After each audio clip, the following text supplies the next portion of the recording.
Egunon, guztioi, egunon, Elorza Anderea, jaun eta Andreok, eta estreminen bidez ekitaldi hau jarraitzen dozuen guztioi. Ongi etorri guztiok, 5 erronka Europa bat, Europaren etorkizunari buruzko konferentzia zikloaren 2. jardunaldira. Hitzaldi zikloa Eurobaskeren eta Eusko Jaurlaritzaren apostua da, Euskal herritarrei eta gizarte zibilari ahotsa emateko Europar Batasunak datozen urteetan Europaren etorkizunari buruzko konferentziaren esparruan egin behar duen bidea proposatzeko. Jardunaldi hauetan egindako ekarpenak Europaren etorkizunaren konferentziari emango zaizkio, Europar Batasunean dugun etorkizun komunari buruzko eztabaida sortzen lagunduz. Ekainaren 22an Bilbon antolatutako ziklo honetako lehen ekitaldian, jardunaldiaren izenburua hau zen, Europako berreskuratze plana, krisiari erantzun federala. Next Generation fondoak, transizio ekologikoa eta eraldaketa digitala ziren aztertutako gaiak. Gaur hemen Donostian, 2. ekitaldiari ekingo dautzagu. Europa geopolitikoa, mendekotasunetik autonomia estrategikora. Horretarako, gugaz daukaguz hemen, Francisco Aldekoa, Isabel Álvarez, Antonio de Lecea, Alicia García Herrero, Raquel Jorge Ricard, Enric Juliana eta María Eugenia López Jacoiste. Eta moderatzaile lanetan Mikel Anton eta Igor Filibi izango doguz. Eskerrik asko benetan guztioi, zuen ardurak alde batera usteagaitik eta hemen egoteagaitik zuen ezagutza eta hausnarketa eskainiz. La Conferencia sobre el Futuro de la Unión es una oportunidad para relanzar la Unión Europea, la propia participación ciudadana, el plan de recuperación, la transición ecológica y la transformación digital, el papel de la sociedad civil, la visión de la juventud vasca ante el futuro y el encaje de Euskadi en una Unión Europea federal. Este año se cumplen 30 años desde el Tratado de Maastricht y podemos ver los avances que hemos conseguido en la construcción de la Unión, la creación del mercado único, el espacio Schengen, el euro, la gran ampliación y el Tratado de Lisboa, que consolida el marco institucional de la Unión. Todos estos hitos han fortalecido a Europa y a su autonomía y nos han brindado un área de libertades y un mercado enorme. La Unión también es capaz de difundir sus normas y estándares en todo el mundo, con lo que de positivo eso significa. Pero asimismo, una serie de acontecimientos ocurridos en los últimos años han puesto de manifiesto la vulnerabilidad de Europa a los choques externos. El peso de Europa en el PIB mundial se ha reducido, mientras China se erige hegemónico, obligando a la Unión a ser más activo para evitar la irrelevancia económica y del euro. La crisis de la COVID ha puesto de manifiesto que la apuesta por la multilateralidad de la Unión es asimétrica y ha hecho visibles las vulnerabilidades de Europa en ámbitos como la ciencia, la tecnología, el comercio, los datos y las inversiones. Otro factor importante ha sido el giro de la política exterior hacia Asia, especialmente la estadounidense, que no necesariamente coincide con la visión europea. Finalmente, Europa tiene en su vecindad próxima conflictos y tensiones en el Sahel, Libia y en el este del Mediterráneo que no preocupan especialmente a los Estados Unidos y donde la Unión Europea deberá actuar. Por todas estas razones, Europa ha situado la autonomía estratégica en el centro de su política exterior. La autonomía estratégica va de la mano de otras nociones como el poder geopolítico y la soberanía europea, los cuales abarcan un mayor potencial de independencia, autosuficiencia y resiliencia en la amplia gama de campos como la política industrial, la política digital, la económica y monetaria, el comercio, la defensa y la política sanitaria. La autonomía estratégica debe asegurar la estabilidad entendida como la seguridad física, pero también económica, social y demográfica de los y las ciudadanas de la Unión. Debe mantener la capacidad de definir nuestros estándares, incluidos los medioambientales, climáticos, industriales y tecnológicos, y tal como vamos haciendo con la neutralidad climática, la soberanía digital y la protección de datos. La autonomía debe tener como objetivo también promover nuestros valores humanitarios y solidarios, que otorgan legitimidad a nuestro sistema y es valorado por nuestros socios en el mundo. El reto es ser más consistentes en el uso de nuestras herramientas y hacer un mejor uso de ellas, ser menos dependientes y ganar más influencia. Hoy, en nuestra primera mesa, intentaremos hacer un diagnóstico de las dependencias de Europa y, en la segunda, hablaremos de la autonomía estratégica como respuesta a la vulnerabilidad europea. Estoy segura que con estos ponentes y moderadores y todos los participantes que estamos reunidos y nos acompañan a través del streaming, de nuevo será esta una fructífera jornada. Como siempre en nuestras actividades, y hoy también, Eurobasque renueva su apuesta por una Europa federal, pacífica y democrática, que aglutine a todos los pueblos del continente y que sea capaz de defender nuestros valores y nuestro modelo social en el mundo. Eta orain beste barik, Elorza Anderea, Eusko Jaurlaritzako kanpo harremanetarako idazkari nagusia, zeurea da hitza. Irune Zuluaga, Eurobaskeko presidentea, Jaun Andreok egunon eta eskerrik asko gaur ona etorri izanagatik edota streaming bidez gurekin konektatzeagatik. Ongi etorri berezia gazte komunitateari, etorkizunaren inguruko gogoeta honen protagonista nagusiak baitzarete. Nire eskerrona ere Eurobaskeri. Europar mugimenduaren Euskal Kontseiluari egindako lan eskergagatik.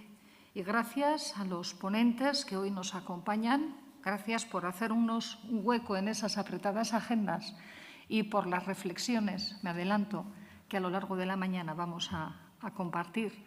Esta jornada, lo decía la presidenta de Eurobasque, se enmarca en el conjunto, en el ciclo de seminarios que de manera conjunta organizamos Eurobasque y la Secretaría General de Acción Exterior del Gobierno vasco con ocasión de la conferencia sobre el futuro de Europa. Bajo el título Bost erronka Europa bat, 5 retos pero una Europa, queremos analizar cuestiones clave para el avance de la integración política europea. Arrancamos con la recuperación post-pandemia sobre la base de Next Generation EU. Abordaremos la gobernanza de la Unión, la Europa social y diversa, y en el día de hoy hablaremos de geopolítica, del espacio de Europa en el mundo. Pretendemos así que la sociedad vasca participe en el ejercicio de debate lanzado el pasado 9 de mayo por la presidencia de la Conferencia sobre el futuro de Europa. Queremos que se suscite el debate, que se susciten ideas y propuestas con las que poder alimentar tanto la plataforma multilingüe puesta en marcha por la Comisión Europea como el documento que habrá de elaborar el Gobierno vasco, el documento de posición y de contribución del Gobierno vasco. La conferencia arrancó hace pocos meses cuando creíamos vislumbrar el fin del túnel pandémico. Se planteó como un ejercicio amplio de democracia directa que debía llegar a todos los rincones de la Unión e involucrar particularmente a la juventud. Lo cierto es que a día de hoy la movilización ciudadana está siendo muy discreta, quizás también porque el virus parece resistirse a darnos tregua. Gaurko jardunaldi hau, bost erronka Europa bat izeneko zikloaren barnean kokatzen da. Europaren etorkizunaren inguruko konferentziari begira, Eurobaskek eta Eusko Jaurlaritzako kanpo harremanetarako idazkaritza nagusiak hausnarketa sustatu nahi dugu Euskal gizartean. Europako agendaren parte diren eztabaida mamitsuak gurera ekarrita. Esaterako, pandemiaren osteko berpiztea, gobernantza, Europa soziala eta aniztasuna eta gaur hizpide izango dugun geopolitika eta Europaren mendekotasunak. Estamos asistiendo a un profundo cambio de paradigma, a los vectores tradicionales de la geopolítica, que tienen que ver esencialmente con la rivalidad por el acceso a recursos naturales o por el control de las vías marítimas o las vías de comunicación, vienen a sumarse dos desafíos de enorme calado, el digital y el climático. Ambos combinados han tensado la escena internacional y van a marcar la geopolítica mundial en los próximos años. La pandemia, lejos de despejar incógnitas, ha venido a exacerbar ya una serie de tensiones latentes. A pesar de la creciente interconexión e interdependencia que hemos sentido en nuestras propias carnes, lo cierto es que la configuración de un mundo cada vez más fragmentado y multipolar y la competición por el dominio estratégico de los territorios han vuelto a situar a la geopolítica tradicional en el centro del tapete. Europa trata de abrirse paso en ese mundo multipolar que, sin embargo, gira cada vez más en torno al creciente antagonismo sino-estadounidense. Los acuerdos, diría que discretos, adoptados por la COP26 para contrarrestar el calentamiento global, auguran una profunda transformación del modelo energético y de nuestro modo de vida y darán lugar a grandes ajustes en el escenario mundial. Ya estamos sintiendo de manera clara las tensiones en los mercados energéticos y particularmente en el gasístico. Y vemos cómo Rusia, Bielorrusia, Ucrania, Argelia, Marruecos, Turquía condicionan la estabilidad de la Unión Europea. Si la Unión Europea necesita repensar su futuro, y en ello estamos, parece obvio que, además de una mirada ad intra, deba explicitar qué papel desea jugar en el mundo. Es preciso pararse a debatir y reflexionar sobre cómo reducir la brecha existente entre el poder económico de la Unión Europea y su influencia geopolítica, sobre cómo hacer avanzar nuestros principios, valores e intereses en la escena internacional. Esta reflexión obligará, por ejemplo, a replantearse o relanzar las políticas de vecindad, tanto en el Mediterráneo sur y este como en el este y noreste de Europa. Y es que ya no solo hablamos de tensiones energéticas, sino que a esas han venido a unirse las migratorias, que presionan a la UE desde hace ya meses por el sur y ya más recientemente por el norte, con Polonia, Bielorrusia como protagonistas. La UE necesita acortar la brecha digital respecto a China y Estados Unidos y clarificar su posición respecto a China, a quien recientemente la presidenta von der Leyen calificaba como socio negociador, competidor económico y rival sistémico. Urge asimismo ahondar en la autonomía estratégica tanto industrial como tecnológica de la Unión. La pandemia ha puesto de relieve nuestra vulnerabilidad en sectores absolutamente clave como el de los equipamientos sanitarios, los semiconductores u otros. El horizonte viene plagado de incertidumbres. El Reino Unido ha abandonado la Unión Europea y, más allá de lo que reza el acuerdo de cooperación y comercio, aún no sabemos cómo será de facto, sí de jure, pero no de facto, esa relación futura. No se alcanza aún a calibrar las consecuencias que tendrá en la política de defensa el giro de Estados Unidos hacia el Pacífico y, entre tanto, la Unión Europea, que apuesta por el multilateralismo, sigue atrapada en el dilema entre valores e intereses. Todas estas cuestiones, y a buen seguro otras más, serán las que nos van a ocupar a lo largo de la mañana de la mano de los ponentes que nos acompañan en el día de hoy. Europar batasunaren, etorkizunaren inguruko gogoetak, barne politikei eta gobernantzari erreparatzearekin batera, Europaren segurtasun eta kanpo politikari erreparatu beharko dio. Europar batasunak esparru ekonomikoan duen pisua ez dator bat geopolitikan duen rolarekin. Aurrera begira, Europak egun dituen menpekotasunak, industrialak, teknologikoak, segurtasunaren esparrukoak identifikatu beharko ditu, eta horiek murrizteko bideak jorratu. Txinarekiko eta Estatu Batuekiko posizioa argitu eta multilateralismoaren defentsaren lidergoa hartu. Hauek eta beste batzuk izango dira goizan zehar hizpide izango ditugun gaiak. Argi dago, ikusten dezutenez, geopolítica berriz ere bueltan dala. La geopolítica está, por lo tanto, de vuelta y esta mañana nos dedicaremos a hablar de ello. Eskerrik asko zuen arretagatik eta etorri izanagatik.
Bueno, egunon guztioi, hasiko gara.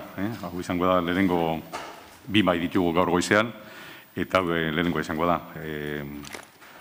Europaren menpekotasunak aztertuko ditugu hemen, zeintzuk diren, geoestrategia baldintzatzen dituzten menpekotasun horrek, eta horretarako hiru gonbidatu ditugu, hiru hizlari, Enric Juliana alde batetik, Vanguardiaren zuzendari ordezkoa, egunon Enric Juliana jauna, Alicia García Herrero, Hong Kongeko Zientzia eta Teknologiako Unibertsitateko irakaslea, eta azkenik Antonio de Lecea, bera da Euskal Herriko Unibertsitateko Ekonomiako irakaslea.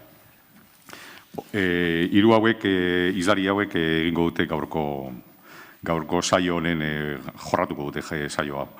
Decía que vamos a tratar en esta primera mesa, de las dos a las que vamos a dedicar a la jornada de Europa Geopolítica. La primera de ellas va a ser la que tiene que ver con el diagnóstico de las dependencias de Europa.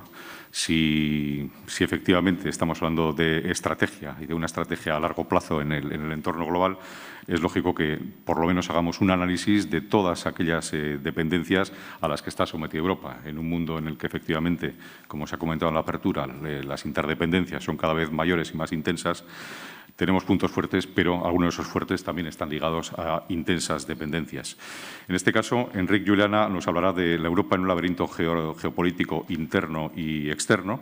Por lo tanto, hablaremos de esas dependencias y de esas contradicciones e interrelaciones, tanto desde un punto de vista de los vecinos exteriores, de los que nos rodean y de los que están más allá de rodearnos, de los que nos acompañan, pero también de esas tensiones cada vez más frecuentes, vamos a decir, desde múltiples perspectivas que sean dentro de la propia Europa. Y por último, seguidamente, Alicia García Herrero nos hablará de China y de la autonomía estratégica de la Unión en una relación que se inicia con esa relación amable y de colaboración intensa que ha existido entre los Estados Unidos y China en las dos últimas décadas, por lo menos, y que en este momento se está tornando en algo muy diferente, donde la tensión cada vez es mayor. Bueno, ¿qué papel jugará ahí la Unión Europea, ¿no? Y también Antonio de Lecea nos hablará también de China, pero sobre todo nos va a hablar de cuán estratégicamente autónoma puede ser la Unión Europea.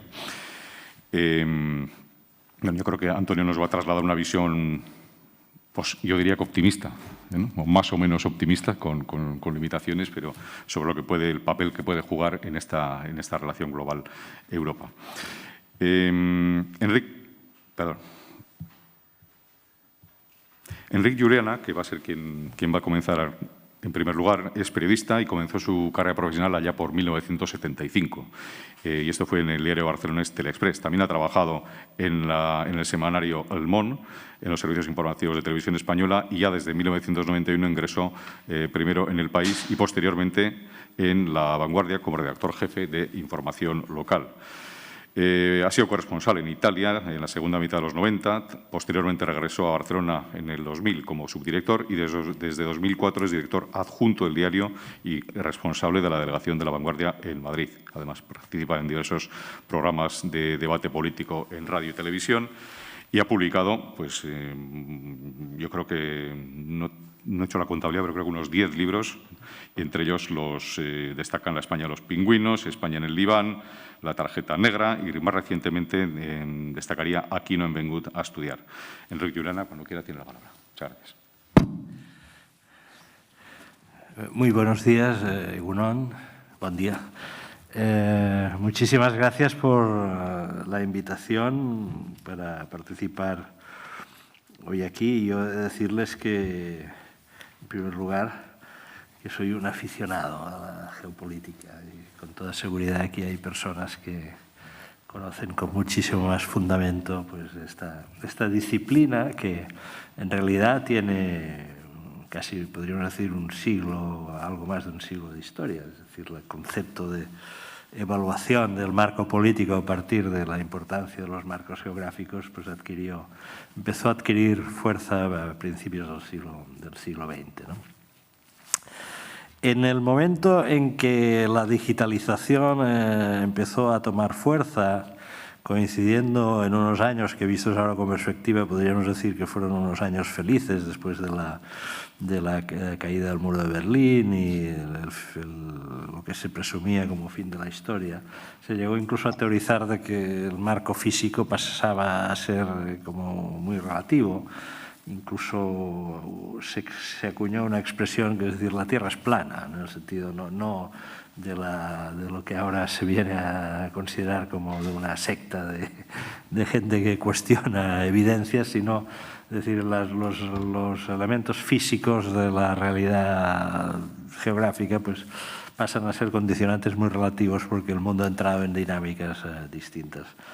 Hace ahora 10 años un periodista y ensayista norteamericano que se llama Robert Kaplan, que tiene una notable producción,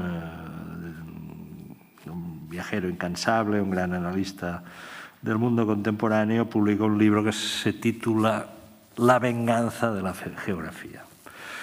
Y 10 años después puede considerarse que efectivamente la venganza de la geografía se ha producido y además está siendo en algunos momentos brutal. Es decir, si alguien tenía alguna duda que la geografía condiciona poderosamente el destino de las naciones, pues me parece que estamos de nuevo ante la evidencia de ello, de tal forma que en estos momentos, en circunstancias muy complejas como las que se están viviendo ahora, el concepto geopolítica está en boca de todos, porque todos los datos vienen a subrayar la evidencia de esta importancia del marco geográfico en la definición de los intereses. Yo aquí, sin embargo, sí que a modo de prólogo quisiera introducir una cautela. La visión geopolítica o la visión geográfica de la política es tremendamente cautivadora para quien le guste un poco el estudio del mundo y sobre todo a quien le guste la geografía. No todo el mundo le gustaba de pequeño la geografía. Puede llegar a ser muy cautivador, porque la cantidad de variables que intervienen, desde el punto de vista mental, es un sistema de organización de variables, ¿no? De factores a los que les das más o menos importancia, que interrelacionas. Pero eso nos puede conducir, y ahí yo creo muchas veces, o al menos algunas veces lo reflexiono, a lo que podríamos llamar el determinismo geográfico. Es decir, como pensar de que el futuro político de los países hoy está absolutamente determinado por los elementos de carácter geográfico. Y ahí creo que la historia también nos desmentiría, porque la historia lo que viene a demostrar de que sí, que efectivamente hay toda una serie de factores de carácter material. El marxismo pues hace mucho hincapié en la importancia de la base de la estructura material económica de la sociedad, ¿no? Que sería absolutamente determinante para generar la cultura, la mentalidad de las personas, las actitudes de las personas. Un geopolítico absolutamente convencido de su disciplina y diría, no es la economía, es la geografía, ¿no? Pero el determinismo, la historia lo que viene a decir es que en muchos momentos se producen accidentes, se producen situaciones imprevistas, de que la aparición de determinados personajes, es decir, de elementos que aparentemente tienen un carácter lateral, pueden en un momento dado influir poderosamente en el desarrollo de una situación. Por lo tanto, yo simplemente cuando pienso en la geopolítica creo que ha de ir ese pensamiento acompañado de una cautela. Cuidado, no caigamos en el determinismo geográfico y aceptemos algo que a veces cuesta de aceptar, de que el futuro siempre es un futuro abierto, susceptible de modificarse, no solo en base a las corrientes de fondo fuertes, que puedan ser identificadas, sino por factores que pueden ser sobrevenidos y que nos pueden sorprender. Esto ya sé que tiene un punto complicado, que es aceptar la incertidumbre, pero creo que la historia nos lo demuestra de manera bastante fehaciente de que la incertidumbre es uno de los factores que reiteradamente determinan o condicionan poderosamente pues, el destino de los pueblos y de las sociedades. Dicho esto, pues el mapa cada vez está como bastante definido, ¿no? O sea, la Unión Europea en estos momentos tiene un problema político, económico de una cierta importancia en el oeste, que es el Brexit, la decisión del Reino Unido de separarse de la Unión Europea, de constituirse en una nación al margen de los reglamentos, de las leyes, de las normas, de las pautas comerciales europeas, para revivir en términos casi futuristas el papel del antiguo imperio británico, pero de otra manera, es decir, sin dominios coloniales, pero jugando libre en el ámbito del comercio internacional, jugando libre en el ámbito incluso de las alianzas militares y reproduciendo espacios de alianza con Estados Unidos, es decir, la creación de un ámbito angloamericano fuerte. El programa de máximos del Brexit sería quizá convertir el Reino Unido y particularmente el área de Londres en una especie de Singapur mediterráneo, es decir, en una gran área de competición económica respecto a los países europeos, con las ventajas, digamos, de no estar sometido a las normas, a las exigencias, a los estándares, en definitiva, pactados por los europeos, y por lo tanto efectuar una competición agresiva, ¿no? Que tendría consecuencias muy importantes para Europa en términos económicos. Este es el programa de máximos, ahí esto no puede realizarse plenamente sin el apoyo de Estados Unidos y probablemente el apoyo más o menos intenso de Estados Unidos a la estrategia británica vendrá condicionado por el grado de concordancia que la Unión Europea y los Estados Unidos puedan alcanzar en los próximos tiempos, al albur de cuál sea la evolución interna de los Estados Unidos, que ahora sabemos que pues, durante un periodo de 4 años estará presidida por un presidente demócrata, pero no sabemos luego exactamente cómo van a ir las cosas. Por lo tanto, el problema que hay en el oeste es un problema serio, que no solo tiene que ver con el despecho que podamos sentir, estos se han querido ir, sino que hay un proyecto allí. Hay un proyecto, lo que pasa que también de contornos que se han de ver exactamente cómo se van definiendo y que ellos mismos posiblemente tampoco controlan totalmente. Pero, por un ejemplo reciente, la alianza pues Estados Unidos, Reino Unido, Australia, en lo que se respecta a la política en el Pacífico y en respecto a China, nos indica algo, ¿no?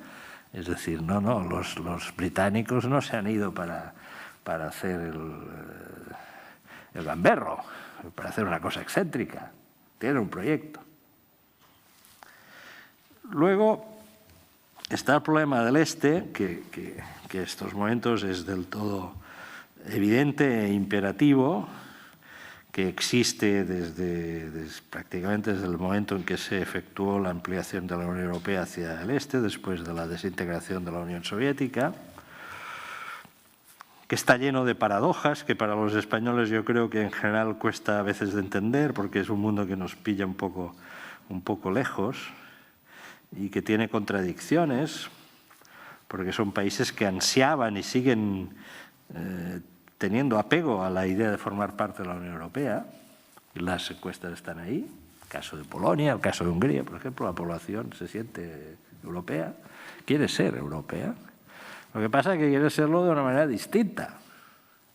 Es decir, así como nosotros, los españoles, los portugueses, los italianos, hemos aceptado con pocas resistencias la cesión de soberanía a los organismos europeos, sobre todo porque ello ha ido acompañado de beneficios sociales y económicos bastante evidentes durante estos años.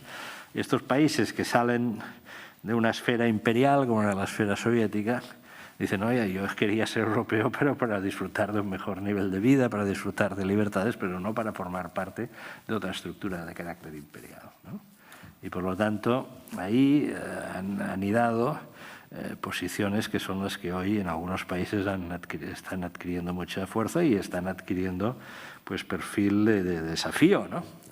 Incluso a la propia institucionalidad europea y a sus leyes. El conflicto con Polonia es claro a este respecto, y el problema que supone para los centros de gobernación europeos son evidentes.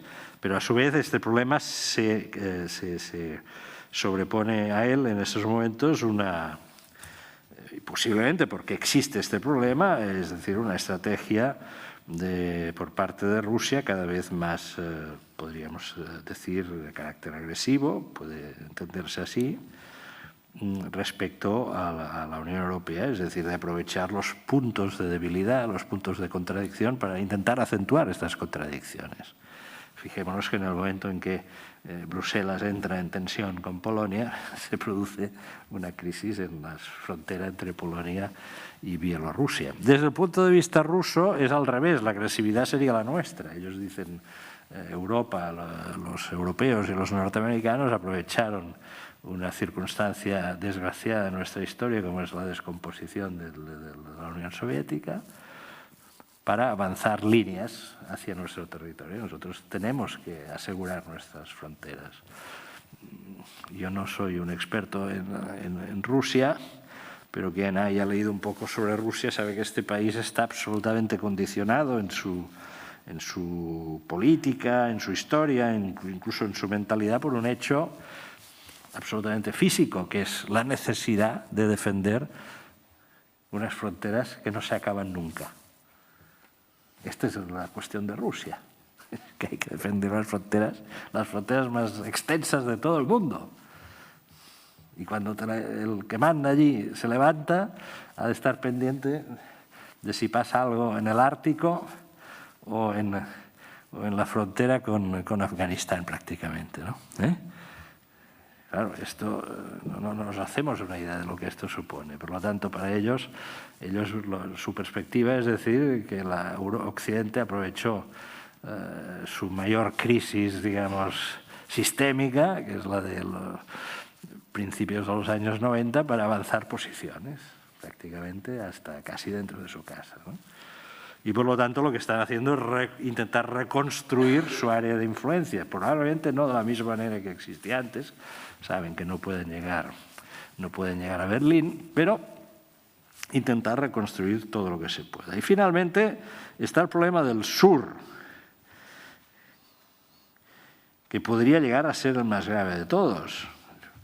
No solo el sur europeo, efectivamente, la crisis de 2008 puso en evidencia la vulnerabilidad de las economías del sur, lo sabemos bien porque nosotros esto lo hemos padecido, porque nosotros estamos ahí, sino porque en la otra ribera del Mediterráneo pues se acumulan unas tensiones potenciales extraordinarias. También hay que decirlo todo, también posiblemente grandes oportunidades. No todo hay que verlo desde el ángulo del peligro, desde el ángulo de los riesgos. El continente africano pues es una de las grandes incógnitas del siglo XXI, la posibilidad de que el continente africano pues alcanzase vías de desarrollo económico, vías de una mayor institucionalidad política, vías de ensanchamiento de sistemas democráticos, aunque en su fase inicial sean sistemas democráticos pues con deficiencias, existe. Pero a su vez existen otros problemas, básicamente derivados de una gran población, de una población joven muy elevada, que en estos momentos tiene dificultades de supervivencia y que por lo tanto ha generado movimientos migratorios muy fuertes, y eso repercute extraordinariamente sobre esta franja de países del norte de África que combinan las potencialidades, los recursos naturales con efectivamente poblaciones muy jóvenes que potencialmente comportan riesgos de explosión social. Esto lo vimos hace unos años con las primaveras árabes. Esto lo advertía Kaplan en un libro publicado en el 2000, traducido mejor y publicado en España en el 2000, que se titula La anarquía que viene, en el que él apuntaba claramente varios riesgos de futuro, uno de ellos la desaparición de algunos estados nacionales en el mundo, o sea, la formación de agujeros negros, ¿no? Es decir, de zonas del mundo, países en los que el Estado desaparece o prácticamente queda desaparecido, pero el caso de Somalia, el caso de Haití, etcétera, ¿no?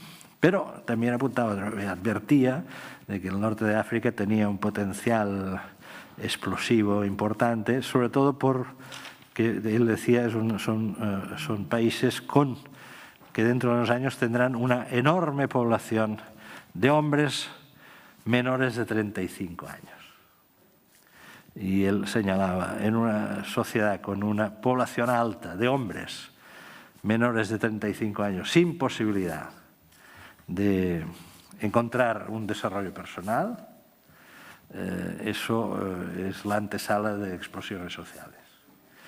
Hay que decir que Kaplan es un hombre que pertenece a la escuela realista norteamericana, es decir, que no se anda con muchas florituras, es un lenguaje directo, pero efectivamente, esto lo hemos visto, las primaveras árabes han sido protagonizadas básicamente por los jóvenes y sobre todo por la población masculina.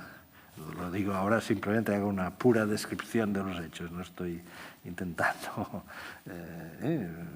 no es ideológico, es la realidad, y este potencial, digamos, de rebelión existe en todos los países, en algunos se ha desarrollado, en otros ha sido contenido, caso de Argelia, caso de Marruecos, y evidentemente estos factores condicionan la política interna de estos países, que tienen que buscar a su vez sus gobernantes mecanismos de cohesión, de adhesión interna, que se traducen en ocasiones en políticas de agresividad respecto a los vecinos. Pienso que el conflicto actual entre Argelia y Marruecos en parte se deriva de esa necesidad de desarrollar mecanismos de cohesión interna. Sobre los problemas potenciales del sur no hace falta ahondar más porque los tenemos todos perfectamente presentes. Hace pocas semanas una revista de geopolítica italiana, los italianos son muy creativos en todos los órdenes, en la moda, en la fabricación de coches, diseño de coches sobre todo, pero en la geopolítica también son creativos, ¿no? A veces rozando quizá un poco la frivolidad. Ellos harán en la revista Limes, que quizá conocen, que es de geopolítica en Italia, ha hecho unos mapas y ha inventado un nuevo concepto, Caoslandia.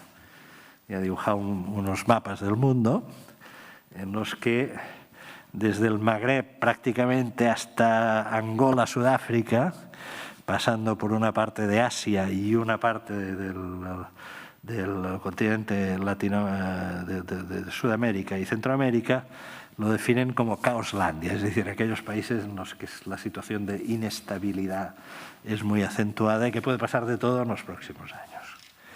Y ellos vienen a subrayar cómo los países del sur de la Unión Europea, entre ellos Italia, pero también España, son en realidad zonas de frontera con Caoslandia. Por lo tanto, zonas de frontera como si estuviésemos hablando casi de una falla geográfica, de una falla geológica, ¿no? Estamos en el borde de zonas, de una zona del mundo en la que está sujeta por diversas causas y factores en cada país, cada uno de los suyos, pues a una inestabilidad. Es un retrato de la situación, podría dibujarse de otra manera. Por ejemplo, podría dibujarse desde el siguiente punto de vista, es decir, que si estos países, sobre todo los del norte de África, logran resolver o contener sus tensiones internas en los próximos años, las nuevas perspectivas, por ejemplo, de desarrollo de la energía, les pueden favorecer extraordinariamente en los próximos años. Están trabajando hacia ello. Eso es poco conocido. En España nos pensamos que vamos a resolver los problemas energéticos colocando paneles solares en todas partes y parques eólicos. Y ustedes saben que en estos momentos esto está empezando a plantear problemas. Es decir, todo el mundo en este país es favorable a la energía renovable, sin duda alguna, empezando por los jóvenes, pero nadie quiere tener un molino de viento enfrente de su casa, ni un panel solar enfrente de su chalet, ¿no? yo soy catalán, en el Golfo de Rosas, que es uno de los paisajes más bonitos de la Costa Brava, en estos momentos hay una polémica tremenda porque se pretende instalar un parque eólico a 20 kilómetros de la costa. Los hoteleros dicen, no lo queremos porque desde la terraza del hotel se verá, o sea, rompemos la línea del horizonte. Los pescadores dicen, no lo queremos porque no vamos a poder pescar la merluza. Y los ecologistas dicen, no lo queremos porque las palas de estos gigantescos molinos flotantes van a perjudicar o a matar incluso a algunas aves marinas, ¿no? Bueno, en Rimini, la playa de Federico Fellini, nació en Rimini, pues pasa lo mismo. Allí lo quieren poner a 15 kilómetros de la costa, tampoco quieren. Y entonces, claro, los marroquíes, los argelinos, los libios, si resuelven la guerra civil en la que se vieron sumergidos hace 10 años, los egipcios, ¿qué tienen? Bueno, tienen mucha gente joven desocupada, esto está claro, un polvorín social en cada uno de estos países, esto ha quedado claro estos años, pero tienen mucho territorio, muchas horas de insolación, pocas posibilidades de protesta social si se instalan parques eólicos y solares, y si hay protesta social, formas de resolución que están fuera de los estándares europeos. Entonces tenemos en estos momentos que Marruecos está trabajando activamente para convertirse en un país líder en la fabricación de energía solar y de energía eólica. Y en estos momentos en el sur de Marruecos ya estos planes se están empezando a materializar. Por lo tanto, estos países en el futuro pueden ser países vendedores de electricidad a los europeos. No solo de electricidad, sino también de hidrógeno verde, que es uno de los vectores nuevos que se está estudiando. Aún faltan, son proyectos a 10 años vista, 15 años. No es fácil todavía su utilización práctica, pero es uno de los vectores en los que apunta fuertemente Alemania en estos momentos, la industria alemana.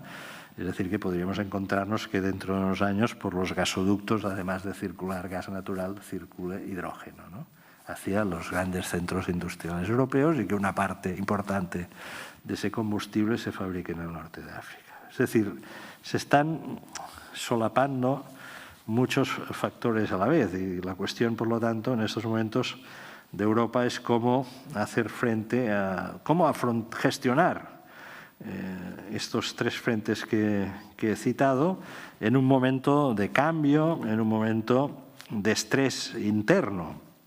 Pienso que la cuestión de la energía, que en estos momentos está muy en primer plano, lo pone perfectamente de manifiesto. En estos momentos prácticamente todos los grandes líneas de transporte del gas, por ejemplo, están en situación de inflamación política.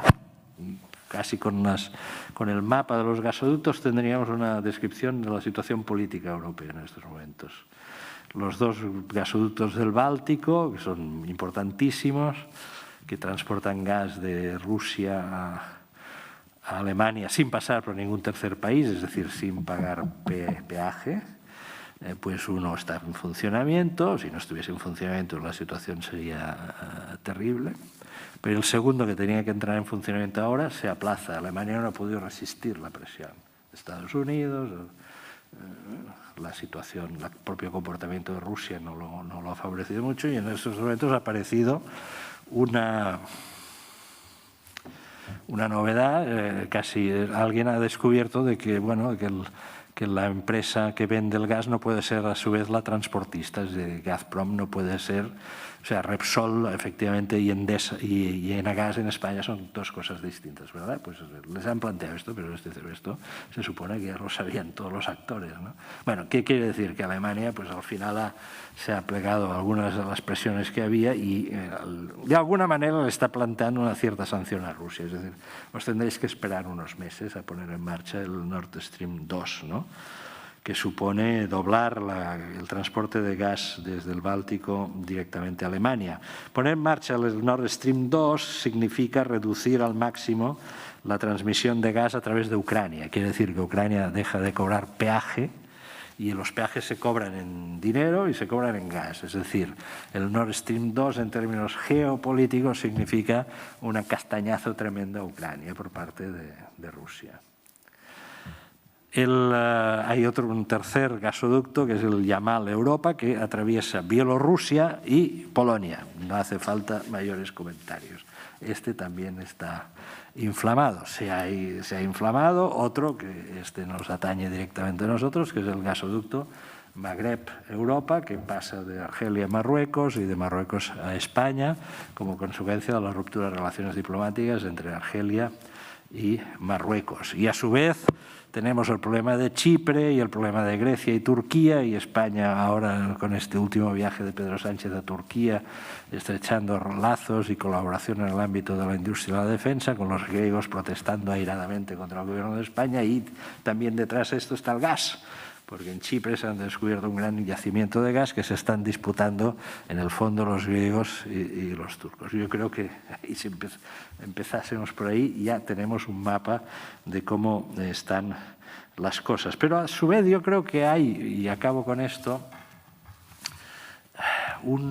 otro elemento problemático de laberinto que no tiene que ver con el marco físico, ni con el gas, ni con los mapas, y que podría quizá tener que ver con el marco espiritual, ¿no? Es decir, los europeos en estos momentos, siendo una de las sociedades más prósperas del mundo y disponiendo de una civilización política que posiblemente es la más desarrollada en términos de civilización que ha existido en la historia del mundo, en estos momentos se sienten como desgraciados.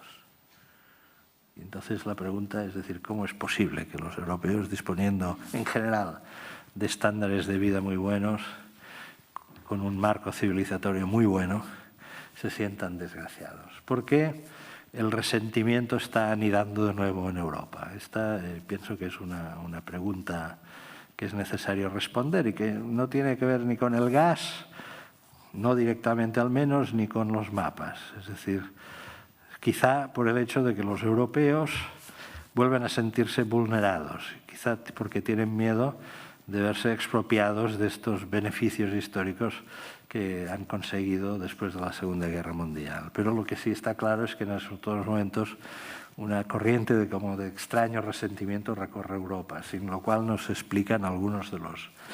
acaban de explicar, mejor dicho, algunos de los movimientos políticos, ideológicos y algunos movimientos reflejos instintivos que estos días vemos, por ejemplo, en estas protestas contra las medidas de cautela respecto a la COVID. Aquí hay algo más que lo sanitario. Hay algo como de enfermedad espiritual de los europeos. Pero este no era el tema era la geopolítica. Y con esto concluyo. Muchas gracias.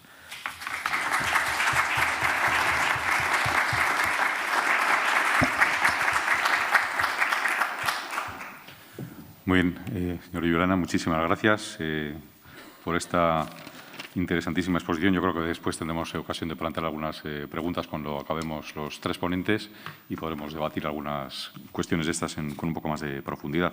Ahora es el turno de Alicia García Herrero, que es profesora de la Universidad de Ciencia y Tecnología de Hong Kong y es investigadora también del think tank europeo Bruegel. Alicia es senior fellow en el think tank europeo Bruegel. Es también jefa economista para Asia y Pacífico del Real Instituto Elcano. Además, es profesora adjunta de la Universidad de Hong Kong, de Ciencia y Tecnología de Hong Kong, y también es miembro del Consejo Asesor del think tank chino MERIX. Alicia, además, es asesora en el Banco Asiático de Desarrollo y nos va a hablar sobre China y la autonomía estratégica de la Unión. Cuando quiera, Alicia. Gracias. Muchas gracias. Se escucha, sí, perfecto. Bueno, lo primero quería agradecer al Gobierno vasco y a todos los que han organizado este evento, porque para mí es una gran oportunidad estar aquí. Vivo en Asia desde hace 16 años y realmente el mundo ha cambiado mucho desde entonces y cada vez se hace más difícil estar aquí viviendo en Asia. Y es algo que quiero empezar por decir, porque realmente a veces no nos damos cuenta de cuánto ha cambiado el mundo, ¿no? No solo por la COVID, que hace que exactamente sea casi disuasivo, ¿no? El poder estar en algo presencial, como algo tan interesante como esta conferencia, dadas las cuarentenas a las que se nos somete a la vuelta, ¿no? Es algo que desde ese mundo plano de Kaplan hasta la actualidad, pues realmente es otro mundo. Estamos en otro mundo. Y entonces, aprovechando esta ocasión, que ya digo que de las que ahora carezco de poder hablar con jóvenes europeos, explicarles cómo se ve el mundo desde Asia, aprovechando esta oportunidad quiero lo primero ser breve y lo segundo ser sincera. Y lo que quiero decir aquí es cómo yo misma, cómo ha evolucionado mi idea de Europa, especialmente desde la guerra comercial, desde que hablamos de geopolítica, seamos sinceros, porque aunque tenga 100 años, parece que hemos empezado a hablar de ella solo cuando llegó Trump y cuando empezamos a entender que estábamos en un mundo bipolar y que había de Europa y más aún con la COVID. Entonces, esa idea, ese pensar, mi pensar sobre Europa se puede realmente resumir en dos palabras, esa evolución. La primera es ingenuidad y la segunda es esperanza. Ingenuidad. Yo empecé mi carrera, soy de bien cerquita, de Burgos, en esa universidad. Y para mí Europa era el futuro. Europa era el mundo de alguien de mi edad. El mundo no iba más allá de Europa. España salía al mundo a través de Europa. Entonces, era muy difícil modelar algo, incluso criticar algo, volviendo al punto que se hacía de que lo hemos aceptado, cuando el mundo acababa en Europa, porque esa era nuestra gran oportunidad. ¿Qué ocurrió? Que esa oportunidad, no solo para España, sino para toda Europa, fue ingenua. ¿Y por qué fue ingenua? Porque creímos en algo que, de hecho, después de España fui a estudiar a Italia y recuerdo que era un concepto italiano, de hecho, de cómo diseñar la Unión Europea. Si no conseguíamos avanzar en la economía real, en el mercado único, ¿no? Una gran idea, por cierto, francesa, italiana, pero avancemos con la moneda porque cuando tengamos una moneda única todo convergerá. Digamos, esta idea de monetarista de que por tener un euro realmente convergerían los precios, convergerían los márgenes, convergería todo. Yo trabajé en el Banco Central Europeo y esto pues lo viví, ¿no? Esa idea, justo cuando se creó, de que el euro era la solución a lo que no podíamos conseguir negociando, un mercado más integrado. Primera ingenuidad, porque eso no pasó. Es más, probablemente el mercado único hoy es más imperfecto de lo que era en el 98, cuando yo llego a esa torre del Banco Central Europeo con esas ideas que me parecían osadas incluso como economista. Digo, bueno, pero a ver, la inflación en España es más elevada, ¿cómo va a converger? O sea, ¿cuáles son los mecanismos, no? Si todavía, no sé, la electricidad es nacional o no. O sea, había tantas cosas que no eran europeas, que no tenían un mercado y que siguen sin tenerlo a fecha de hoy. Esa ingenuidad, digamos, de nuestro modelo imperfecto, que sabíamos que era imperfecto, no teníamos política fiscal común, ni casi prácticamente coordinada, porque el famoso Plan de Estabilidad y Crecimiento, bueno, dejó de existir desde que yo trabajaba en el Banco Central Europeo, en el que Alemania, para su propia reunificación, decide pasárselo por alto, ¿no? O sea, el país, digamos, más austero. Y ciertamente, lógicamente, si uno piensa históricamente lo que significa la reunificación de Alemania para Europa, ¿no? De un país muchísimo más grande que el resto. Es decir, que mantuvimos esa ingenuidad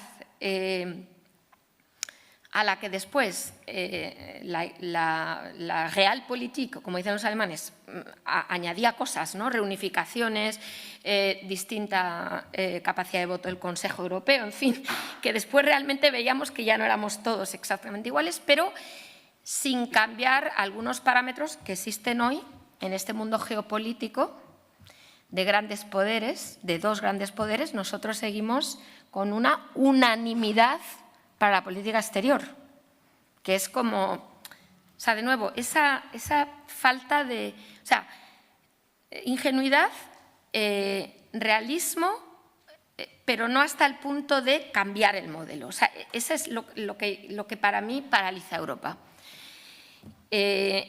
Aparte de esa ingenuidad de nuestro modelo que no se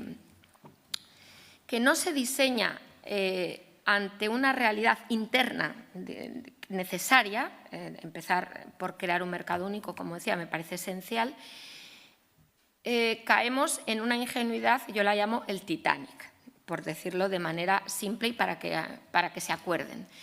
El Titanic, esa ingenuidad ante el mundo exterior. Y esa ingenuidad ante el mundo exterior se acentúa desde luego con Trump y con el COVID, o mejor dicho, empezamos a despertarnos, pero nosotros seguimos absolutamente convencidos de que el modelo a futuro, yo creo que ya empezamos a ver a quién no lo está ya, pero digamos durante muchos años, que el modelo es el multilateralismo. Que se nos ha olvidado durante unos años porque llegó Trump, pero que el mundo va a ser multilateral, que va a haber una reforma de la Organización Mundial del Comercio, que todo un día volverá, que los estándares seguirán siendo internacionales, que Europa jugará un papel en esos estándares como siempre ha jugado. Entonces seguimos autoconvenciéndonos, lo digo el Titanic porque somos los últimos que quedan en ese barco, porque si yo en Asia hablo con el gobierno japonés y les digo que si va a haber una reforma de la OMC, me miran, me sonríen, pero no me contestan, que yo sé exactamente lo que quiere decir allí, es que no, se lo creen, pero nosotros sí. Entonces, esa ingenuidad en lo interno y en lo externo nos paraliza. Yo no digo que el mundo no sea mejor siendo multilateral, pero es que lo que yo piense no importa. Porque no basta. Y no basta lo que piense la Comisión Europea, por mucho que, digamos, la respete, no voy a entrar en eso, pero es que no importa. ¿Por qué no importa? Poquitas cifras, pero yo creo que significativas. Europa hoy, con el Reino Unido, tiene el mismo tamaño hoy que China y Estados Unidos. Unos 14.000 billones, trillón americanos, ¿no? de PIB, de Producto Interno Bruto. Y parecemos grandes, ¿verdad? Somos como Estados Unidos. Con el Reino Unido, que por cierto ya no está, que es como prácticamente un cuarto de nuestro PIB. O sea, que ya no somos como Estados Unidos. Pero, digamos, si nos queremos convencer de nuestra valía, somos como Estados Unidos y China. Pero la contribución al crecimiento, es decir, lo que cuenta, porque ustedes, los vascos, yo tengo mucha admiración, son empresarios. Dentro de lo que es España hay que decirlo y es así. ¿Qué cuenta? ¿El PIB que ya se ha producido o el que viene? Si yo quiero invertir. El que viene, no el que tengo, porque el que tengo ya se ha producido, yo no tengo nada que ver con eso. Yo, si quiero invertir, tengo que ir al que viene. ¿A quién produce los nuevos euros? No los que ya existen. Que de esos que existen tenemos muchos. Porque somos ahorradores netos, los europeos, enormes ahorradores netos. Pero eso da igual, porque si no los invertimos, se los llevan los tipos de interés negativos que tenemos en las cuentas, ¿no? Entonces, el punto es quién produce los nuevos. Y ahí es descorazonador, porque China en los próximos 10 años produce como 5 billones de estos, ¿no? 5.000 trillones, es decir, más de un tercio de lo que es Europa hoy, y Europa ni siquiera un quinto. Claro, ¿dónde está el mercado? No aquí. ¿Por qué voy a invertir si el mercado está fragmentado? Si aquí lo tengo que escribir en... Si voy a Estonia en tal, si voy a España tal... Es que encima ese mercado del que hablaba tan grande no existe, porque no está integrado. Entonces, entre que no existe, entre que nuestro crecimiento potencial es muy bajo, cosa lógica y normal porque la población prácticamente cae. Entonces, el futuro no se ve aquí, ¿no? No se ve aquí. O sea, yo creo que cualquier empresario con yo cuando era joven lo veía aquí porque solo existía en mi mente Europa, pero una vez que sales y ves el tamaño realmente, no solo de China, de Indonesia, de la India, o sea, el continente africano, claro, tú te vas sintiendo cada vez más pequeño, que es lo que pasa realmente en Europa. Entonces, ese es el primer punto, ¿no? La ansiedad del tamaño. Perdemos tamaño relativo, lo decía la señora Elorza, claramente. Pero además, nuestro tamaño es fragmentado y estamos en un mundo de lo que llaman Great Power Competition. Bueno, pues competición de grandes poderes, China y Estados Unidos, donde los mercados están perfectamente integrados. Entonces, claro, tenemos esa desventaja adicional. Y entonces, en esa realidad, nuestra ancla era por lo menos las mismas reglas, multilateralismo. Por lo menos nuestros exportadores conocen los estándares, muchos de ellos se han producido en Europa, tengo una cierta ventaja. Igual no es Europa, y de hecho Europa es el mayor exportador neto del mundo, más que China. Esto mucha gente... China es alrededor del 15% de las exportaciones manufactureras del mundo, pero Europa en su conjunto es como el 20 y pico, en su conjunto. Y si añade servicios, más, porque China no exporta servicios. O sea, un poco llego a la esperanza para no asustarles demasiado. Voy a llegar, no. Pero mi punto es que, ¿por qué uno no ve ese 20 y pico %? Porque se produce a través de ¿qué? Alemania no es una nación. Entonces, cuando uno va a una reunión de alto nivel a Pekín, Europa se escapa, o sea, no existe, no. ¿Por qué? Porque va primero un comisario, después el segundo, después el tercero, después llega Macron, después… Y claro, China dice, ¿pero ustedes quiénes son? O sea, exactamente ustedes quiénes son, más allá de los ciclos electorales, ¿no? Entonces, claro, esa fragmentación hace que parezcamos aún más pequeños de lo que somos. Y eso es una gran desventaja en un mundo no multilateral, porque en un mundo multilateral las reglas son las mismas. Yo soy Singapur y tengo las mismas reglas que China. Oye, eso ya no es así. Si yo soy China y tengo que negociar un acuerdo de inversión, mi poder es 1 millón de veces más que el de Singapur. ¿Por qué? Porque soy China, tengo un mercado grande, impongo condiciones, de hecho, utilizo la política comercial como arma de política, cosa que Europa no puede hacer, porque solo tiene la política comercial. De hecho, ahora la cargamos de cosas, que si queremos con la política comercial resolver el problema del medio ambiente en el mundo. Yo digo, ya lo que nos faltaba. O sea, con las pocas armas que tenemos, resolver todo con esas pocas armas, tú te cargas de funciones y te haces la vida aún más difícil. No digo con eso que no haya que hacer algo, pero hay que pensar cuál es nuestra situación de partida. Nuestra situación de partida es débil porque no hay una nación. Y eso hay que decirlo claro y alto, para no cargar las pocas políticas comunes que tenemos en Europa. No tenemos política exterior, ninguna. Si yo quiero… Hablaba del think tank MERIX, lo voy a decir aquí por aclarar. El think tank MERIX es cierto, es un think tank, no es chino, es chino en el sentido que solo estudia China, pero está basado en Berlín. Ese think tank, yo estoy en el consejo de ese think tank, un poco para que vean la debilidad de Europa. Cuando la Unión Europea… Y, de nuevo, esto no es autonomía estratégica, en mi opinión, sino presión de Estados Unidos, decide imponer sanciones a algunos individuos del partido, sanciones realmente, es decir, ¿cómo diría?, sin ninguna consecuencia, porque si yo pongo una sanción al número 3 del Consejo de Estado en Pekín, pues no la paso a través de los bancos. No tiene ninguna consecuencia, pero lo hicimos. Bueno, Hungría en contra, Grecia en contra al final. No sé cómo pasó eso, porque realmente me pareció heroico que Europa consiguiera hacer eso. Acto seguido, China pone sanciones sobre el Parlamento Europeo, algunos miembros del Parlamento Europeo, y el think tank MERIX. Es decir, que ese think tank ahora está sancionado por China sanciones que no se pueden levantar, que hacen que esos sinólogos no puedan ir a China. Bueno, ahora con la pandemia no importa mucho, pero es increíble la falta, o sea, qué poco poder tenemos, ¿no?, en Europa para algo. Desde luego que en Estados Unidos China no se ha atrevido a sancionar a ningún think tank, ya faltaría, porque entonces Estados Unidos sancionaría a todos los think tanks en China que no podrían entrar en Estados Unidos. O sea, nosotros no tenemos capacidad de acción, porque no tenemos políticas europeas más allá del comercio o la inversión, ni siquiera la política industrial. Hablábamos aquí del hidrógeno. El hidrógeno son planes nacionales prácticamente.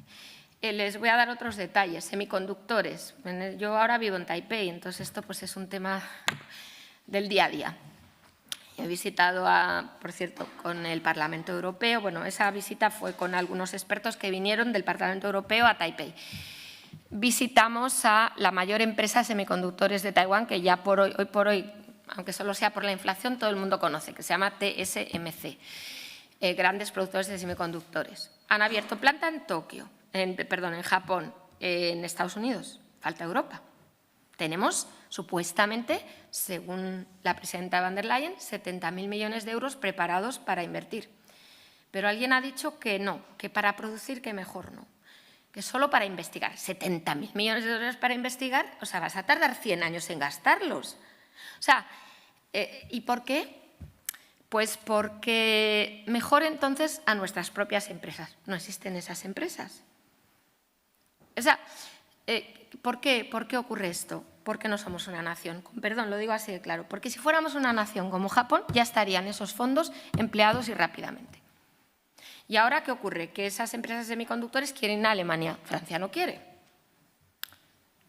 ¿Me explico? O sea, y entonces eso paraliza. Esa es la parte, yo diría, de ingenuidad paralizante, llamémosla así. Ingenuidad paralizante. Entre que no entendemos el contexto exterior. El contexto exterior, yo digo, bueno, a ver, o sea, AUKUS. Usted hablaba de AUKUS, ¿no?, del acuerdo, digamos, yo diría semi-militar, yo lo llamaría ya así. Yo si estuviera en la OTAN estaría pensando cuándo me jubilo, porque esto tiene mala pinta. O sea, cuando Estados Unidos crea ya creó el Quad, hablo del Quad, esto es un entramado militar entre la India, Australia, Japón y Estados Unidos. ¿Dónde está Europa? En ningún lado. Europa intenta, dicen, madre mía, el Quad. Indo-Pacífico, que es como la parte, digamos, no ya de seguridad, pero digamos el entramado de estas naciones que intentan hacer frente a China. Bien, recuerdo aún en New Delhi que llega Francia e Inglaterra intentando entrar en el Indo-Pacífico. Bueno, ya no nos hablábamos entre esas discusiones eran de llorar, porque son las dos grandes potencias militares de Europa y no se hablan entre ellos. Estoy hablando de antes de que el Brexit se formalizara. Entonces, claro, es difícil que alguien te tome en serio así. Ahora entra el Reino Unido y mientras entra en el AUKUS cierra la puerta y te da en las narices, ¿no?, a Francia, por si acaso se te ocurre. Entonces, claro, ¿qué ve el resto del mundo? Una Europa que ya no es el peso económico, es que somos pocos y malavenidos. Esto es lo que el mundo ve de Europa.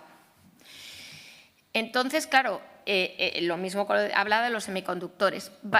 Coches eléctricos, importante para España, porque en el fondo nuestra cadena de producción se basa realmente en el pasado. Nosotros no producimos baterías. Es uno de los temas del Gobierno y, bueno, y yo creo que de cualquier gobierno, evidentemente, ¿no?, de transformar esa transformación industrial de España hacia las baterías. Entonces, las baterías hoy, los componentes de las baterías, el 65% está en China. A ver quién diversifica eso. Los paneles solares, el 80%. Si uno va a ver Solaria, usted va ahí y ese señor ahora compra lo que antes producía, ¿no? Entonces, o sea, esta es lo que yo llamo ingenuidad vulnerable. O sea, ahora, me quedan 5 minutos para hablar del futuro. El futuro es este. La COVID ha demostrado que, a pesar de todo lo que he dicho, que es grave, porque tenemos problemas, digamos, El principal, no somos una nación. Yo no digo federal, confederada, es que me da igual, pero algo un poco más que se vea. O sea, que yo viviendo en Taipei diga soy europea y me entiendan. Esto es porque ya no es por mí, sino por todos, hasta por los alemanes que van a desaparecer con esto. Entonces, el día que eso lo entendamos es súper rápido y esa es la esperanza. ¿Por qué es súper rápido? Porque Europa, con la guerra comercial y con el COVID, estos son mis puntos, ¿no?, de por qué pienso esto. Guerra comercial. ¿Qué ha pasado con Europa? Antes era un fuerte exportador, mayor. Han aumentado las exportaciones europeas en el mundo. España también. Que no somos, o sea, que a pesar de todas esas circunstancias, somos creativos, somos ágiles. Tenemos ideas. Yo vivo en China, bueno, en Taipei. Para algunos es China, para otros no, pero me da lo mismo.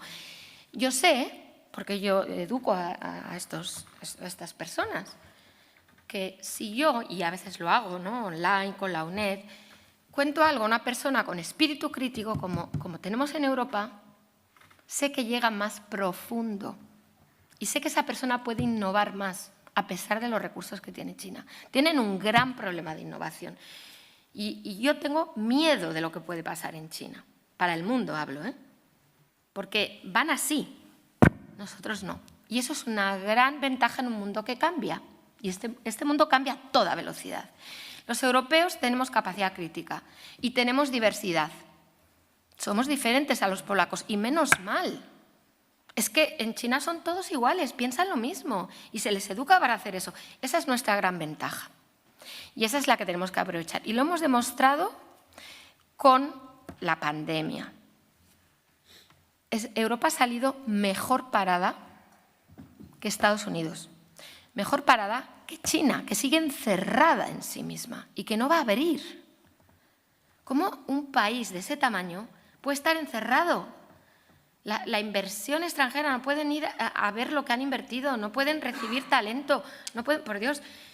Entonces, yo creo que aquí lo que hay que hacer, porque al final el tiempo es breve, se me acaba aquí, nos acaba a todos. Y todos muchos tendremos hijos y queremos lo mejor para ellos en esta Europa que tanto queremos, porque es una Europa democrática, porque es una Europa que permite la diferencia de opiniones. Entonces, esa Europa lo que tiene que hacer es ponerse las pilas y necesita ser un Estado federal, una confederación de Estados, pero necesita tener una política exterior común. Necesita que alguien decida algo y rápido y que da igual que la planta de semiconductores esté en Magdeburg o en Lille, es que me da igual, o en España, porque si nosotros no vemos por el interés común de Europa, Europa desaparecerá. Desaparecerá. Porque los retos son absolutamente gigantescos. Y damos una imagen de extrema debilidad, que por eso el señor Putin, a pesar de que su economía está mucho peor que la nuestra, hace lo que hace, por esa debilidad. Entonces, no nos queda más remedio que hacer esto. ¿Quién puede hacer esto? Pues no lo sé, porque como bien escuchábamos, en las grandes estrategias europeas que se espera que la ciudadanía discuta, no hay ideas, no hay estrategia. Es como un cambio, para la velocidad de cambio que tiene el mundo, es como ir en un caracol. O sea, es que no podemos ir a esa velocidad. Europa necesita hacer un Big Bang y dar un salto mortal, porque por desgracia el mundo cambia más rápido que nosotros.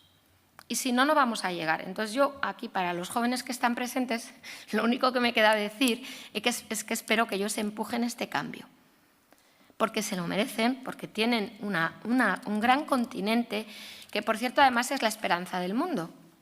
Porque dentro de muy poco, y esto ya es la India, donde yo creo que la democracia está realmente en peligro, el mundo no va a ser democrático, en su mayoría. Esto se nos olvida, pero es que ya es así, o sea, casi.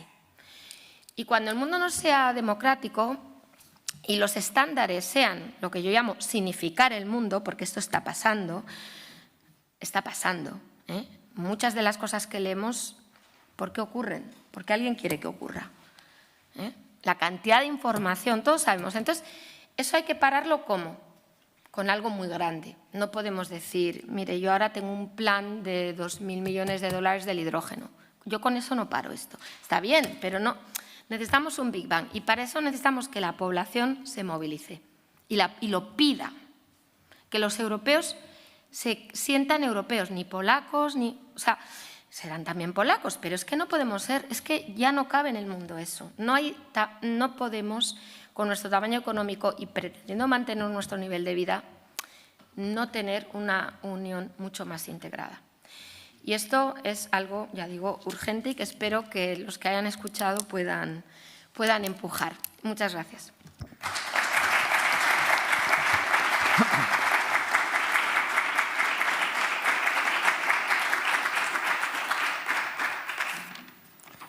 Eskerrik asko Alicia García Anderea. Eta orain, gure hirugarren islaren txanda da, Antonio de Lecea.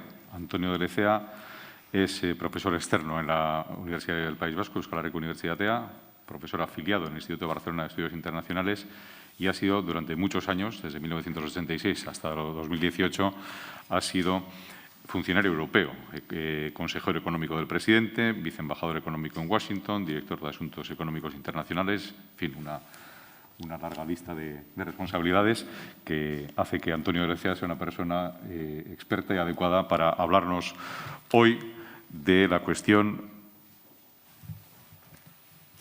cuán estratégicamente autónoma puede ser la Unión Europea. Adelante, Antonio. Gracias. Muchas gracias. Buenos días, Egunon. Y muchas gracias al Gobierno vasco y a Eurobasque por la invitación a participar en este debate y disfrutar de esta bella ciudad y de este bello entorno.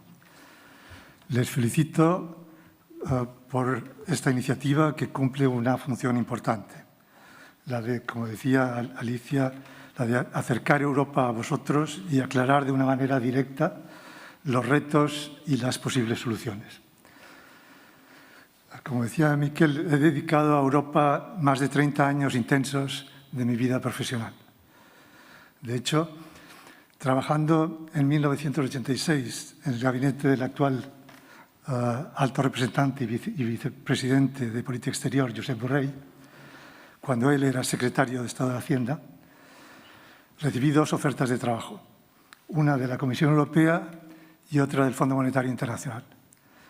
Me decidí por la primera porque para mí representaba poco, como decía Alicia, participar en la construcción del proyecto europeo, ayudar a escribir la historia con mayúscula.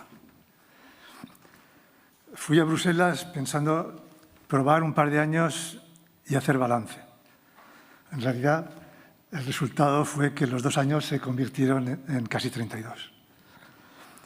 Y aunque ya no trabajo en las instituciones europeas, Europa sigue ocupando buena parte de mi tiempo.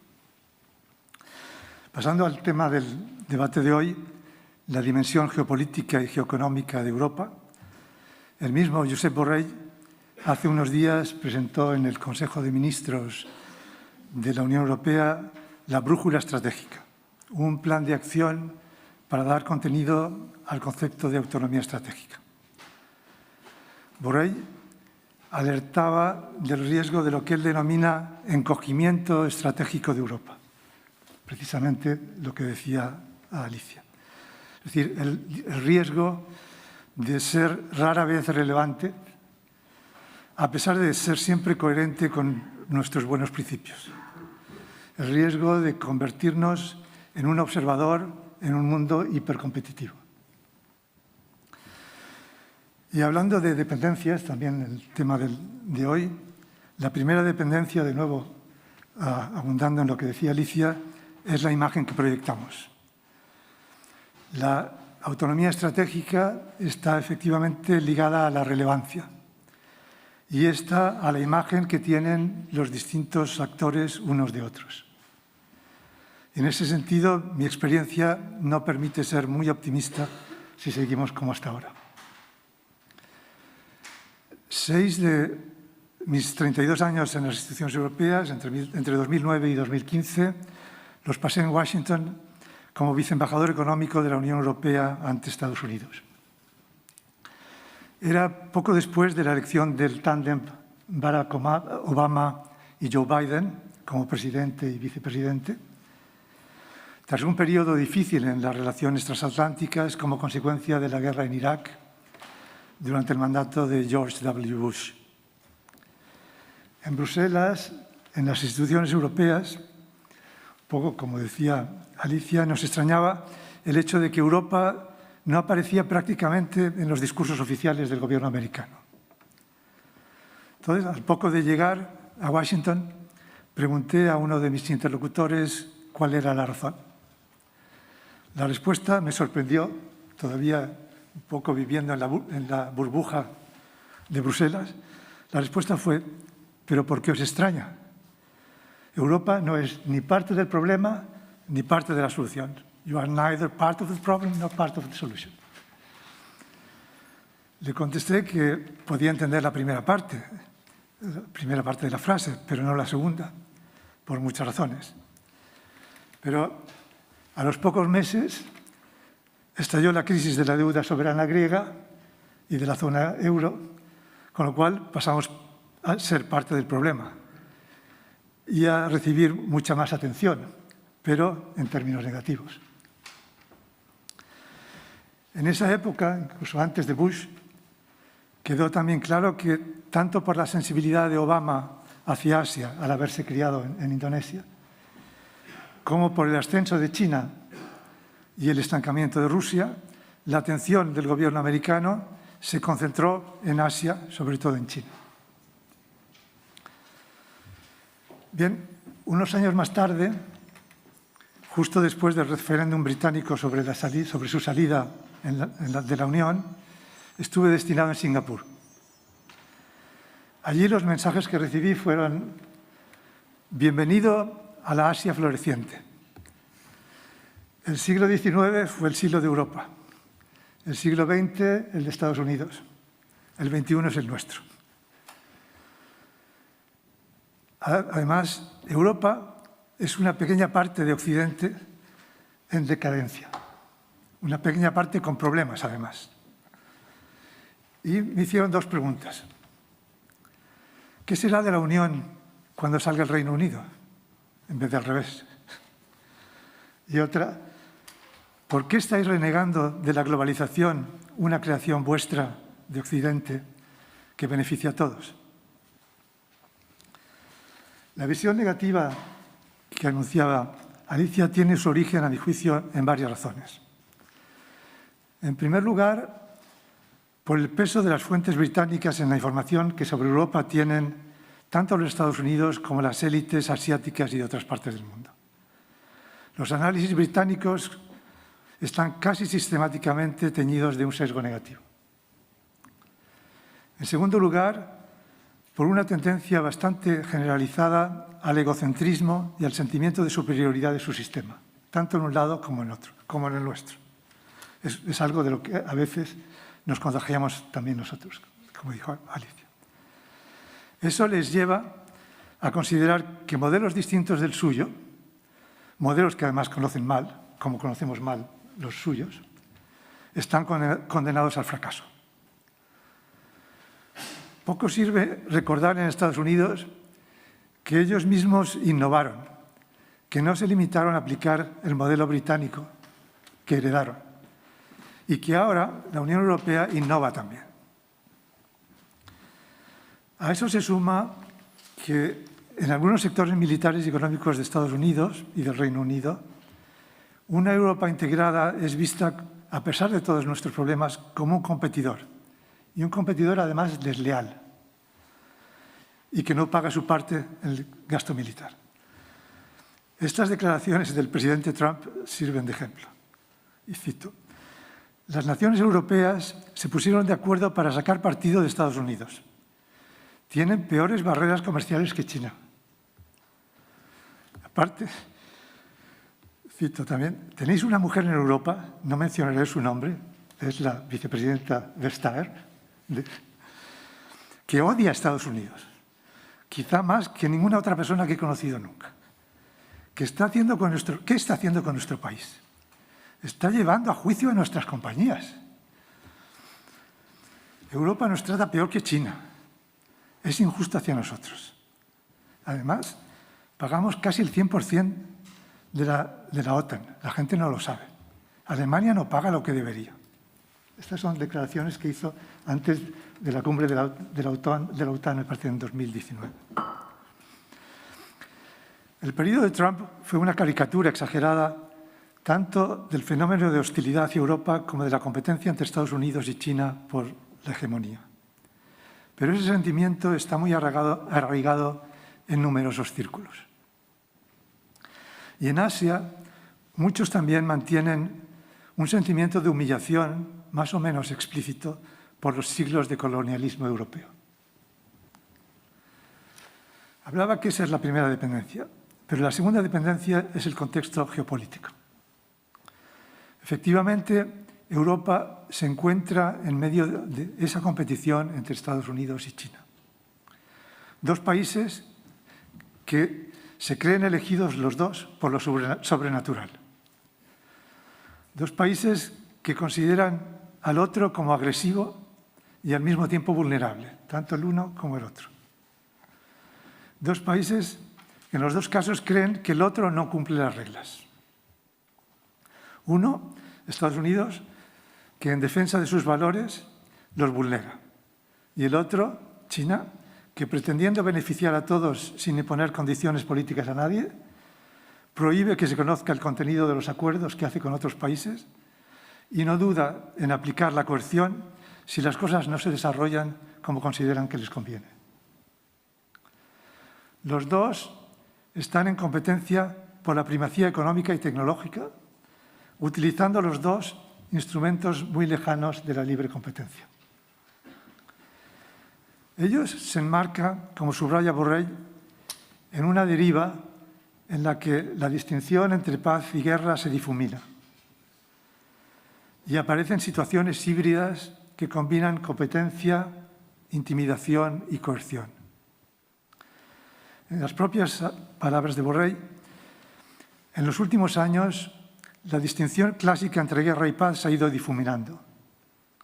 El mundo está lleno de situaciones híbridas con dinámicas que mezclan competición, intimidación y coerción.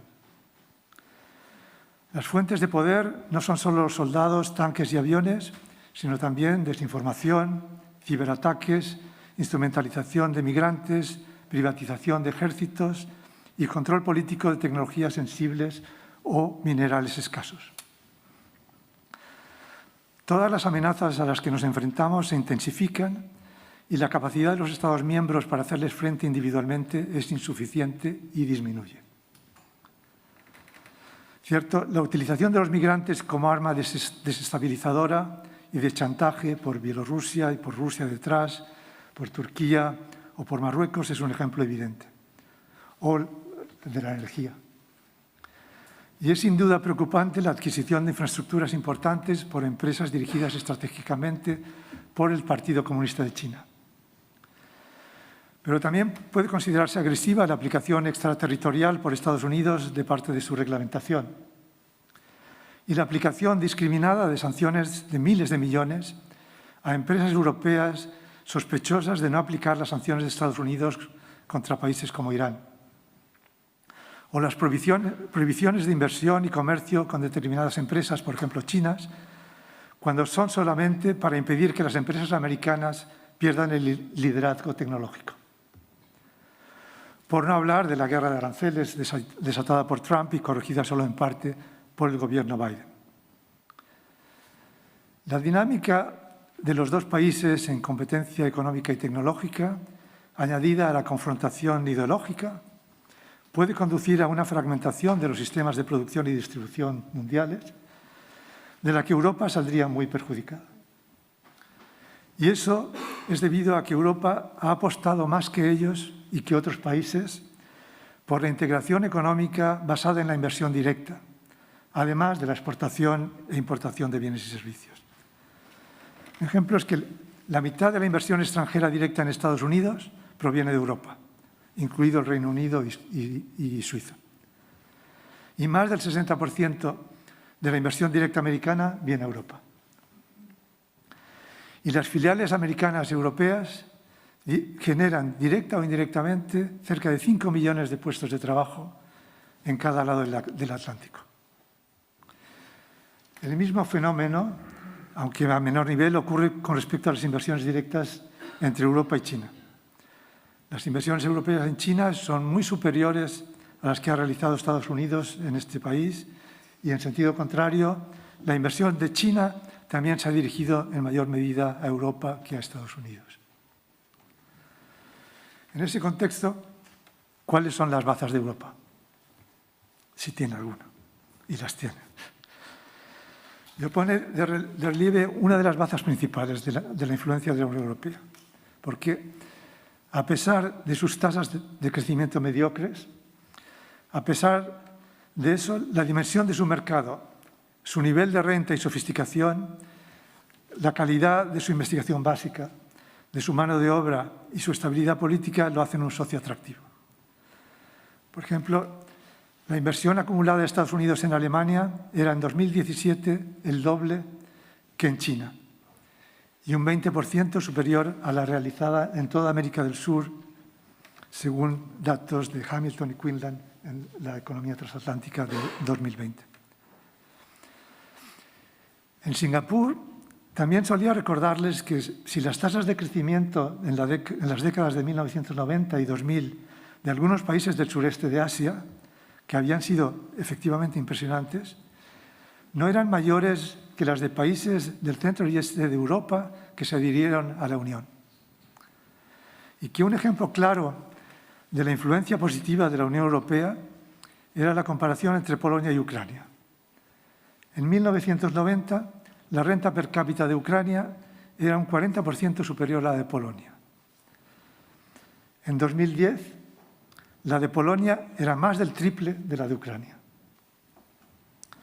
Es por lo que el Banco Mundial, en un informe sobre el modelo de crecimiento europeo de 2012, y puesto al día más adelante, calificaba a la Unión Europea de máquina de convergencia, que acogía a países de renta baja y los acompañaba para alcanzar niveles de renta media o incluso alta. El Banco Mundial también calificaba a Europa de superpotencia de estilo de vida. Una calidad de vida asociada a unos niveles de protección no solo social, sino también medioambiental e individual, que muchos otros países toman como referencia. En sus propias palabras, Europa ha proporcionado a sus ciudadanos mayor seguridad de renta y una mejor relación entre trabajo y vida.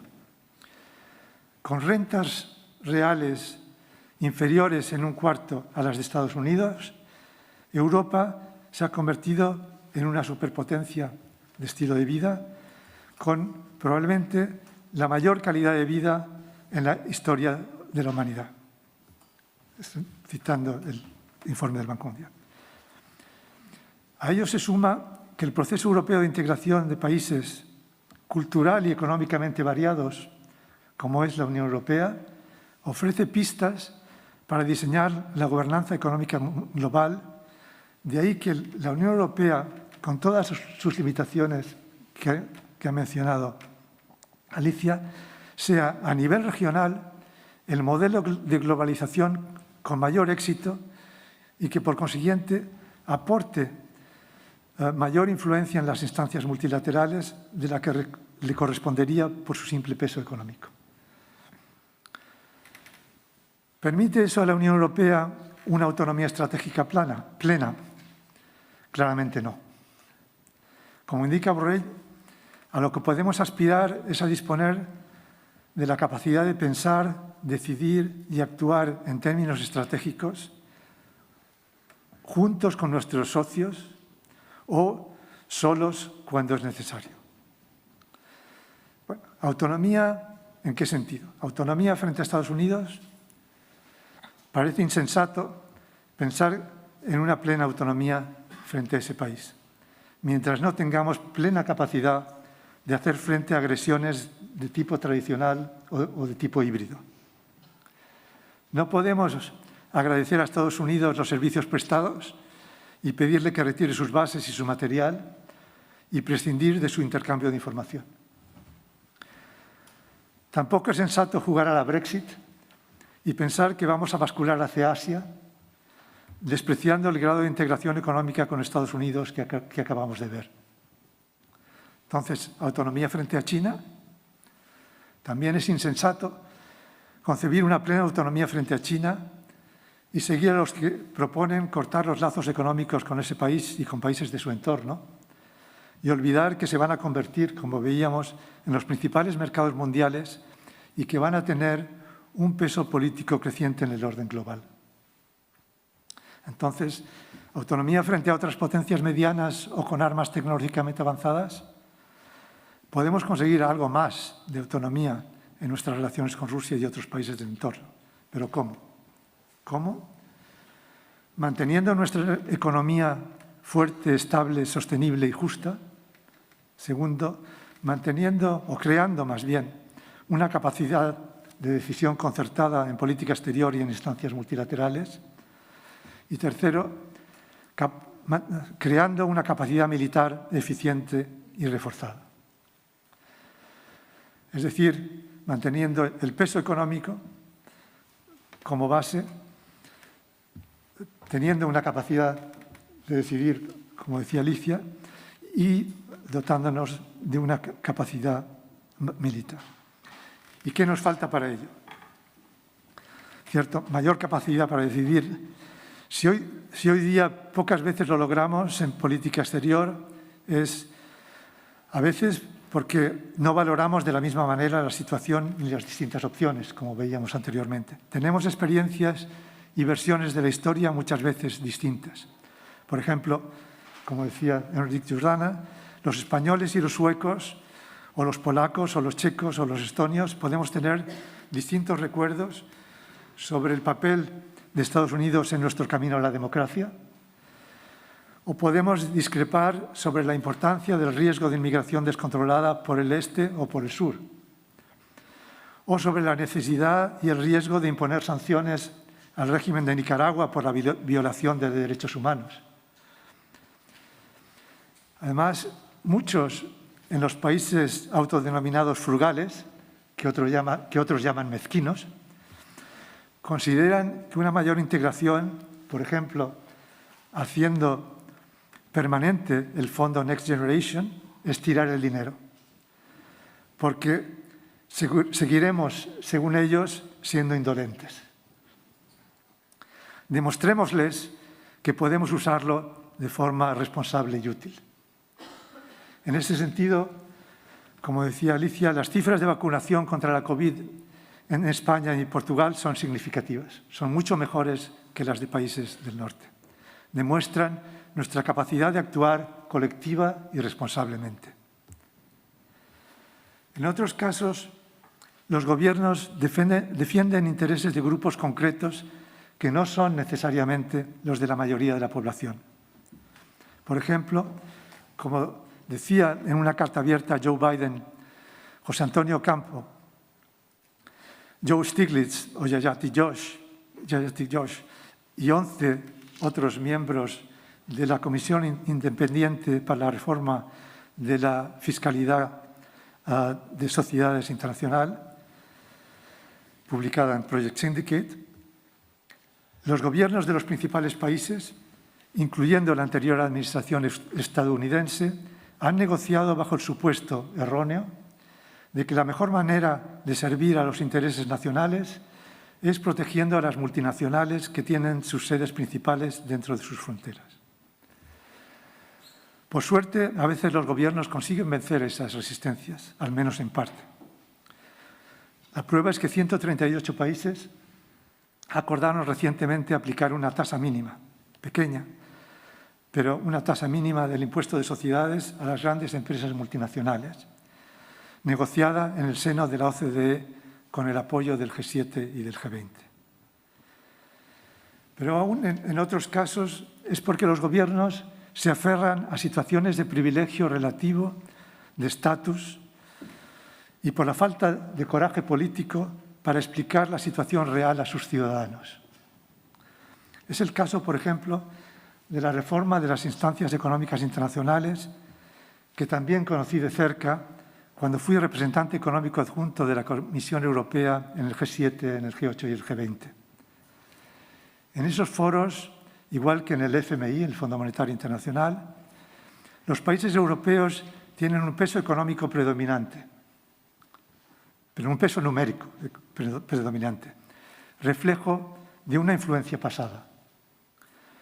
Los países emergentes se quejan y reprochan a los europeos que las instituciones están caducas y amenazan con crear otras paralelas que sirvan mejor a sus intereses. Para Europa en su conjunto no tiene sentido porque las instituciones multilaterales, a pesar de todas sus deficiencias también, son las que mejor pueden ayudar a conseguir un equilibrio entre las potencias y, sobre todo, poner un freno a sus abusos, si alguien puede. Pero hasta ahora, los gobiernos europeos no han sido capaces de decidir una reducción en su peso cuantitativo que podría redundar en un aumento de la influencia cualitativa. Para mantener nuestras economías prósperas, sostenibles, resilientes y socialmente más justas, podemos invertir en los individuos y hacerlos más productivos con educación, investigación, desarrollo y difusión de ideas e innovaciones que crean valor social. Y en el campo de la educación, francamente, que conozco más de cerca, hay mucho que mejorar. En el de la digitalización y la sostenibilidad, el Next Generation EU Fund es un trampolín que no podemos malgastar. Podemos también reducir las desigualdades y, sobre todo, la desigualdad de oportunidades y la pobreza. Ello permitirá no solo una economía más próspera, sino también reducir la brecha entre grupos sociales y entre políticos y ciudadanos. Atacando las desigualdades en sus orígenes, lograremos también una política fiscal más eficaz y menos sobrecargada. Y, en tercer lugar, para reforzar nuestra capacidad militar y hacerla más eficiente, deberemos vencer muchos de esos viejos prejuicios nacionales y darnos cuenta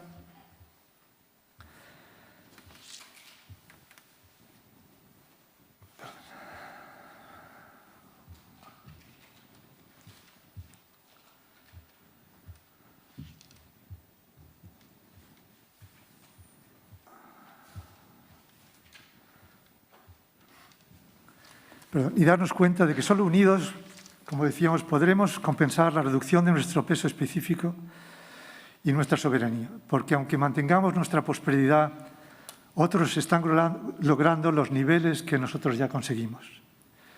Como conclusión, una plena autonomía estratégica es una quimera, incluso para las grandes potencias, tanto más para Europa. Pero una mejora de nuestra protección con respecto a la situación actual sí es posible, decidiendo y actuando conjuntamente en el seno de la Unión Europea, sobre todo a la vista de los retos y evoluciones geopolíticos que podemos constatar. Ello requiere una dinámica política y de participación ciudadana y un compromiso de la clase política para trabajar por los ciudadanos, en donde las instituciones estén al servicio de los ciudadanos y no al revés. Por ello es tan importante continuar fomentando diálogos abiertos y rigurosos como este entre los ciudadanos, los políticos y los llamados expertos, para que los primeros sean conscientes de los retos y obliguen a los políticos y también a los expertos a levantar la mirada y a trabajar en el verdadero interés de las generaciones actuales y futuras. Eskerrik asko, muchas gracias.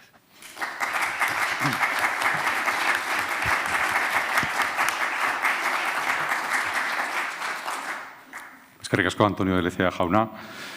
Hemos terminado ya con las tres ponencias. Vamos un poco mal de tiempo. A las 11 teníamos que terminar, siento un poco, pero me han parecido tan interesantes las ponencias que no he osado interrumpir. No sé si entre el público tenemos alguna pregunta que hacer. Además, a las 11 tenemos que terminar. ¿Algún comentario? Sí, ahí tenemos una persona que quiere intervenir.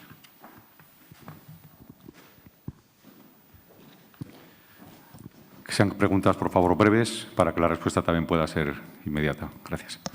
Bueno, buenos días. ¿Qué tal? Yo soy Gabriel, de Cádiz. Me han gustado mucho las intervenciones, todas, sobre todo la de Alicia. Me ha parecido muy interesante cómo ha combinado el punto crítico con el punto esperanzador. Mi pregunta sería que me gustaría saber la opinión en general de cómo piensan que puede la Unión y su ciudadanía participar en estos planes tan ansiados de una autonomía estratégica, cuando sus propios valores, principios y todo lo que hemos establecido peligran y están en un deterioro continuo.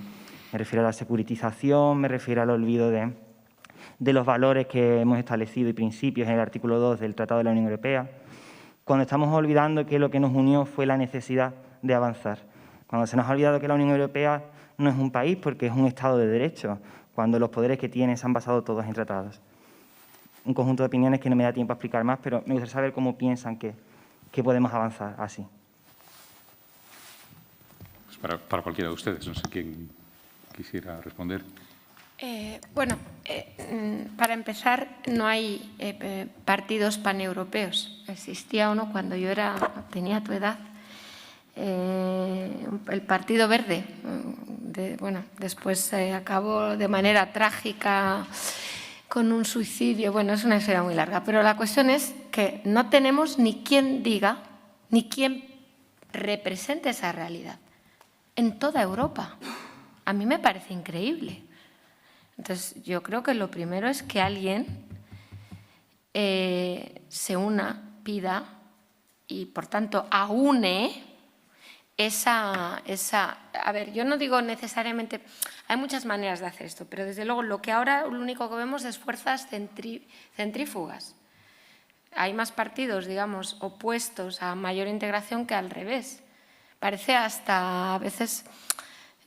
casi, yo diría que cuando digo esto a veces me siento mal porque hay quien me mira como diciendo, bueno, o sea, pero esto es de los años 80, o sea, es que... Y entonces a mí me preocupa mucho eso porque realmente no hay representación para buscar una integración mayor en Europa, inteligente. Entonces yo creo que eso tiene que venir de las bases. ¿Cómo se crean los partidos? No sé, yo nunca he estado en ninguno, pero digo, ¿cómo se crean los partidos? Eso es la primera aproximación que se me ocurre, porque una vez lo tengas y lo voten en distintos países, tendrán capacidad de acción y quizás un día, digamos, no tengamos que basar todo en tratados. Es que realmente es muy débil porque el Estado de Derecho está en riesgo. Además, entonces, yo creo que por desgracia no es la solución a futuro. En un mundo diferente quizás lo habría sido, pero es que el mundo ha cambiado y por eso estamos aquí hablando justo de esto. Sí, yo creo que hay que ser moderadamente pesimistas, pero no más que moderadamente pesimistas, ¿no? Es decir, hace unos años, después de la crisis de 2008, en Europa empezaron a cobrar más fuerza, porque ya existían, o sea, el populismo no es una cosa de hace 2 días, ni la extrema derecha es una cosa de hace 3 días. O sea, esto ha existido prácticamente desde el final de la Segunda Guerra Mundial. Es decir, en los años 50 en Italia ya existía el uomo qualunque, el hombre cualquiera, que se convirtió en un movimiento de opinión que al final fue a las elecciones con cierto resultado y consiguió condicionar durante un tiempo la política italiana en los años 50. El hombre cualquiera. Entonces, lo que pasa es que esto se ha ido acentuando, pero lo que quiero subrayar es que hace unos años había en Europa, en la Unión Europea, y sobre todo en el sur, formaciones políticas que de una manera explícita estaban planteando la conveniencia de abandonar el euro. Lo planteaba el Frente Nacional francés, lo llegó a plantear la Liga Norte italiana, de hacer una réplica al Brexit en otros países, es decir, oye, si no las cosas se complican, nos vamos. Aquí en España, hace nada, 1 año y medio, el portavoz de Vox en el Congreso, con motivo de una moción de censura al gobierno actual, llegó a esbozar una idea alternativa, la iberosfera, de un espacio de que un nuevo espacio vital para España, que no sería Europa, que él calificó como parque temático de derecho administrativo, sino el mundo latinoamericano, ¿no? Ahora, lo que sí vemos es que en estos últimos tiempos y sobre todo con la pandemia todo esto ha disminuido, sigue existiendo. Los partidos de extrema derecha, incluso sus resultados en algunos casos mejoran, siguen existiendo partidos euroescépticos, pero ya no plantean ni la salida del euro ni la salida de Europa. Ahora lo que es, el planteamiento es distinto, es decir, estamos en Europa, vamos a hacer que Europa funcione de otra manera, conforme con mayores soberanías nacionales, etcétera, etcétera. Pero esto es significativo, o sea, que en 5 o 6 años se haya producido esta oscilación. Yo creo que el problema es un problema de tiempos, es decir, mi impresión particular es que en Europa las cosas van madurando en la dirección que se ha apuntado, que usted ha apuntado, creo que sí. El problema es la velocidad y los tiempos. El problema con el que a mi modo de ver se encuentra Europa es que la historia en estos momentos de aceleración va más deprisa que los mecanismos, digamos, de formación de consenso en Europa, que son mecanismos muy complejos. Este es el problema.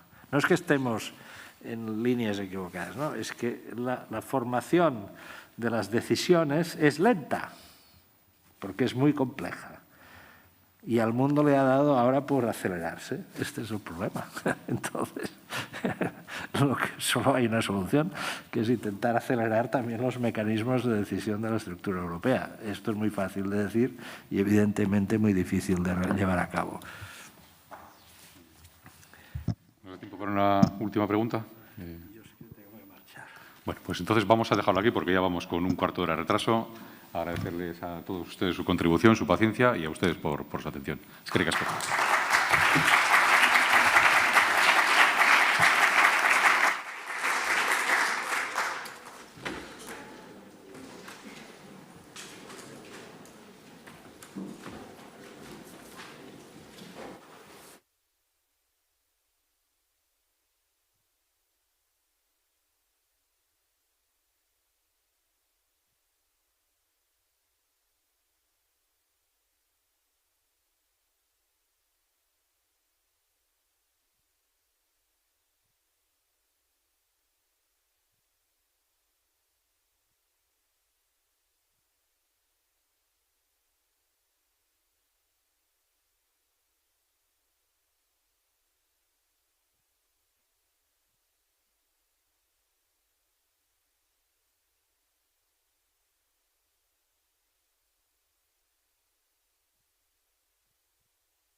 tercero quién es? Vengo a aprender. Raquel... Raquel, yo no la conocía No la tampoco. hemos visto, ¿no? ¿O sí? Sí, sí, está por aquí. Es una chica joven que está en el Cano ahora. Pero yo estoy en el Cano, yo no la conozco. Bueno, no la No, pero identifico. que acaba de entrar en el Cano, porque me estuvo contando.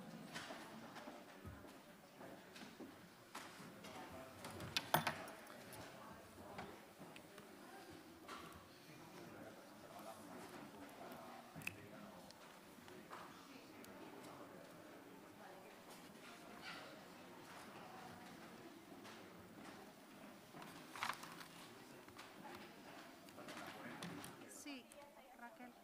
¿Cuánto tiempo...? Han estado Como los se oye lo que anteriores estáis 25 minutos, nosotros 20. Claro. Para dejar un poquito de...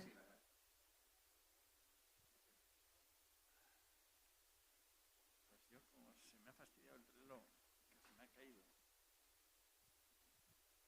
Si quieres te pongo aquí el móvil. No, pero es que no me oriento con el móvil. Tengo yo móvil. No me oriento. Yo estoy acostumbrado... Mira, ahora me funciona. Yo estoy acostumbrado de las oposiciones...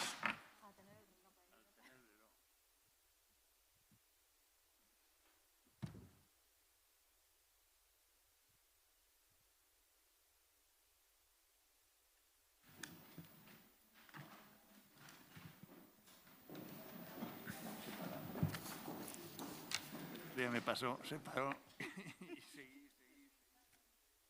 Hasta que me di cuenta que se había parado.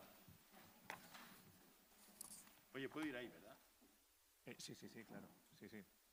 Espera un segundito. Que venga y ahora te doy... Os presento... A ver si funciona. Sí. A tocar Pues, un poco. espera, se supone que sí. Sí, perfecto. Va bien.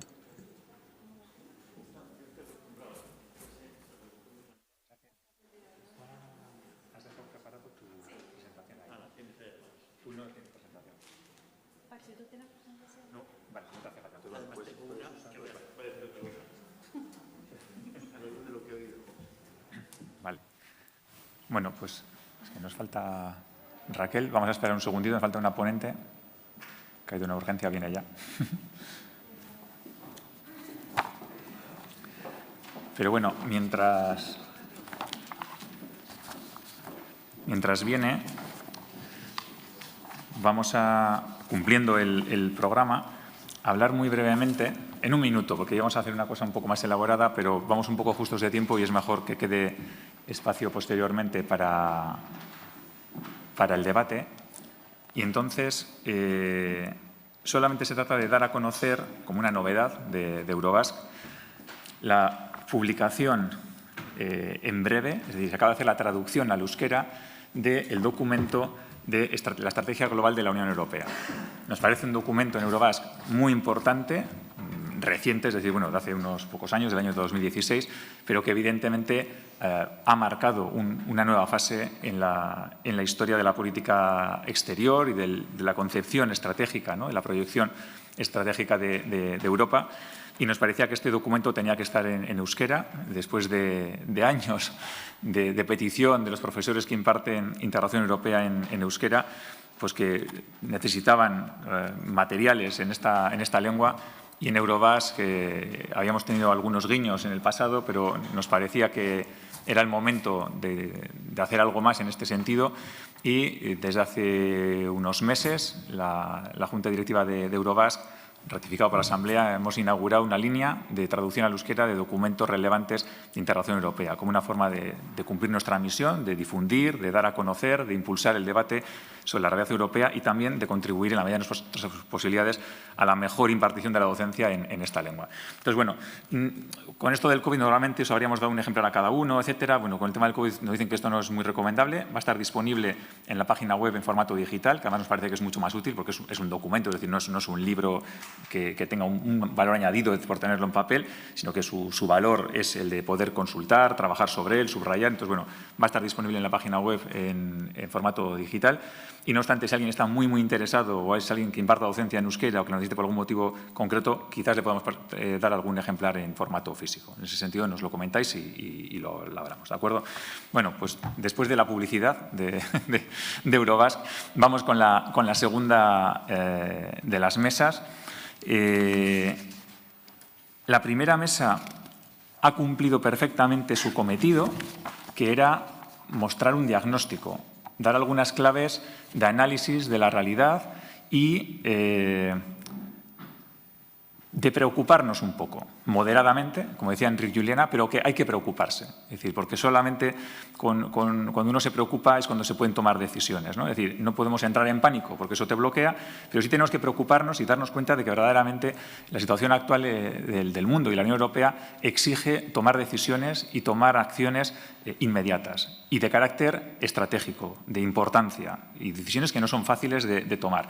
Y entonces ahora vamos con esa segunda mesa, es decir, si la primera nos planteaba los problemas, las dificultades, las claves sobre las cuales pensar y la urgencia de que hay que hacer algo, la segunda mesa viene precisamente para reflexionar qué está haciendo y qué podría o debería hacer la Unión Europea para responder ante estos desafíos, estas exigencias que se le presentan. Y para ello contamos pues, con un plantel de primer nivel, igual que la primera mesa.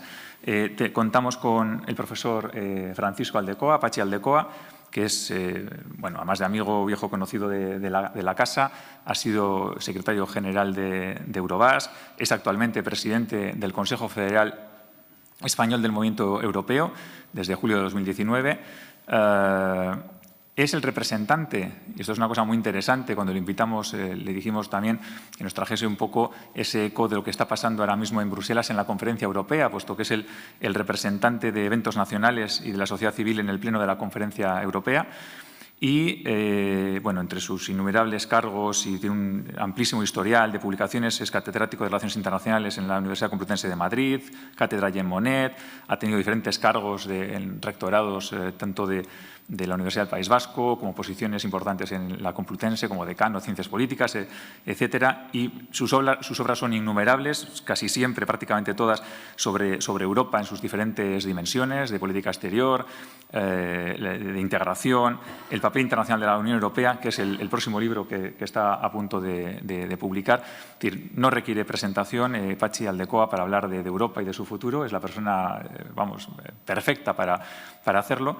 Y hoy nos va a hablar precisamente, con este mandato que le habíamos, este encargo que le hicimos, de que nos dé algunas claves para pensar en este contexto tan complicado de la Unión Europea, qué debe hacer la Unión Europea, además de unirse, que eso ya lo doy por supuesto que va a ser una de sus claves, que compartimos absolutamente en Eurobasque, caminar hacia esa Europa federal, pero cómo, de qué forma y cómo se está gestionando esto en la Conferencia Europea. Patxi, cuando quieras, tú ya la palabra. Eskerrik asko. Pues muchas gracias.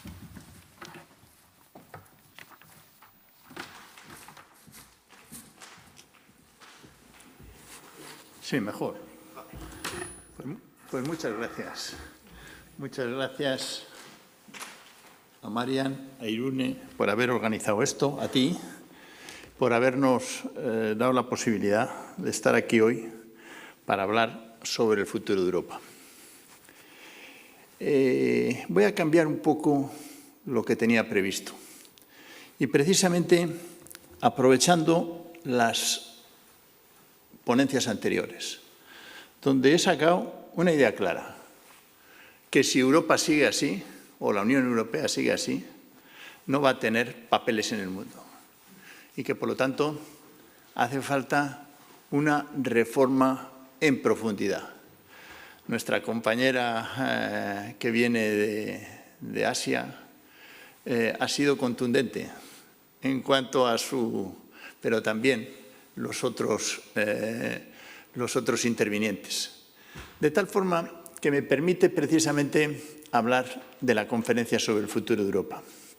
Voy a hablar de la Conferencia sobre el Futuro de Europa y voy a hablar de la política exterior y de la autonomía de estrategia, que es lo que estaba. La Conferencia sobre el Futuro de Europa surge precisamente para tener una visión nueva de las necesidades que tiene Europa, porque precisamente cuando ya se convoca en marzo y en mayo del 21, ya se habían tomado decisiones importantes en materia de COVID, decisiones federales de profundidad, como ahora a continuación explicaré. Y sobre todo era recogiendo la idea de Macron de que hacía falta no solamente tener unas propuestas de las instituciones, sino oír a los ciudadanos y a la sociedad civil. Concretamente, la señora von der Leyen, en su toma de posesión en junio del 19, dijo que se comprometía, siguiendo las propuestas de algunas fuerzas sociales, entre ellos el Movimiento Europeo, del que yo formo parte, el Movimiento Europeo Internacional, recogió la sugerencia diciendo que convocaría una conferencia al año siguiente, en el 2020, con objeto de oír a los representantes de las instituciones y a los ciudadanos y la sociedad civil en pie de igualdad. Y aquí está el tema, porque nosotros creemos que esto no está siendo así. En pie de igualdad, con fuerte participación de jóvenes, tampoco creo que se está haciendo así, y abierto a la reforma de los tratados. Ese fue su compromiso electoral. Después, por las razones del COVID, que no se pudo hacer en Croacia el 9 de mayo, como estaba previsto, pero ¿por qué no decirlo? También porque no se pusieron de acuerdo entre las tres instituciones convocantes.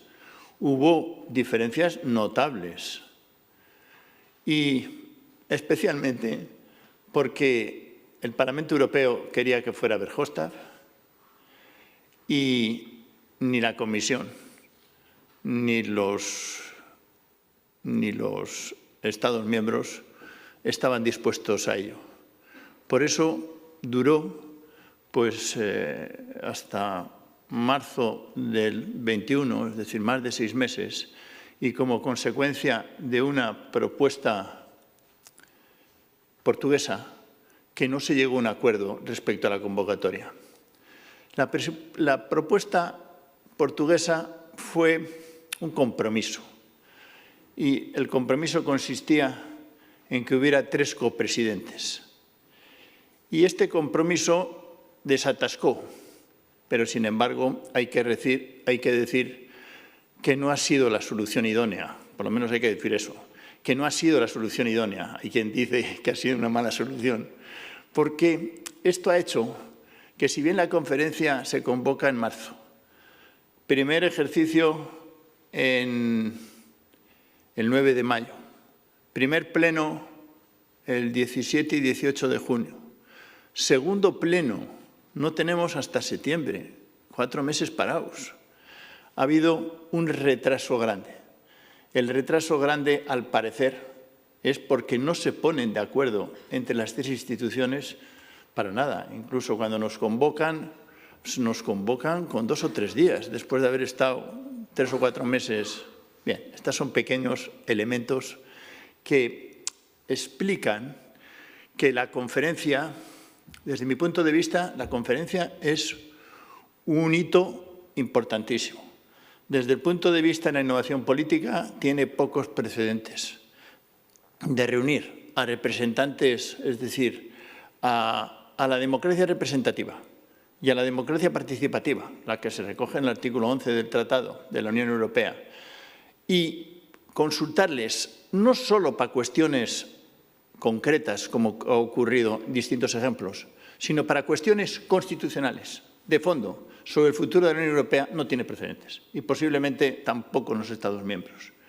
Bien entendido que es una operación consultiva y que a partir de ahí se podrá hacer de acuerdo o no se podrá hacer de acuerdo.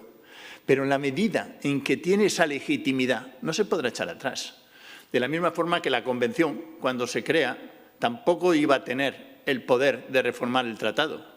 Pero una vez puesto en marcha, no había gobiernos que fueran incapaces de echar atrás lo que había hecho la Convención. Por lo tanto, es una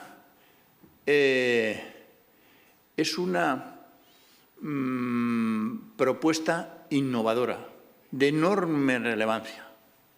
Desgraciadamente, en muchos países europeos, entre ellos en España, pues no está teniendo casi repercusión. Ese es un tema del que no voy a hablar, porque si no nos distraemos, pero es un tema verdaderamente problemático, que por qué en España, y digo especialmente en España, no quiero contar otros ejemplos de otros países, la mayoría no tiene la repercusión que debiera, pero en España especialmente, y aquí tampoco, en Euskadi. Por lo menos lo que yo puedo intentar conocer, lo cual es una dificultad. Pero la Convención, yo creo que debido al retraso, debido a que las instituciones no lo están haciendo bien, la comunicación. El otro día, en un programa de radio, decían un conjunto de periodistas, 30, que había un fracaso comunicativo y que, por lo tanto, va a haber un fracaso político. Yo no creo en eso. Está claro que ha habido un fracaso comunicativo, especialmente de las dos instituciones, del Parlamento y la Comisión, al menos en España. Y lo digo con claridad absoluta. No están haciendo su labor las dos direcciones. Y los países miembros, pues hombre, podíamos haberlo hecho mejor. Me refiero también al Gobierno y me defiendo también a las comunidades autónomas, aunque han reaccionado. Y últimamente, y no me estoy definiendo en este caso al Gobierno vasco, que sí ha hecho una actividad, ha hecho 4 actividades anteriores, está haciendo esta, pero en general no está cuajando en la sociedad lo que se está debatiendo en el seno de la Unión. La dificultad es que quedan 4 plenos. 4 plenos y 5 meses. Y hemos gastado 7 meses para 2 plenos. De tal forma que espero que ahora tenga repercusión. Porque se está discutiendo el futuro de Europa. Y se está discutiendo el futuro de Europa en los temas fundamentales. Hay 9 grupos de trabajo. El 4 es sobre el tema que ahora trataremos, sobre el tema de Europa en el mundo, que se llama así. El primero es sobre democracia, el segundo es sobre cambio climático, el tercero es sobre la agenda digital, en fin, no sé si me acordaré de todos, sobre la salud, sobre el modelo social, la unión económica y monetaria, la unión fiscal. Y, por cierto, en ese tema es donde se ve que hay más acuerdo. La unión bancaria, la unión fiscal. E incluso, como después veré, ahí se está planteando, junto en materia de política exterior, la superación de la unanimidad. Es decir, en inmigraciones, y no sé si me dejo alguno más, la impresión que hay, yo estoy solo en uno, en el grupo de trabajo de la Unión Europea en el mundo, pero por lo que escucho a mis compañeros es que en algunos, por ejemplo en el de democracia, se está planteando en serio grandes reformas. Y ya adelanto mi hipótesis. Yo creo que la discusión no va a ser si va a haber reformas o si no va a haber, sino el calado de las mismas. Y me refiero en los 9 temas de que estoy tratando. En el tema de la salud hay un preacuerdo claro de que para las pandemias tiene que tener la Unión Europea competencias. Eso, aunque no se diga así, eso exige la reforma del tratado. Yo más bien creo que la discusión va a estar no en si se reforma el tratado, sino si se reforma el tratado por el procedimiento simplificado, de forma rápida en casos puntuales, o si se reforma el tratado a través de una convención, y a través de una convención equivalente a la anterior, y que además, ya que toco el tema de la convención, el Movimiento Europeo Internacional y nosotros defendemos una reforma en profundidad, aunque de momento no lo decimos por razones tácticas. Hay un grupo federalista al que pertenezco, pero que no la Unión Europea de Federalistas, que, por cierto, está preparando un documento muy exigente, que se va a hacer público en días. Nos han dejado un mes para los firmantes para que lo veamos, y en donde el cambio es profundo. E incluso utilizan si no recuerdo mal, porque sé que algunos de los que están aquí o alguno lo ha estudiado a fondo, utiliza una reforma federal constitucional y vuelve a la idea de una constitución para Europa. Y ya verán ustedes entre los firmantes, que no voy a revelar ahora, pero no solamente está Verhofstadt, que es el que lo mueve, sino que hay de todos los grupos parlamentarios europeos un sector importante y de varios gobiernos. Es decir, ya anuncio aquí que eso va en la línea de lo que decía nuestra compañera. Si hay un grupo, otra cosa es que tenga éxito, que está planteando con fuerza la reforma política imprescindible para funcionar en el interior y para jugar papeles en el mundo. Es un documento de 20 y tantas páginas que no ha salido en España, pero saldrá brevísimamente, antes de la próxima conferencia. Por eso, con eso quiero decir que si hay un grupo, bueno, y en ese grupo ahora ya se han manifestado por lo menos 30 o 40 de los que forman parte, que no es más que un 10%, pero son los que empiezan, los que ya van con un papel. A nosotros no nos ha gustado esa estrategia. Cuando digo a nosotros, digo al movimiento europeo. Porque frente a ese llamamiento estamos de acuerdo de fondo, pero no nos gusta porque va a haber, ya ha empezado a haber, reacciones en contra. Cuando lo que creemos que en la conferencia hay que hacer es ganarse al adversario, ganarse no al adversario, a los que tienen otro punto de vista, no dar un órdago tan completo, donde va a surgir otro órdago completo. Ese camino personalmente no lo he defendido, aunque firmaré el papel. Pero nosotros, desde el Movimiento Europeo Internacional, estamos en una posición más suave. Es decir, hace falta primero decir qué es lo que queremos hacer y después veremos si hay que reformar o no el tratado. Estamos convencidos que hay que reformar, pero antes, en el documento previo, queremos meter mucha más gente y no crear una reacción poderosa. Por otro lado, en los plenos lo que se oye es mayoritariamente los que quieren la reforma. Muy pocos están en una posición públicamente distinta, incluso los gobiernos. Lo más que hacen es se callan. Yo no les he oído a ninguno de los 19 que digan que se oponen. Ha salido un informe en Agencia Europe en el cual dicen que 19 gobiernos se han manifestado ya a favor de la reforma. La cuestión está en saber hasta dónde, porque, por ejemplo, en las exposiciones públicas todo el mundo está de acuerdo, por decir una reforma de las competencias que no tiene duda, con la salud, a la que he hecho referencia. Nadie se ha opuesto a eso, nadie. Por lo tanto, hay algunos consensos en relación a la reforma. Y cuando les preguntan 19, pues claro, la reforma lo aceptan expresamente 19, pero no sabemos hasta dónde.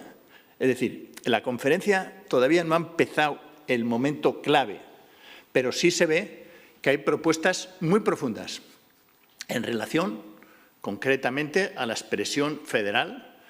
Hay muchos que la aceptan. Especialmente, por ejemplo, los alemanes, se dirigen con claridad. Los franceses no. Los franceses utilizan la de la soberanía europea, que para el alemán choca. Aquí hay que conciliar distintas percepciones históricas, distintas historias. Nuestro gobierno, de momento, no utiliza ni una ni otra, pero ha dicho públicamente que estará a favor de los que vayan más adelante. Que también, en este círculo puedo decir que cuando empezamos las conversaciones hace 2 años, estaban en dudas, estaban todavía en la idea de que una conferencia podía presentarse renacionalización de políticas y por eso no querían hablar de la reforma del tratado. Hoy no es esa la situación. La situación es ser muy cautos, pero se da por hecho que hay que cambiar de forma fundamental. ¿Cuáles son los grandes temas que hay que cambiar? Pues los grandes temas que hay que cambiar es en relación a la democracia, reformar el artículo 7 famoso, que es el que hace que no se puedan poner sanciones.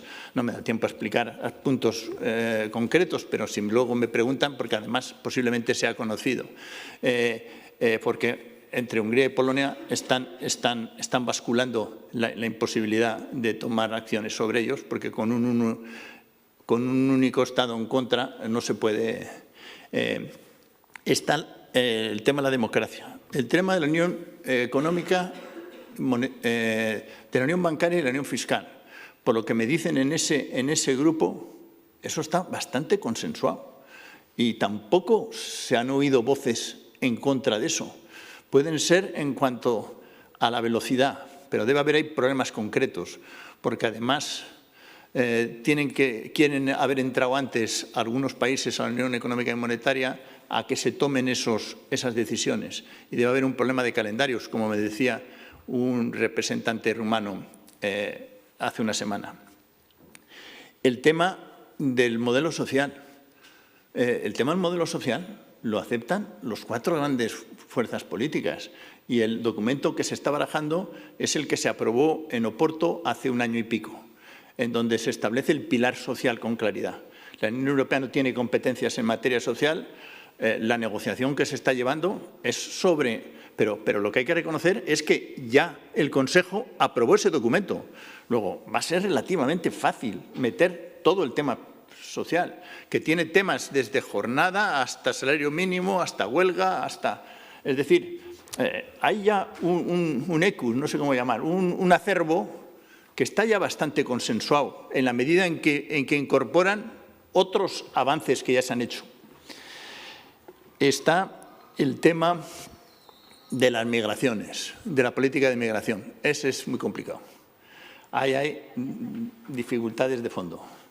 Pero, sin embargo, el tema actual de Bielorrusia, de Polonia y Bielorrusia, a pesar de todo, puede facilitar, porque los polacos tenían dudas, por ejemplo, en el reparto de migrantes. Pues ahora me parece que lo van a tener que ver de otra manera.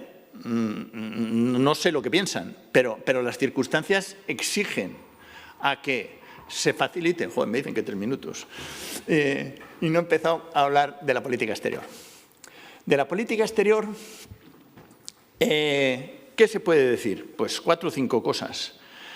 Hay un cierto consenso en facilitar, poner en marcha la brújula estratégica.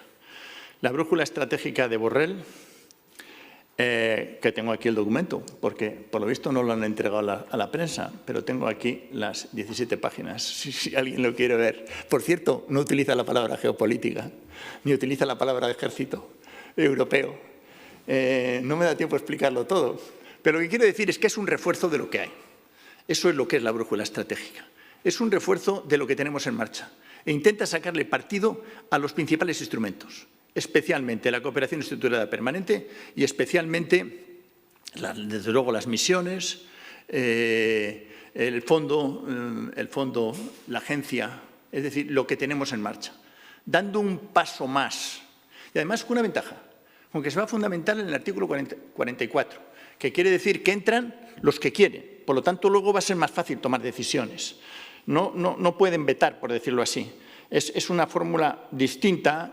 Algunos, bueno, aquí hay gente, aquí está María Eugenia, que conoce mejor que yo el tema, ponen algunas dificultades a esa fórmula, pero ese no es el tema fundamental. El tema fundamental es que, en 2 casos que son los que vienen en los periódicos. El primero, el crear una misión civil con 200 efectivos para hacer efectivo en un plazo de 30 días en lugares de riesgo, pero eso es para el 93. Y luego lo que más ha salido en la prensa, que algunos hablan de embrión de ejército, no es un embrión de ejército, es una fuerza de intervención rápida, modular, en donde además no estará vigente hasta el 2025, quizás demasiado tarde. Y que no es un ejército, ni tiene que ver con un ejército. Son fuerzas, es un sistema equivalente a los que hay en las misiones militares actualmente. En todo caso, es un ejército de ejércitos. Este tema del ejército, podríamos hablar mucho de por qué se utiliza esa expresión, pero ahora si quieren me preguntan.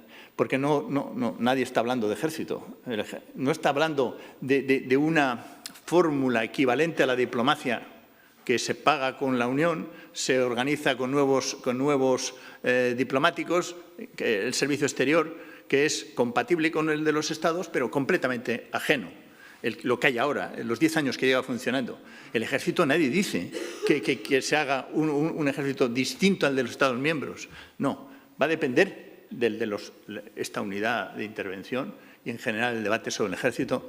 Aunque ha creado, porque no sé si han visto ustedes, que en la socialdemocracia alemana sí se habló, en las elecciones estas, de ejército europeo, de ejército clásico, de unidades nuevas, pero ha quedado tocado porque los verdes dicen que ni hablar y van a necesitar una relación entre ellos, con lo cual, bueno, este tema del ejército es un tema interesante, pero que no me da tiempo a hablar.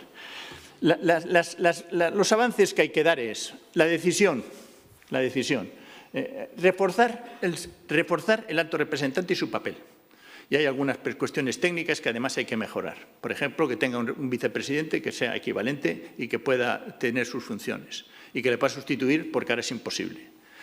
Algunos problemas técnicos más. El refuerzo del servicio exterior, que aunque tienes una diplomacia concreta equivalente a la de los Estados, tiene algunos límites que hay que arreglar.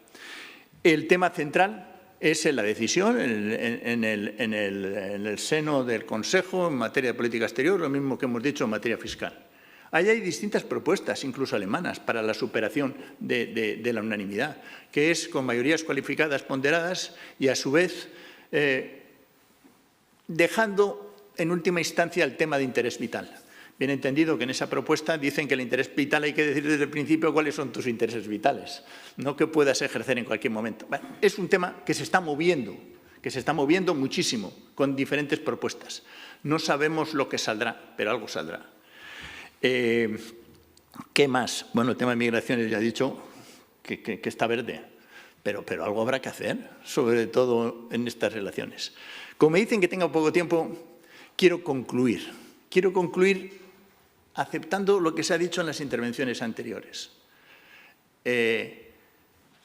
Europa ha empezado a hacer una reforma en profundidad de carácter federal. Nadie duda que el Fondo de Nuevas Generaciones es federal, que las decisiones en materia de vacunas es federal y ha ido más allá de las competencias que tenía. Lo mismo podemos decir al pasaporte europeo, que por cierto lo hace un español, preside la comisión correspondiente Juan Fernando López Aguilar, y que lo hace en un periodo que nadie preveía, en un mes. Consiguieron el famoso pasaporte europeo, el pasaporte ante la vacuna. Lo que quiero decir es que las reformas federales han empezado. La conferencia tiene que rematar y, desde nuestro punto de vista, incorporar en el tratado esas competencias. Y lo que decía nuestra amiga Alicia, compañera, de que Europa no existe, que tiene que convertirse en una nación, yo no creo en eso. Creo que en un actor, es una forma de hablar también, en un actor único, común, en las relaciones internacionales, sí creo que se van a dar. Porque ya se ha empezado, porque hay una necesidad y porque hay una voluntad. Ese es mi punto de vista que no me ha dado tiempo de desarrollar. Muchas gracias.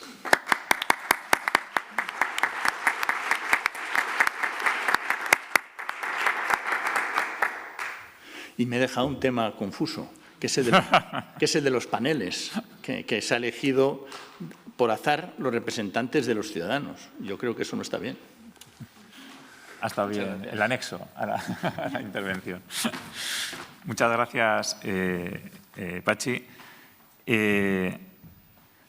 Vamos ahora con nuestra segunda interviniente, Raquel Jorge Ricart, que es analista de política tecnológica y digital en el Real Instituto Elcano.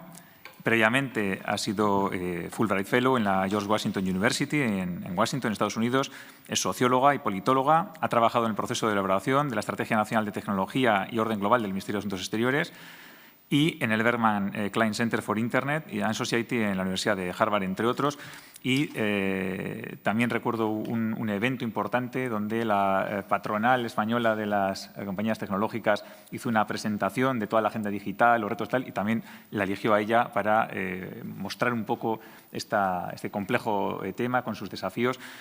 Bueno, Raquel, es bienvenida y tienes la palabra. Hola, buenos. ¿Me puedo quitar la mascarilla? ¿Perdón? ¿Me puedo quitar la mascarilla? creo que no nos dejan. Vale. No, claro, por eso lo preguntaba. No pasa nada. Se me ha escapado, no me he fijado. Bueno, en primer lugar, buenos días a todos y a todas y agradecer la invitación no solamente a Eurobasque, sino también a la ciudad de San Sebastián, que es una ciudad a la que, valoro, me gusta y aprecio mucho en muchos sentidos. Entonces, a mí me gustaría hablar dentro de lo que es mi campo, que es la política tecnológica y digital y en concreto enlazándolo con la Unión Europea. Voy a, primero de todo, intentar desmitificar 2 puntos. El primero es que muchas veces en los últimos años estamos hablando bastante de soberanía tecnológica europea, autonomía estratégica, España y Países Bajos, autonomía estratégica abierta, pero muchas veces la soberanía tecnológica europea tiende a confundirse con digitalizar cosas, es decir, digitalizar las habilidades digitales de las personas, digitalizar infraestructuras, digitalizar empresas y digitalizar los servicios públicos en general. Esto es importante desmitificarlo y, sobre todo, aterrizar la política pública para diferenciar con qué realmente estamos hablando cuando nos referimos a soberanía tecnológica europea. Y aquí voy a la pata de la política exterior. En primer lugar, lo que vemos con esta idea de Unión Europea y tecnología es que se está basando sobre todo en la pata regulatoria, lo que se llama el efecto Bruselas, ¿no? Que algunos y algunas habréis tratado. Lo que dice el efecto Bruselas sobre todo es que si hacemos regulaciones, la Unión Europea será capaz de influenciar en otros países, en empresas, para aceptar las normas europeas y, por tanto, cuando vengan aquí al mercado, porque nuestro mercado es muy potente y tenemos más de 400 millones de habitantes, pues aceptarán lo que decimos y, por tanto, seremos influyentes en materia regulatoria. Esto es importante. Por ejemplo, de hecho, hace unos días el Parlamento Europeo avanzó en el paquete de la Ley de Mercados Digitales y también está realizando toda una serie de regulaciones en materia de servicios digitales, de minimizar que las plataformas tecnológicas, en este caso estadounidenses principalmente, no monopolicen los mercados europeos y dejen otras empresas europeas que tengan competencia aquí y estén más presentes. Eso por la parte regulatoria. Después tenemos la pata de política industrial, que creo que mi compañera abordará más desde la perspectiva de las necesidades. Y la política industrial, lo que se está viendo sobre todo es que se está plasmando, voy a hacer 2 breves apuntes, en primer lugar en materia de los IPCEIs, que son los Important Projects of Common European Interest, o sea, proyectos europeos de interés común, proyectos importantes de interés común europeo, y después las alianzas europeas. En este sentido, sí que se están articulando una serie de alianzas europeas y de IPCEIs en materia de tecnologías, como puede ser los semiconductores, los datos, la nube, etcétera. Pero siempre terminamos limitándonos a estos 2 aspectos, a la regulación y a la política industrial. Son 2 ejes importantísimos, pero a mi parecer, y creo que aquí muchas personas estarán de acuerdo, falta otra perspectiva, que es la de la política exterior. La de la política exterior desde un punto de vista diplomático, es decir, ¿qué puede hacer el Servicio Europeo de Acción Exterior, tanto a nivel de nueva arquitectura institucional, es decir, qué nuevas figuras necesitaríamos? Por ejemplo, la figura de un embajador o embajadora tecnológica, un equipo, es decir, que no sea solamente un embajador en misión especial que vaya solamente con 2 personas, sino que tenga un equipo fuerte. Por ejemplo, ahora en el Servicio Europeo de Acción Exterior, hace apenas un mes y medio, 2, se ha creado un pequeño departamento con 3 personas, en las cuales hay un español, por cierto, que es el Departamento de Tecnología y Asuntos Globales. Además, también había otro departamento ya, que era de cómo nos podemos defender ante ciberataques. Pero aún así, sigue faltando un desarrollo mucho más articulado, mucho más coherente, primero a nivel de mandatos, segundo a nivel de tiempos y de recursos, es decir, ¿qué meta tengo yo? Esta meta la quiero conseguir en 3 años. ¿Qué recursos necesito y a quién tengo que implicar? Falta como toda esa arquitectura, ¿no? Por ejemplo, a lo mejor para quienes estáis un poco más metidos en el tema de la tecnología, habréis visto que la Unión Europea ahora está teniendo unas reuniones con Estados Unidos en el marco del Consejo de Comercio y Tecnología, el TTC, en sus siglas en inglés. ¿Qué ocurre? Que en este sentido, cuando miráis quiénes están gobernando, liderando la toma de decisiones, vemos que en la parte de la Unión Europea está el comisario de Comercio, esencial, la comisaria de Competencia, esencial, pero no está el alto representante de Política Exterior. En cambio, cuando vemos el lado de Estados Unidos, sí que está Blinken, que es el secretario de Estado, que sería como aquí Borrell, ¿no? Actualmente. Entonces, en el momento en que hay una figura que no está presente en esa toma de decisiones, todos esos temas que se van a articular, todos esos temas que van a permitir que la Unión Europea se proyecte hacia el exterior tecnológicamente, se quedan limitadas. ¿Por qué? Porque actualmente a nivel de coherencia interna sí que se está trabajando, tenemos una dependencia muy importante de países terceros, por ejemplo en la nube. De hecho, hay un estudio muy interesante de la percepción de los actores públicos, privados y sociales del German Council de cuál es nuestra dependencia por tecnología, y lo que te dice es que la percepción europea es que el 90% de estas personas piensan que somos dependientes en la nube únicamente de Estados Unidos. Para otras tecnologías de China, para otras tecnologías la verdad que estamos un poco mejor, por ejemplo en el Internet de las cosas, también en el 5G, aunque falta más apoyo a empresas europeas, ¿no? Entonces, ¿qué ocurre? Que en este sentido sí que la Unión Europea a nivel de regulación y a nivel de política industrial, o digamos una lógica más de mercado, pues está trabajando de una forma potente a nivel de mercado, a nivel de coherencia interna, disculpadme, pero en lo que viene a ser la política exterior, no. Entonces, volviendo al tema del Consejo de Comercio y Tecnología con Estados Unidos. Cuando tú miras los 10 grupos de trabajo, cuando miras las reuniones, te habla de asuntos de ciberseguridad, aunque un poco menos, te habla de inteligencia artificial, te habla de cadenas de aprovisionamiento, como también ha comentado Alicia antes, te habla también de temas de la nube, de los datos, de las plataformas tecnológicas.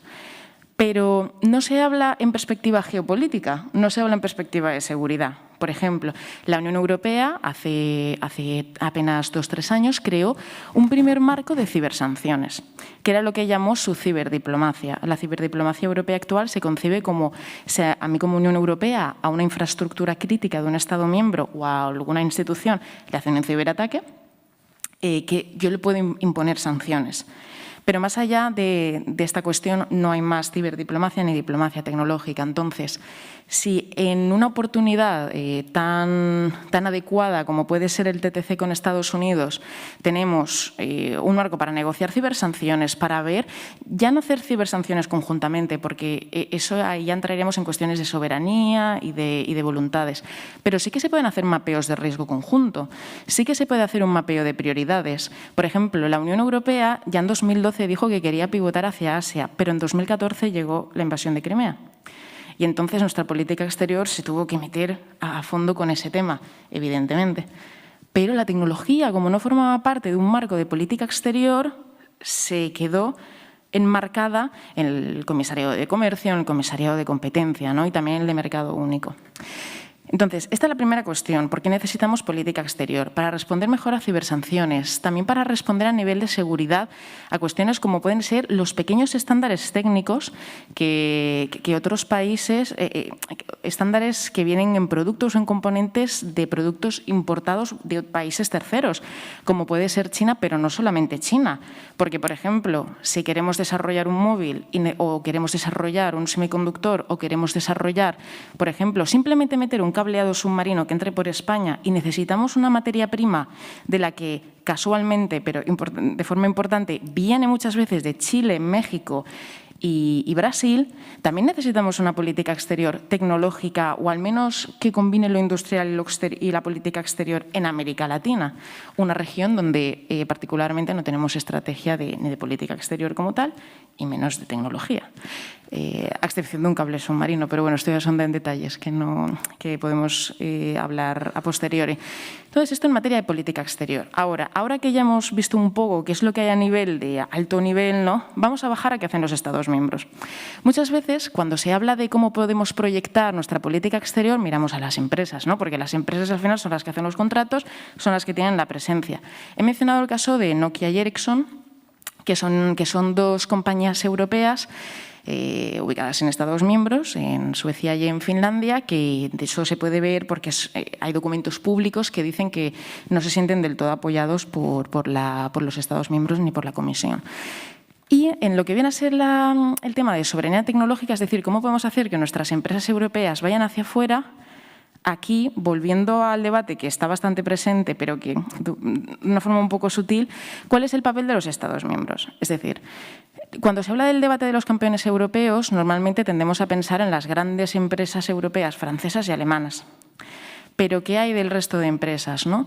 ¿Qué hay del resto de empresas españolas, de las empresas portuguesas? Por ejemplo, Portugal fue capaz, durante la presidencia suya de la Unión Europea, hacer que llegara un cable submarino bestial desde Brasil a Portugal.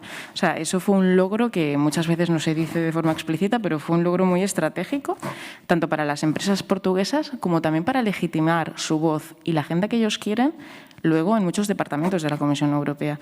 Es decir, que poco a poco va permeando esa imagen. Entonces, lo que viene a ser el papel de los Estados miembros, pues bien, vemos que, en primer lugar, volviendo a la cuestión de la brújula estratégica, cuando miramos, yo lo llamé, cuando salió PISA, para que se me quede en la cabeza, que es Partner, Invest, Secure and Act, que son los 4 pilares, ¿no?, de la brújula estratégica. Pues te das cuenta que habrá países que estarán más orientados a dedicar, a hacer más inversiones en capacidades tecnológicas desde un punto de vista de seguridad. Habrá otras que preferirán limitarlo a una cuestión puramente burocrática, por ejemplo, en el caso del 5G y en el caso de empresas extranjeras que importan productos 5G a la Unión Europea, vemos que ha habido países que han sido mucho más como hardliners, es decir, como mucho más contundentes.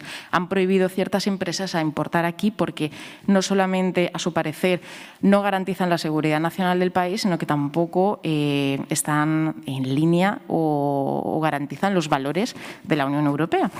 Y lo mismo ocurre con otros países. Hay otros países que han sido más burocráticos, que han ido más a lo técnico y que han dicho, bueno, yo voy a limitar esta empresa por esto, pero voy a limitarla más por una cuestión técnica como tal. Entonces, bueno, ya para terminar, porque creo que me quedarán solamente 2 o 3 minutos, lo que quería decir con esta breve reflexión es básicamente que no tenemos que confundir soberanía tecnológica europea, que es la proyección exterior, con digitalizar activos a nivel de empresa, la brújula digital 2030, que estas son cosas muy técnicas de digitalización. Y, en segundo lugar, que no todo es regulación, no todos mercados, son importantes y habrá que ir con ello hacia adelante, ya por todas, pero también hay que añadir la mirada de política exterior. Y política exterior es hacer política exterior desde los comisariados que actualmente están tratando el tema, como son competencia, mercado único, etcétera, pero también incorporar nuevos mandatos y nuevas arquitecturas en el Servicio Europeo de Acción Exterior y también en los Estados miembros. Porque a nivel actual, de los pocos países que tienen diplomacia tecnológica, el que más destaca es Dinamarca. Y Dinamarca es muy estratégico porque justamente la semana pasada hizo una cumbre promovida por Dinamarca, pero de la que va a salir como una declaración de intenciones junto con Estados Unidos. O sea, que ya se está creando un posicionamiento. Y esto importa a la Unión Europea por una cosa, y ya termino. Vemos actualmente que en la gobernanza global de las tecnologías, y esto es una cosa que voy a sumarme a la frase de Alicia, me preocupa. ¿Por qué? Porque vemos que las organizaciones multilaterales que se crearon tras la Segunda Guerra Mundial, que supuestamente estaban concebidas para acoger todos los temas que se elevaban a lo internacional, no están absorbiendo la temática de lo tecnológico. O sea, al final se están creando coaliciones ad hoc en las que parece que estamos volviendo a un posicionamiento de democracias versus no democracias. Economía libre mercado versus economía más proteccionista, aunque bueno, realmente al final todas tienen libre mercado. Entonces, en este sentido, esto es algo que debemos tener en cuenta. ¿Por qué? ¿Qué posición quiere tener la Unión Europea? ¿Se quiere posicionar con coaliciones ad hoc? ¿Quiere promover su propia agenda en los organismos multilaterales? ¿Y de qué forma? Y además, no es solamente saber de tecnologías, es saber sobre todo que no es una cuestión de gobernar todas las tecnologías a la vez. Es decir, yo no tengo que saber mucho de ciberseguridad para hacer política exterior. Yo lo que tengo que saber es hacer política exterior y saber mis intereses con las tecnologías. Entonces, bueno, en ese sentido, ya un breve ánimo a todas las personas aquí. Yo os animo a introduciros, a sumergiros en el mundo de la política tecnológica y digital, sobre todo porque en Europa, pero sobre todo en España, falta gente. Gracias.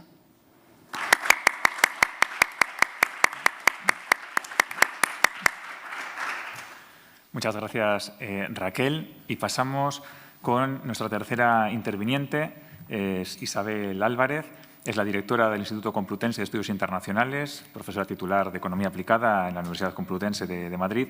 Es también investigadora principal del proyecto europeo Catching Up Along the Global Value Chain, Modes, Determinants and Policy Implications in the Era of the Fourth Industrial Revolution, y también es presidenta de la European International Business Academy. Tiene una visión amplia del panorama internacional y nos va a hablar desde esa perspectiva sobre estos desafíos que tiene Europa y qué podemos hacer desde esa perspectiva. Muchas gracias, Isabel.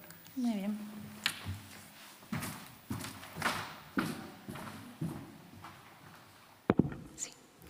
Bueno, pues lo primero, buenos días. Gracias, por supuesto, al Gobierno vasco, a los organizadores por hacer esta jornada posible y además que sea presencial y por invitarme, por darme la oportunidad de venir a escuchar a los expertos, a los que me han precedido en el uso de la palabra, a visitar esta bella tierra a la que hacía tiempo que no venía.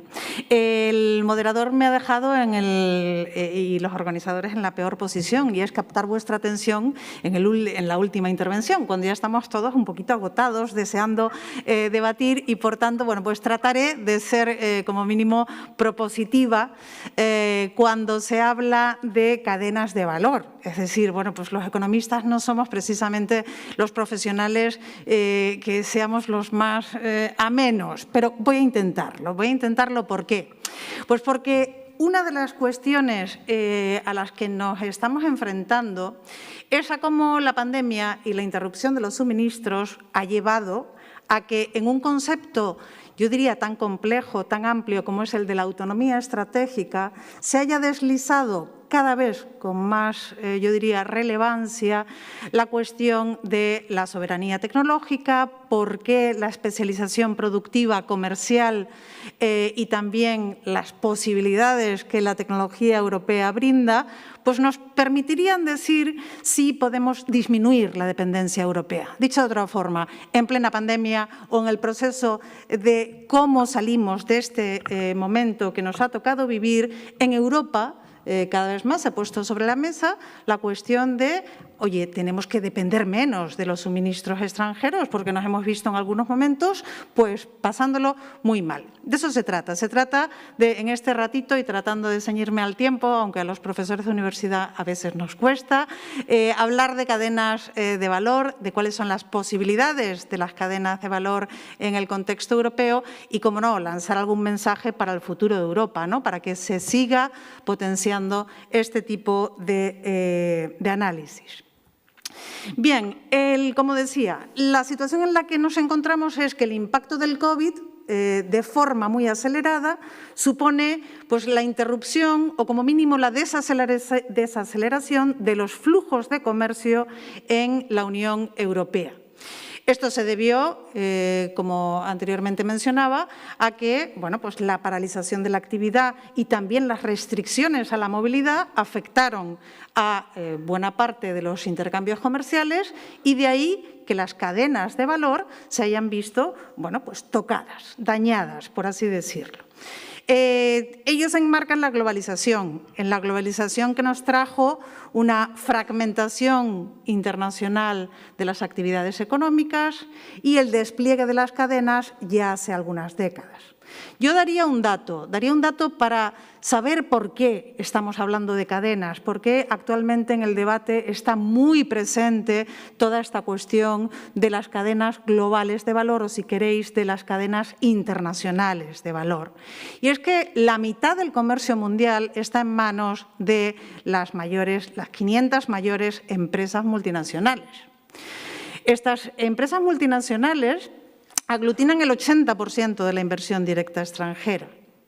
Y las decisiones que se tomaron, en buena parte motivadas por la búsqueda de eficiencia, por la búsqueda tradicionalmente de recursos naturales, por la búsqueda también de conocimiento más allá de las fronteras nacionales, hizo que ese despliegue de las cadenas de valor pues ahora nos tenga tiritando, porque efectivamente ha habido un shock de demanda, ha habido un shock de oferta y de manera combinada pues nos hacen enfrentar esta situación. Bien, entonces, aterrizando en la cuestión de la autonomía estratégica en relación a las cadenas globales de valor, bueno, pues en el fondo de lo que estamos hablando es de dotar de una mayor resiliencia, un término que ha venido a repetirse y a usarse de forma mucho más frecuente que con anterioridad, y de una mayor autonomía.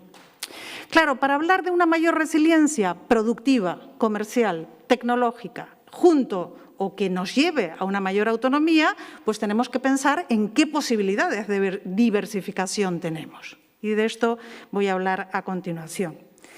Todo ello no ausente de considerar cuál es la estructura productiva, cuál es la cesta exportadora de la Unión Europea. Es decir, cuando miramos el mapa de los flujos comerciales, ¿dónde está Europa?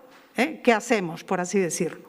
Y permitidme este acento en lo que tiene que ver con capacidades tecnológicas. Yo no hablaría, como hacía la compañera anterior, de tecnología como tal, sino de capacidades tecnológicas, por lo que a continuación voy a presentar, porque creo que nos lleva a cuáles pueden ser las cuestiones de debate para el futuro de Europa. Bien. Muy brevemente, el contexto es el del comercio internacional y comprobamos cómo el impacto de la COVID, el descenso pronunciado de bienes duraderos fundamentalmente, hizo que pues en el año 2020 la caída del valor del comercio internacional estuvo en torno al 10%. No voy a detenerme en el dato particular. Eso sí, una caída superior al PIB mundial, pero sin embargo, por no ponernos del todo pesimistas, con una recuperación más rápida que la que se dio en el momento de la crisis financiera. Bien, esa recuperación, además, nos lleva a contemplar el debate acerca de la globalización. Es decir, actualmente está sobre la mesa la discusión acerca de si la COVID y el shock que ha supuesto en los intercambios, lo que va a conducir es como a un mundo desglobalizado. Y aquí en este gráfico vemos pues la evolución que siguen las cadenas globales de valor, la caída en el momento de la crisis financiera y también el output que suponen las subsidiarias o filiales de empresas multinacionales en el contexto internacional. ¿Qué podemos decir? Y esto lo he tomado de un trabajo reciente de Paul Antras. Lo que podemos decir es que habíamos llegado a los niveles, digamos, nunca antes alcanzados de internacionalización, que si bien con la crisis financiera se observa una recuperación paulatina, cabe esperar que tal vez reduzcamos el ritmo de globalización, lo que The Economist denominó como slowbalización, pero en ningún caso, al menos en el corto plazo, se podría predecir la deglobalización o, por así decirlo, la retirada de esa forma que nos dimos desde los años 80 hasta ahora. Es bastante inconcebible y, desde luego, en el corto plazo, pues bastante poco plausible. Bien, si nos detuviéramos, sé que este gráfico no se ve, pero lo tenéis en el último informe de la OMC, de la Organización Mundial del Comercio, lo que cabe observar es que el shock ha sido dispar por sectores. Y efectivamente, cuando comprobamos la necesidad de suministros que tienen industrias como la del automóvil, la caída fue de más del 50%. Pero otros productos compensaron o mitigaron ese shock tan notable. Productos médicos, mascarillas, electrodomésticos, electrónica de consumo. Esto es, no podemos tratar de analizar las cuestiones de diversificación, de cambios posibles en las cadenas de valor sin detenernos en el nivel sectorial, en el nivel industrial, en qué ocurre y cómo se recuperan o cómo cambian en términos trimestrales en estos 2 últimos años los flujos de comercio. Es más, la OMC, en el último informe que antes mencionaba, ha revisado sus predicciones y considera que hacia finales de 2022 estaremos de nuevo en los valores prepandemia. Dicho esto, y centrándonos en el asunto que nos ocupa, es decir, ese era el contexto, cuando hablamos de cadenas de valor en la Unión Europea, yo creo que lo que está sobre el tapete y que tal vez compartiréis es hablar de una autonomía estratégica abierta. Yo creo que desde la Unión Europea y por la posición comercial y la posición en los mercados internacionales que juega Europa, pues es una autonomía estratégica abierta que nos confiera, por así decirlo, una mayor resiliencia ante posibles shocks, pero que a la vez conceda una mayor solidez a la posición europea. Pero esto sin olvidar la elevada interdependencia internacional e interconexión. Antes Alicia lo mencionaba en la primera intervención de la mañana. Creo que actualmente, si observamos cómo tienen lugar la producción de los productos, además tecnológicamente más sofisticados, pues nadie podría dudar de esa elevada interdependencia de la que Europa, por supuesto, pues no está al margen, ¿no? En cualquier caso, lo que nos hemos planteado en algunos trabajos desde el Instituto Complutense de Estudios Internacionales es, bueno, pues veamos esa dependencia europea, veamos qué posibilidades ofrece con un tratamiento riguroso de la información disponible, de la información estadística, teniendo en cuenta, insisto, la heterogeneidad, una heterogeneidad, llámense diferencias interterritoriales en Europa, incluso en el seno de los Estados miembros a nivel regional, bueno, una heterogeneidad que afecta a la estructura productiva, pero también a lo territorial. Y tengamos esto en cuenta para analizar, bueno, dónde estamos en términos de participación de las cadenas y qué posibilidades cabría plantear de cara al futuro. Aquí permitidme hacer una nota metodológica. Cuando hablamos de cadenas globales de valor, estamos hablando de participación hacia adelante y hacia atrás. ¿Y esto qué quiere decir para los que no seáis economistas? Lo que quiere decir es que cuando hablamos de cadenas globales de valor, hay una parte, que es la de hacia adelante, que es el valor añadido exportado desde Europa que se incorpora a las exportaciones de otros países. Y está la participación hacia atrás, o backward, que es qué valor añadido que importa Europa, que procede de otros países, se incorpora al valor añadido que exporta Europa. Es decir, si veis últimamente en el debate, está muy presente la participación hacia atrás, esa dependencia de los suministros de otros competidores, de otros mercados, pero muy poco la participación hacia adelante. Lo que nos hemos propuesto es combinemos las dos para tratar de estudiar, como antes decía, cómo reconfigurar las cadenas de valor para hacernos más resilientes y para mirar hacia el futuro desde una mejor posición. Bueno, aquí alguna cuestión técnica del tipo, pues existe un proyecto de la OMC y OCDE que nos permite tener una base de datos, la TIVA, y poder medir estos flujos y estos intercambios. Muy brevemente, la participación de la Unión Europea en las cadenas globales de valor, como podéis ver, es la barra gris en este gráfico, es inferior a la participación que tienen nuestros competidores, Estados Unidos, que tiene Japón, China y, bueno, a mucha distancia, Corea del Sur. En el caso de la Unión Europea, observamos que la participación hacia adelante y hacia detrás es bastante similar. En cualquier caso, en el perfil europeo predomina la participación hacia adelante. ¿Qué quiere esto decir? Que las exportaciones europeas se incorporan, el valor añadido de las exportaciones europeas se incorporan a las exportaciones de otros miembros. Un perfil claramente disímil frente al que presenta de forma mucho más clara Corea. Bien, además, no podemos olvidarnos de que cuando hablamos de Unión Europea estamos hablando de un conjunto de países, antes mencionaba la heterogeneidad. Y al comprobar la participación de los distintos Estados miembros, lo que tenemos en este gráfico, ordenados según participación backward, es decir, mayor dependencia del valor extranjero que procede de fuera, esto de lo de los suministros y que no tenemos chips para hacer coches. Bueno, pues en este caso, a excepción de Italia, Luxemburgo, Bélgica e Irlanda, lo que predominan como como países que tienen una mayor dependencia del valor añadido importado son los nuevos países de la Unión Europea.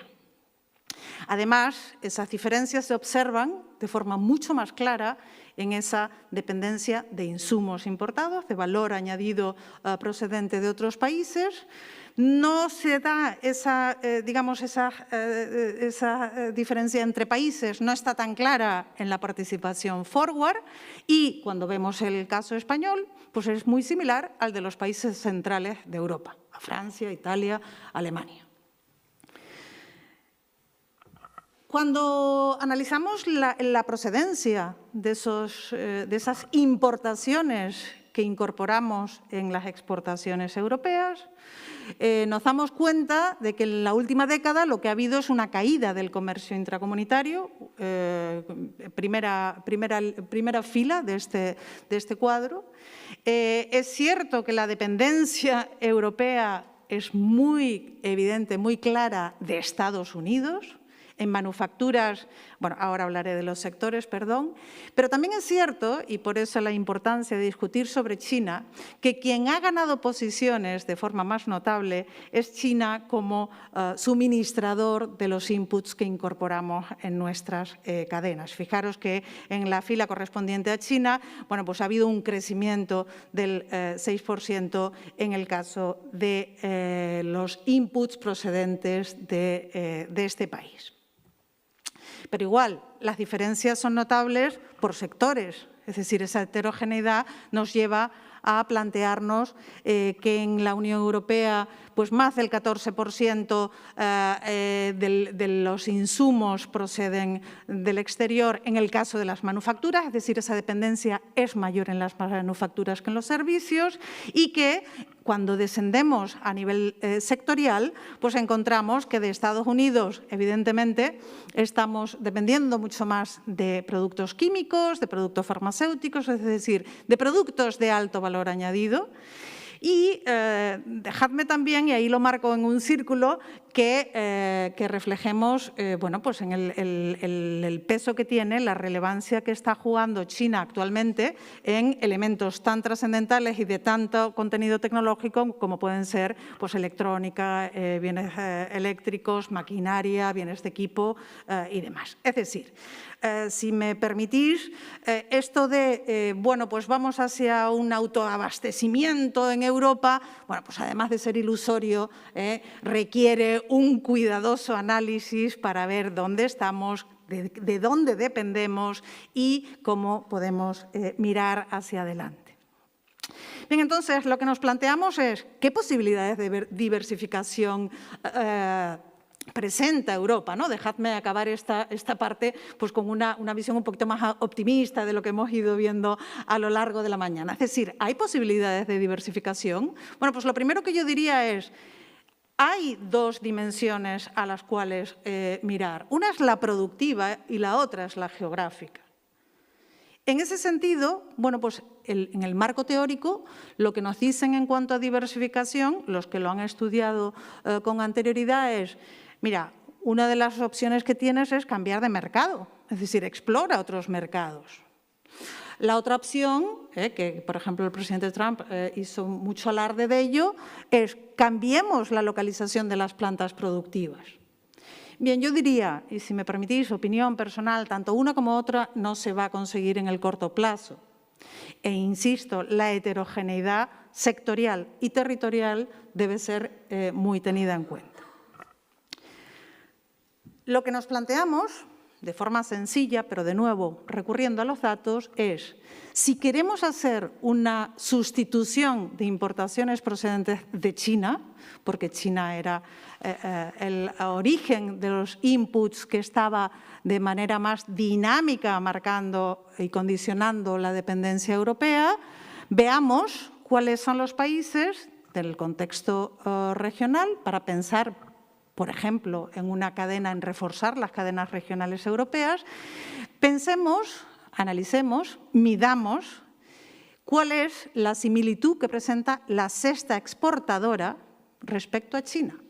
Y lo que nos encontramos en el trabajo que recientemente hemos publicado es que son los países de nuevo ingreso los que presentan, junto con también Grecia y Portugal, los que presentan una mayor similitud exportadora de la sexta. Cuando hablo de la sexta exportadora es, si cogiéramos, bueno, pues como un mosaico de cuál es el conjunto de exportaciones chinas que llega con destino a Europa, bueno, pues ese mosaico es más o menos similar a los países europeos, como decía anteriormente, para pensar en una localización de las cadenas que esté más cercana y que ante un shock como el que nos ocurrió con la pandemia no nos lleve a esa dependencia y a la ruptura de flujos que vimos y que ahora con los problemas de transporte marítimo pues se han agravado, ¿no? Bien, la otra cuestión que yo destacaría, y ya estoy acabando antes de que el moderador me diga que me estoy extendiendo, bueno, pues es dónde estamos tecnológicamente. Es decir, para hablar o para pensar en posible diversificación e incluso en acortar las cadenas y prescindir de nuestros competidores extranjeros no europeos, es, bueno, y tecnológicamente dónde estamos. Y lo que hicimos fue exactamente el mismo ejercicio, compararnos con China. Y al compararnos con China, en este gráfico, lo que se destaca es cuáles son nuestras ventajas tecnológicas respecto a China. Entonces, fijaros que la Unión Europea ha perdido claramente en el ámbito de la inteligencia artificial. Disculpadme porque he traído el gráfico en inglés, pero la AI, el punto más a la derecha e inferior del gráfico, es la inteligencia artificial. Ahí hemos perdido la carrera, porque aquí lo que estamos comparando es la última década. ¿Dónde estábamos en 2002 respecto a dónde estábamos en 2016 en relación a China? También hemos perdido la carrera en TICs. Bueno, pues inteligencia artificial y TICs y pensar en el futuro de Europa, pues hombre, a mí me parece que algo de importancia tiene. ¿Dónde estamos tímidamente sacando la cabeza? En productos farmacéuticos. Y digo tímidamente sacando la cabeza porque, como veis, pues la farmacia se sitúa en un valor muy próximo a 1, que quiere decir que la distancia que muestra Europa respecto a China es mínima. Y todavía, eso sí, por siempre acabar con la visión más optimista, en los productos médicos, en las tecnologías médicas, todavía ahí sí que estamos con una posición ventajosa frente a China, que es quien se ha manifestado, bueno, pues como mínimo como un competidor peligroso para la Unión en las últimas décadas. Oh, qué pena. Bueno, pues estos gráficos se han estropeado, no importa porque lo puedo contar perfectamente. Las ventajas tecnológicas nos muestran cuál es la posición relativa que ocupa cualquier país o incluso en este caso el bloque europeo en determinadas tecnologías. Es cierto que se han oscurecido, pero la verdad es que casi que me viene bien para lo que quiero contar, porque lo que ha ocurrido en tecnologías, como antes decía, de la información y las comunicaciones, en inteligencia artificial, en farmacéutica, en estas tecnologías que van a marcar el futuro, que están marcando ya actualmente nuestro devenir, en todas ellas la Unión Europea queda por debajo de sus competidores comerciales. Y el que se ha quedado en blanco es precisamente el que muestra las tecnologías medioambientales. Ahí todavía Europa presenta ventajas relativas en el plano tecnológico. ¿De acuerdo? Por lo tanto, bueno, pues para lanzar un mensaje o por lo menos para saber qué tenemos que rescatar y qué no podemos esta vez dejar de seguir fortaleciendo, no está mal. Oportunidades. El título de mi intervención era oportunidades, retos, ¿no? ¿Qué pasa con las cadenas y con lo tecnológico? Bueno, pues el Next Generation, dejadme que lo vea como una oportunidad dada el peso que tiene en términos de digitalización y sostenibilidad como dimensiones claras. Yo creo que las oportunidades las vamos a ver mucho más claras si atendemos a cuáles son nuestras fortalezas, nuestras ventajas relativas, en el plano de la industria española, pero también de la innovación tecnológica. Alicia decía esta mañana, bueno, aquí en Europa somos innovadores, somos creativos y además tenemos una buena ciencia básica. Creo que si miramos, por ejemplo, a Estados Unidos y lo que le ha pasado a Europa y lo que he tratado de mostrar, creo que no podemos ser autocomplacientes, todo lo contrario. Esa ciencia básica de la que se presumía en Europa durante mucho tiempo, bueno, pues nos llevó a la paradoja europea, es decir, a que finalmente Estados Unidos nos ganó la partida hace mucho tiempo en muchas tecnologías y ya no solo, los mercados emergentes también.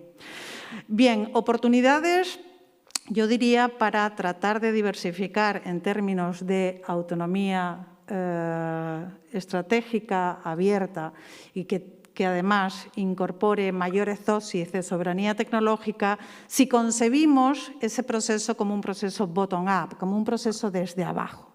Y bueno, pues el cómo se está haciendo desde la Conferencia del Futuro de Europa parece que es una oportunidad, pero creo que en este caso tenemos que mirar a algo que algunos de los que nos hemos dedicado a la economía de la innovación desde hace tiempo llevamos reclamando.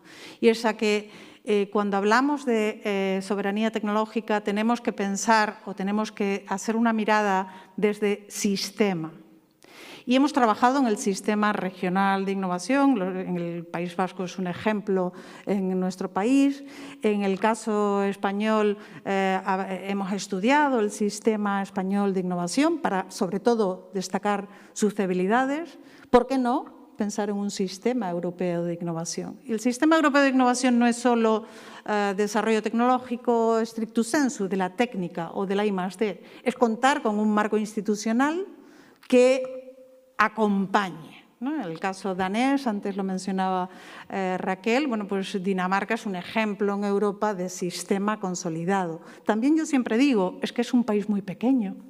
Entonces, claro, hacer sistema cuando hay unas políticas públicas bien alineadas y además las instituciones científicas y tecnológicas se creen y las empresas se lo creen, es más sencillo que hacerlo en España. En Europa ya ni digamos, pero a lo mejor este es el momento. Cuando hemos visto que la ciencia y la tecnología han sido las que han permitido que no nos ahogáramos del todo con la pandemia. Bien, posibilidades de upgrading en las cadenas de valor. El proyecto en el que ahora estamos involucrados en el contexto europeo estaba planteado para estudiar el upgrading de los países en desarrollo en las cadenas de valor en las que estaban lideradas fundamentalmente por los países más avanzados o del norte. Bueno, yo creo que cuando hablamos de una mayor autonomía estratégica desde un punto de vista productivo y tecnológico, también tenemos ahora que mirar en Europa cómo hacer ese upgrading, cómo hacer, digamos, cómo posicionarnos mejor en la cadena de valor, en las fases de mayor valor añadido. Y se puede hacer desde el punto de vista de productos, procesos y también en el plano funcional. Y por último, aunque no me has dicho que finalice, por último, creo que hay una oportunidad para pensar en términos de cadenas y de autonomía estratégica que pasa por la economía circular. Y la economía circular invita a considerar las fortalezas que se tienen en nuestro contexto próximo, tanto en el País Vasco como en España, pues hay activos de conocimiento, de ciencia, de tecnología empresariales para hacerlo, como combinando también algunos elementos que tienen que ver con la sostenibilidad. Por nombrar algunas cuestiones, pues tenemos fortalezas en logística, en infraestructuras, en paisaje, en tecnologías ambientales, como antes mostré. Concluyo, finalizo. La idea que me gustaría dejar para el debate sobre el futuro de Europa es que la combinación de autonomía estratégica y soberanía tecnológica, por lo menos a mí, me invita a pensar en un concepto o un par de conceptos, un maridaje de conceptos que es multidimensional, que es multinivel y que es multiactor. Y las recetas no son sencillas, bien al contrario. Pueden combinarse entendiendo que la dependencia de la Unión Europea en las redes que han definido las cadenas globales de valor no pueden cambiarse en el corto plazo, pero no por ello, y pensando en sofisticación tecnológica, dejar de lado aquel mensaje de Schumpeter, ¿no? De destrucción creativa. A lo mejor la pandemia nos permite abrir algún cambio positivo en ese sentido. Como economista y como analista se necesitan nuevos métodos. Estamos continuamente hablando de resiliencia y yo, bueno, pues sí, la resiliencia se analizaba en términos de productividad y cambios en renta cuando había una crisis económica. En este caso, la crisis no ha sido económica, las consecuencias tampoco, y además queremos tomar acciones o políticas distintas. Trabajemos el método de cómo entender el concepto de resiliencia, cómo medirlo para luego poder tomar las mejores decisiones. oportunidades en ambas dimensiones, tanto en la geográfica como en la productiva, y, una vez más, ojalá sea el momento de la consolidación de capacidades tecnológicas entendidas en sentido amplio. Y no sé si me he pasado, pero muchas gracias por vuestra atención.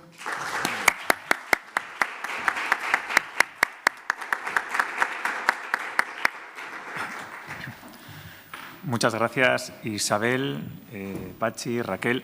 Creo que, igual que en la primera mesa, ha habido intervenciones distintas, poniendo énfasis en diferentes aspectos, pero creo que bastante complementarias entre las tres, trabajando desde lo institucional, lo tecnológico, elementos económicos y de comercio exterior. Creo que habéis dado un repaso magnífico y, bueno, sintético, evidentemente, pero dando claves interesantes de en qué temas habría que fijarse cuando hablamos de esta mirada hacia el futuro de Europa y qué temas tendrían que priorizar un poco, ¿no?, nuestros ejes de trabajo para buscar soluciones, propuestas y mejoras e innovaciones que todos creo que de una forma u otra lo habéis mencionado.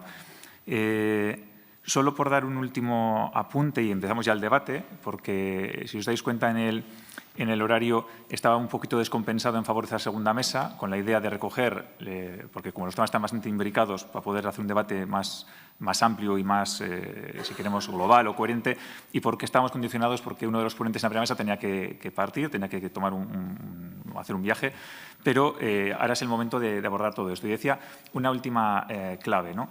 El concepto de autonomía estratégica, como sabe mejor que yo, la que es la relatora y terminará haciendo las conclusiones, que es María Eugenia López-Jacoiste, es un concepto que surge sobre todo en el ámbito de la seguridad y la defensa.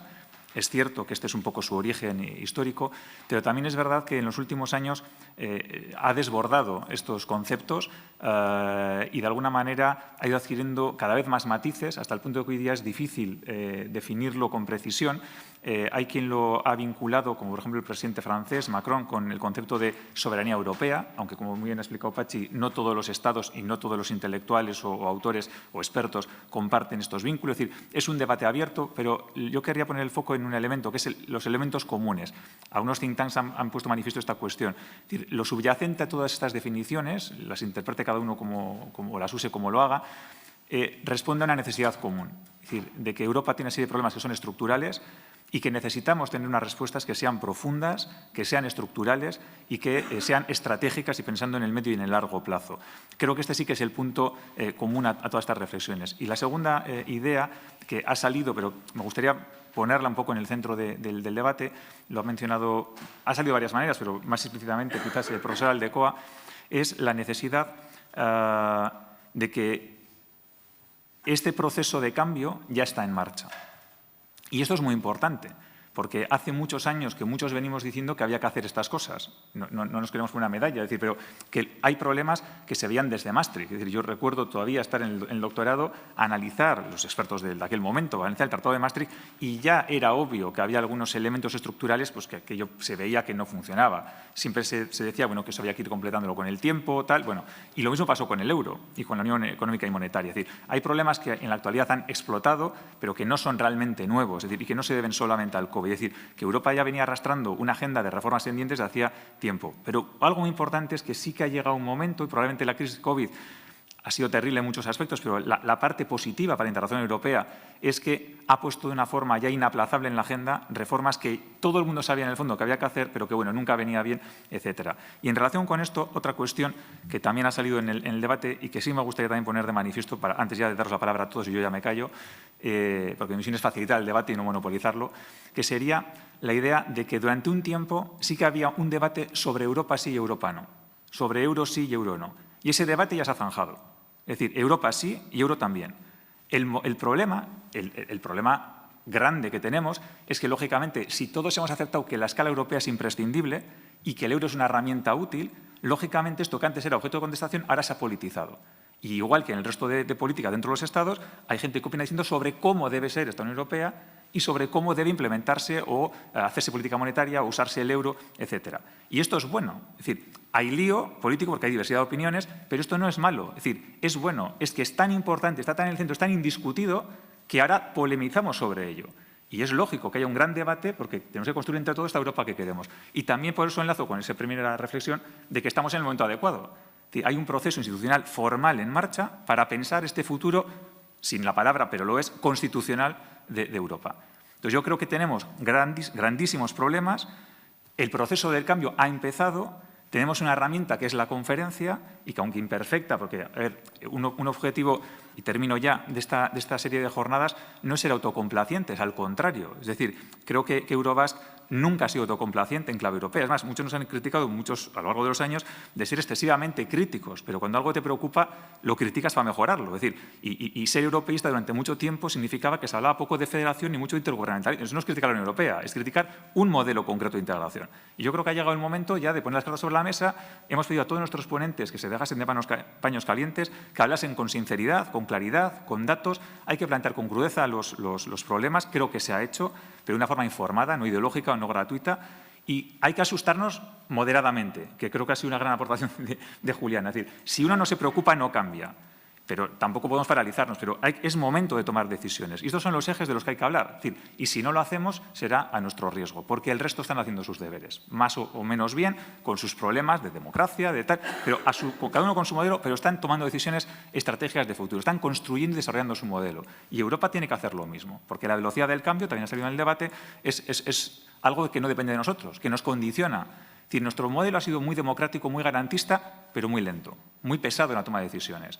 Y ha salido, creo que casi todos los intervinientes, la necesidad de que el tiempo no es una variable exógena, hay que tenerla en cuenta. O sea, quizás tengamos que adaptar también nuestros propios mecanismos de toma de decisiones para ser más ágiles, más efectivos. Y esa es la esencia, creo, en mi opinión personal, aunque puede ser discutible, del concepto de autonomía estratégica, es recuperar la capacidad de actuar desde la coherencia con nuestro modelo, pero teniendo que innovar y cambiar cosas, porque tal cual lo hacíamos no estaba siendo suficiente. Creo que, en mi opinión al menos, este es el marco del debate. Y a partir de ahí yo me callo y estamos a vuestra disposición.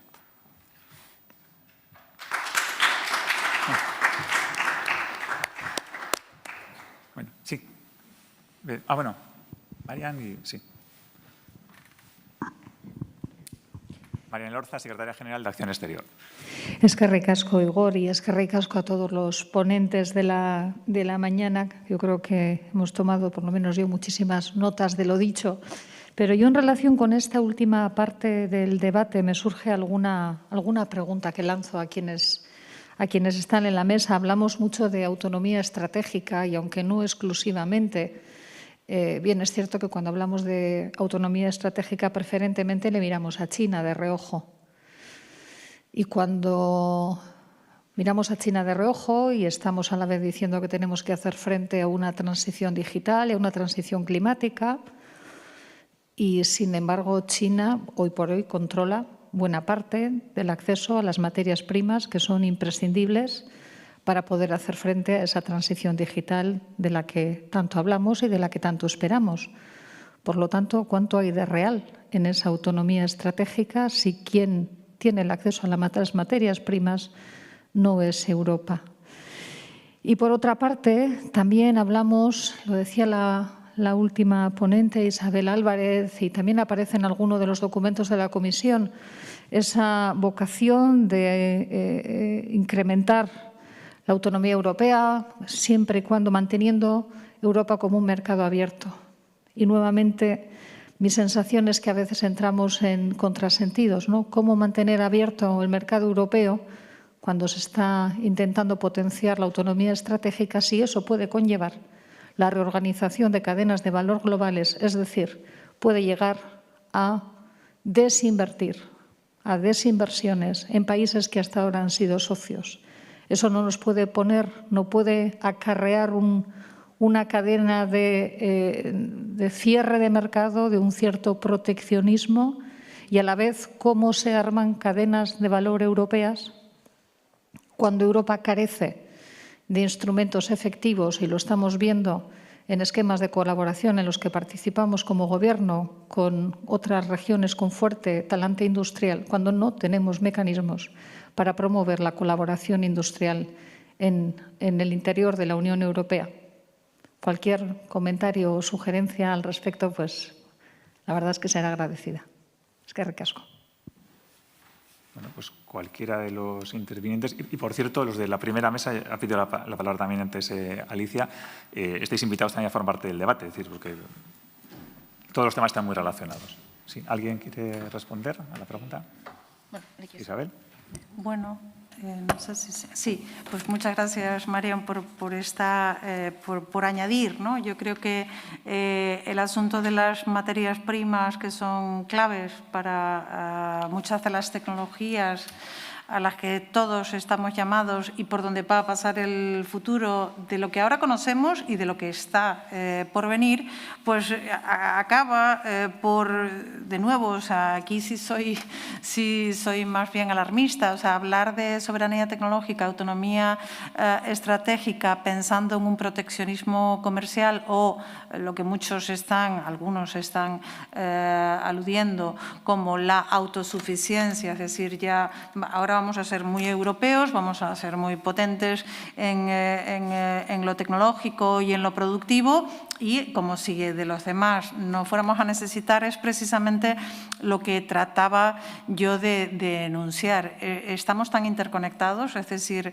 también la competitividad europea define lo que otros necesitan, es la participación forward que mostraba, ¿no? Que en el caso europeo es incluso superior a la backward, es decir, el valor añadido europeo se incorpora en las cadenas de otros socios, de otros países, incluso de forma más intensa que lo que Europa necesita de fuera. Entonces, eso por un lado, ¿no? Por lo tanto, mirar a China de reojo siempre, pero al final no queda otra. O sea, hay algunos ejemplos muy buenos, ¿no? Dice, bueno, aunque quiera ser como país autosuficiente en producción de alimentos, bueno, pues es tan complejo también incluso el asunto de fertilizantes, de maquinaria para producir esos alimentos. La vacuna tiene numerosos componentes procedentes de muchos países, es decir, que, en fin, desde la salud, pasando por la alimentación, las cuestiones de energía, antes lo mencionaba, creo que fue esta mañana, creo que fue Antonio o Alicia, bueno, el cambio climático o las energías alternativas está muy bien. ¿Podemos ser autosuficientes también en eso? ¿Tenemos toda la tecnología? Yo me enteré hace relativamente poco tiempo que nosotros no producíamos. O sea, estamos haciendo una política, queriendo hacer una transición energética en un país de sol. A lo mejor Euskadi no es el país de sol, pero tenemos sol mucho más que Noruega y Suecia, pero sin embargo no producimos los paneles. No, es que eso no nos compensaba y tal, eso lo importamos de China. Bueno, estoy poniendo, nada, casuística, ¿no? Ejemplos, pero esos ejemplos tal vez yo creo que llevan, como tú señalabas, a modular el mensaje, ¿no? Yo creo que hay que tomar conciencia de dónde estamos, comprobar que el impacto ha sido importante con la pandemia, que en Europa hemos perdido algunas oportunidades, yo antes lo mostraba, creo que hemos perdido algunas oportunidades, que estamos en un momento de pensarnos cómo reconfigurar, pero bueno, haciendo las cosas, primero que estamos hablando, en muchos casos, yo cuando leo muchos artículos actualmente digo, oye, ¿dónde tendrán esos datos? ¿No? O sea, ¿cómo puedo aproximar cuantitativamente esto, ¿no? Más allá de algo que es discursivo. Por un lado, que tenemos que dejar un poco, en fin, que corra el tiempo, que pasen un par de años y ver realmente cuáles fueron los impactos. Por otro, analicemos en qué sí podemos aumentar nuestra soberanía, nuestra autonomía estratégica. Pero no olvidemos que estamos en un mundo, y Europa forma parte de esas interconexiones, que también nuestra competitividad o nuestro bienestar depende de lo que otros nos compren. Entonces, en fin, yo ahí sí creo, bueno, me callo porque me lío yo sola.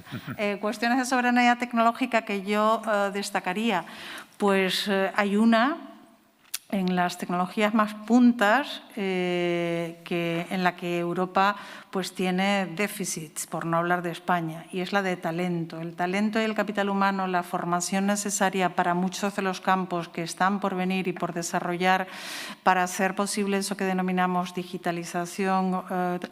Bueno, pues ¿cómo podemos hablar de soberanía tecnológica en el contexto de la Unión Europea si realmente el talento necesario para llevar a cabo tales desarrollos no lo tenemos? Bueno, por ahí, por poner solamente una pincelada. Gracias. ¿Es sobre esto mismo, Raquel? Sí. Ah, vale, sí. Bueno, en concreto era sobre la primera pregunta y además me ha gustado mucho que hicieras la pregunta, es que ricasco, de cuán real es la soberanía tecnológica con respecto a la cuestión de las materias primas. Ese es un debate que he tenido muchas veces con muchas personas y además de Estados miembros de la Unión Europea que particularmente no parecen muy alineados con España, ¿no? Lo que decíamos de los países frugales, ¿no? Entonces, hay una cuestión. Yo creo que es plantear qué preferimos entre dos opciones. Una opción es que preferimos dedicar todas nuestras inversiones y todos nuestros esfuerzos a 2, 3 grandes tecnologías y hacer que todos los Estados miembros de la Unión Europea correspondientes y sus industrias cubran toda la cadena de producción de esa tecnología, o realmente querer sumarnos a las cadenas de aprovisionamiento global y de producción global e ir asumiendo los riesgos y los beneficios que esto puede tener. Por ejemplo, hay un centro de investigación muy potente en materia de semiconductores que se llama, bueno, en sus siglas IMEC, que lo que quiere es no solamente aglutinar la parte de diseño, sino también la parte de fabricación. Sí que es verdad que está bastante en temas de diseño y muchas veces pues el argumento es no, Europa es mejor que se meta en diseño porque tiene mayor valor añadido, pero luego te dicen no, pero también métete en la producción porque así vas a vender directamente y entonces pues vas a hacer que otros países sean mucho más dependientes de ti. Yo lo que veo ahí es que depende, o sea, en primer lugar debería haber una elección por parte de las instituciones de la Unión Europea correspondientes, pero sobre todo un acuerdo de los Estados para decir qué queremos hacer, invertir todos nuestros esfuerzos en 2, 3 grandes áreas tecnológicas o meternos un poco en todas. Pero claro, ahí entra un riesgo o un reto. En primer lugar, habrá Estados miembros que estarán más acostumbrados, bueno, que habrán tenido una tradición muy prolongada de trabajar con cierto producto y, por tanto, pero esto es como la época de la reconversión industrial en España. Tienes que dejar atrás ciertas industrias para meter otras. Tienes que crear talento y crear habilidades para que esas personas y para que nuevas personas se sumen. Al mismo tiempo, compensar a las personas, en general mayores de 45 años, que pueden sufrir mayor vulnerabilidad ante ese mercado laboral nuevo. Entonces, bueno, y yo creo que hay un tema muy importante que es sobre todo el empuje de los gobiernos. ¿Por qué? Por ejemplo, hace unos meses, cuando os comentaba antes lo de los IPCEIs, los proyectos importantes de interés común europeo, varios Estados miembros, entre los cuales está España, anunció que querían crear un IPCEI de la nube.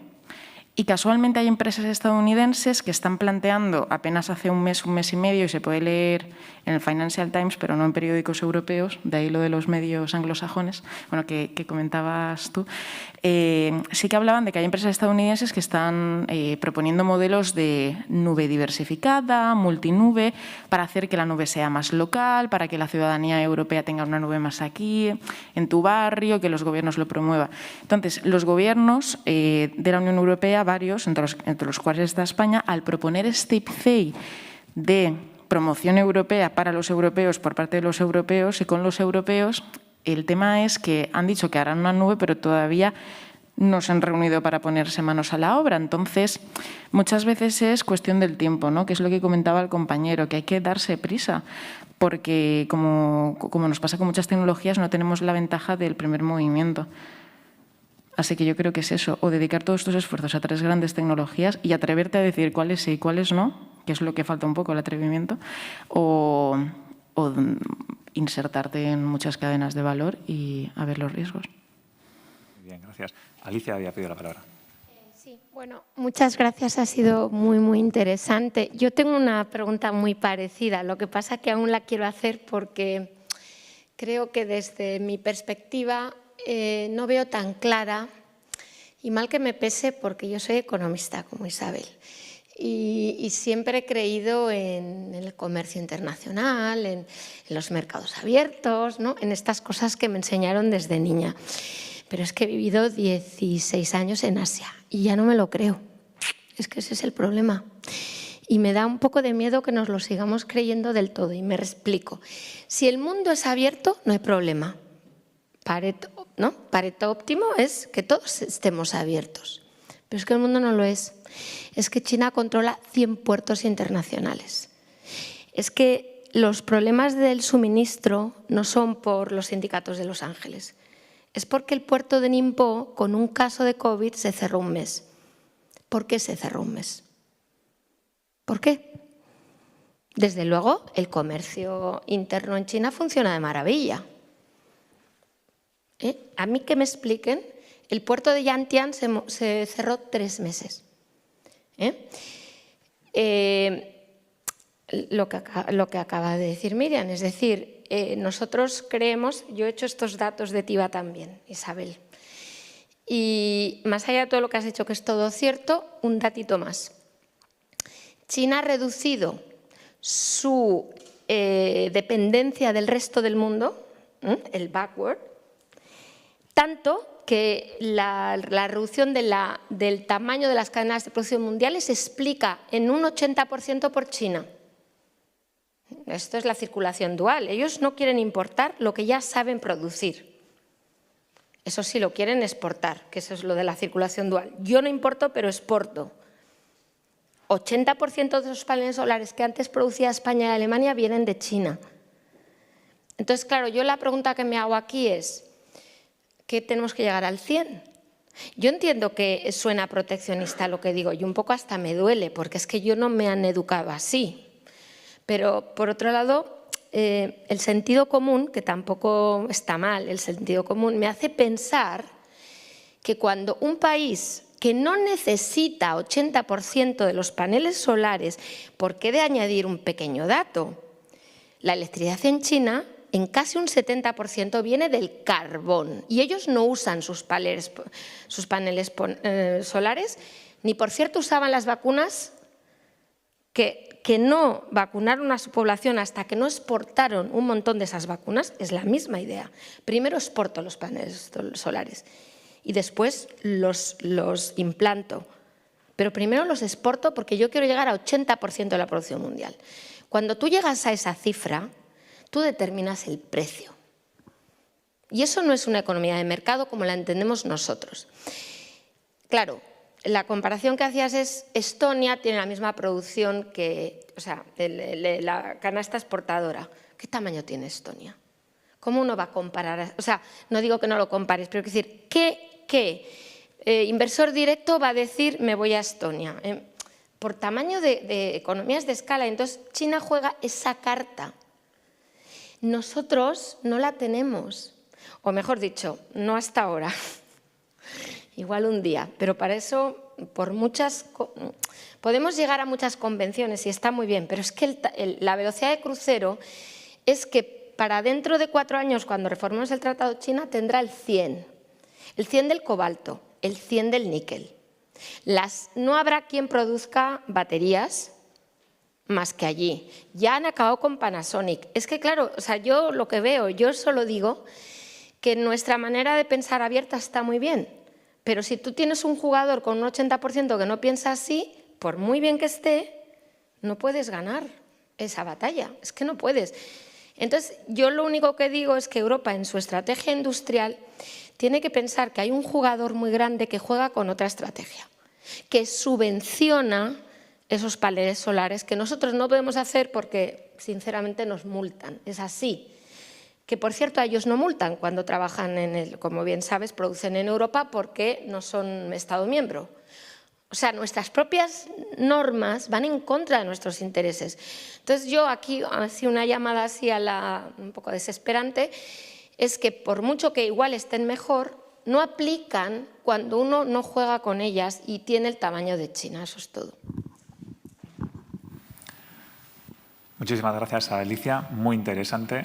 Creo que esta, con todos los matices que queramos, es una de las claves de la decisión, es decir, de qué hacer.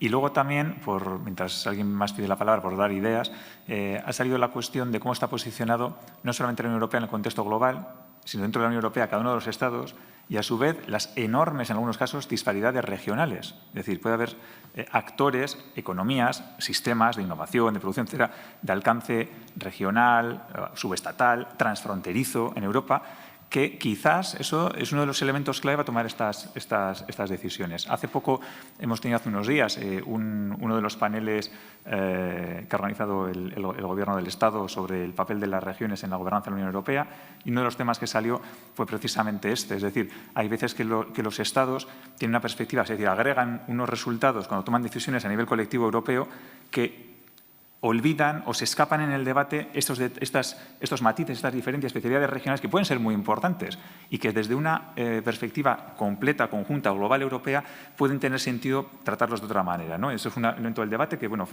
tuvo su cierto, no sé cómo decir, desarrollo. Es decir, fue muy difícil, no se llegó a ninguna conclusión concreta, pero se planteó como uno de los problemas, ¿no? Es decir, hay veces que hay cadenas globales de valor que en la parte europea realmente es cuestión de 1 o 2 estados o de 3 o 4 regiones, a veces que son fronterizas. Entonces, estas son cuestiones que todavía hacen más complejo esa toma de decisiones, ¿no? Porque si fuésemos un actor, a lo de Europa, homogéneo, pues dentro de la dificultad, es decir, pero como decíamos antes, ¿no? Las ventajas de China es que toman de una forma centralizada las decisiones y se acabó. Es decir, ahí no tienen estos costes internos, o al menos no nos enteramos, ¿no? Pero en Europa esto sí que es un problema político, porque puede haber un Estado que te vete una cierta decisión o que no quiera transferir una competencia porque sabe que perdería votaciones. Entonces, claro, esto es parte también un poco del problema. ¿Nadie más levanta la mano? Ah, sí, perdona, no te había visto. Adelante. Buenos días. Lo primero, agradecer a todos los ponentes sus intervenciones, tanto de esta mesa como de la anterior. Yo quiero hacer una pregunta relativa a la conferencia sobre el futuro de Europa. La ha comentado Pachi con una pequeña coletilla antes de finalizar su intervención, la cuestión de los paneles ciudadanos elegidos por sorteo. Y creo que entronca o hila bastante bien con algo que se ha comentado a lo largo de la primera mesa, de la cuestión de que no hay una nación, después de todo, una nación europea.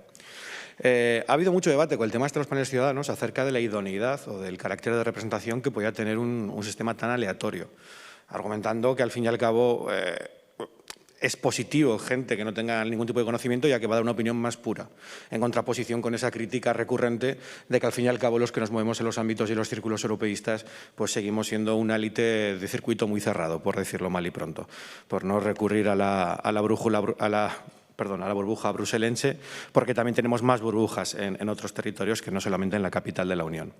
Yo quería preguntarles a los ponentes, a los tres, acerca de su opinión sobre este tema, porque creo que hay mucha tela que cortar, y sobre todo porque parece que en la conferencia se ha querido dar imagen de dar representación a la ciudadanía y a la gente europeísta, pero realmente, y Pachi lo ha contado, y el que siga un poco la conferencia lo ve en el día a día, realmente el protagonismo lo acaparan los eurodiputados. Es básicamente los eurodiputados y 4 o 5 asociaciones entre el movimiento europeo las que hacen verdaderas aportaciones genuinas de valor y un valor bastante añadido y bastante valioso, además, a lo que es el proceso de la conferencia.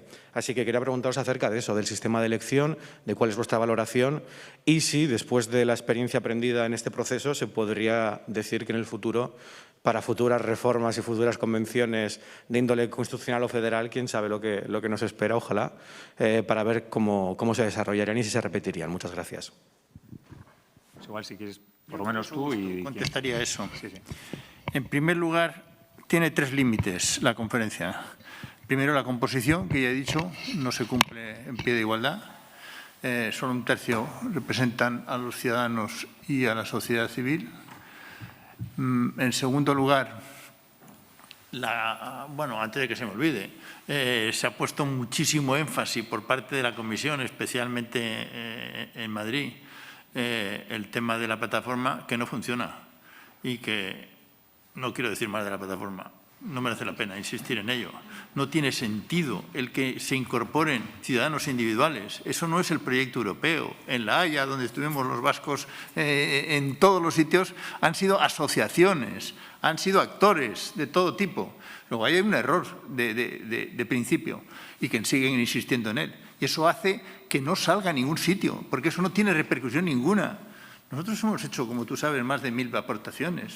Se diluyen, recogen las que quieren. Pero no quiero seguir hablando de la plataforma. Segundo punto. Otra dificultad es la forma de elegir los paneles. Decían en principio en la declaración del 10 de marzo los 3 copresidentes que se iba a hacer por sorteo. No se ha hecho por sorteo. Menos mal, no se ha hecho por sorteo. No se ha hecho por sorteo. Ahora admiten que se ha hecho por selección, como se hace la selección en las encuestas. Creo que son 5 criterios: igualdad hombre-mujer, 30% jóvenes, de distinto campo-ciudad y distinto nivel de conocimiento. Creo que esos son los 5 criterios. A partir de ahí han elegido lo que les ha parecido. Y concretamente, han elegido 4 paneles de 200, que son 800. Esos de 800 han elegido 80. para estar, no han elegido, han seleccionado. Y sea la circunstancia, por cierto, no han hecho públicos los nombres. Es decir, los nombres nuestros están hasta en mi teléfono, lo tiene todo el mundo. El de estos es medio secreto, porque dicen que hay que ir contra la protección de datos, también el mío. Pero haya habido una diferencia total. No han querido sacar la lista, aunque lo hemos pedido formalmente. Han dicho que va contra la protección de datos. ¿Y por qué no? El mío va contra la protección de datos. Pero he tenido oportunidad, en un agape que dieron a los representantes que me autoinvité, a los de los ciudadanos, tuve oportunidad de conocer a los 5 españoles. Por cierto, no hay ningún vasco. Hay solo 5. Que es menos de la proporción que nos correspondería, que serían 8 o 9. Y son gente muy maja, pero no quiero, para tomar copas, que tomamos después, pero en relación a la materia pasaban olímpicamente. No debiera decir a lo mejor esto, pero quiero decir que ese es mi conocimiento completo.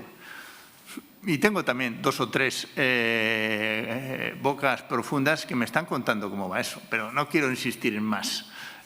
Personas muy competentes, que incluso creo que van a decir alguna de ellas, va a plantear un artículo. Eso va completamente manejado. Hay uno delante que dice cuáles son las preguntas y hay uno detrás que las contesta. Y tiene poco recorrido. Quizás soy demasiado duro, pero no ha recogido la esencia del proyecto europeo, que son las asociaciones. Y en cuanto a los jóvenes, pues están el 30% de ese grupo, de 80, pero en el general están mucho menos de lo que le correspondería demográficamente. No llega ni a 1/3 de lo que le correspondía a los jóvenes, porque en los demás sectores no hay jóvenes, o hay 4, 5, 6, no sé cuántos. Lo tenemos calculado y hemos hecho un artículo sobre eso. Esa es una dificultad. Pero a pesar de estas dificultades, yo quiero defender la conferencia y además en que surja un tratado. Yo he escrito ya desde hace casi un año en que hay que reformar el tratado y además soy de los que defiende que hay que terminar ahora. Y la razón específica es porque creo que la reforma tiene que convocarse la convención cuanto antes. Sé que otros compañeros están en otra idea porque dicen que la presidencia checa no es la adecuada. No hay que esperar, porque hay que terminar el tratado antes de la convocatoria de las nuevas elecciones en el mayo de 2004. Y además he defendido que el tratado se firme en presidencia española. Y concretamente he defendido, y también lo digo aquí porque lo he defendido públicamente, que sea posiblemente en Vitoria, porque es una de las capitales que tiene más presencia internacional por Francisco de Vitoria y que tiene más repercusión. Lo he dicho en el Parlamento Europeo, nadie chistó. Pero por lo menos yo creo que hay que manejar esa idea. Sería el primer tratado importante que se produce en alguna ciudad española. Y no sé si te he contestado algo más. Pero hay que hacer una reforma a los tratados. Yo no tengo ni idea, a través de una convención, y cuanto antes de las elecciones del 2024.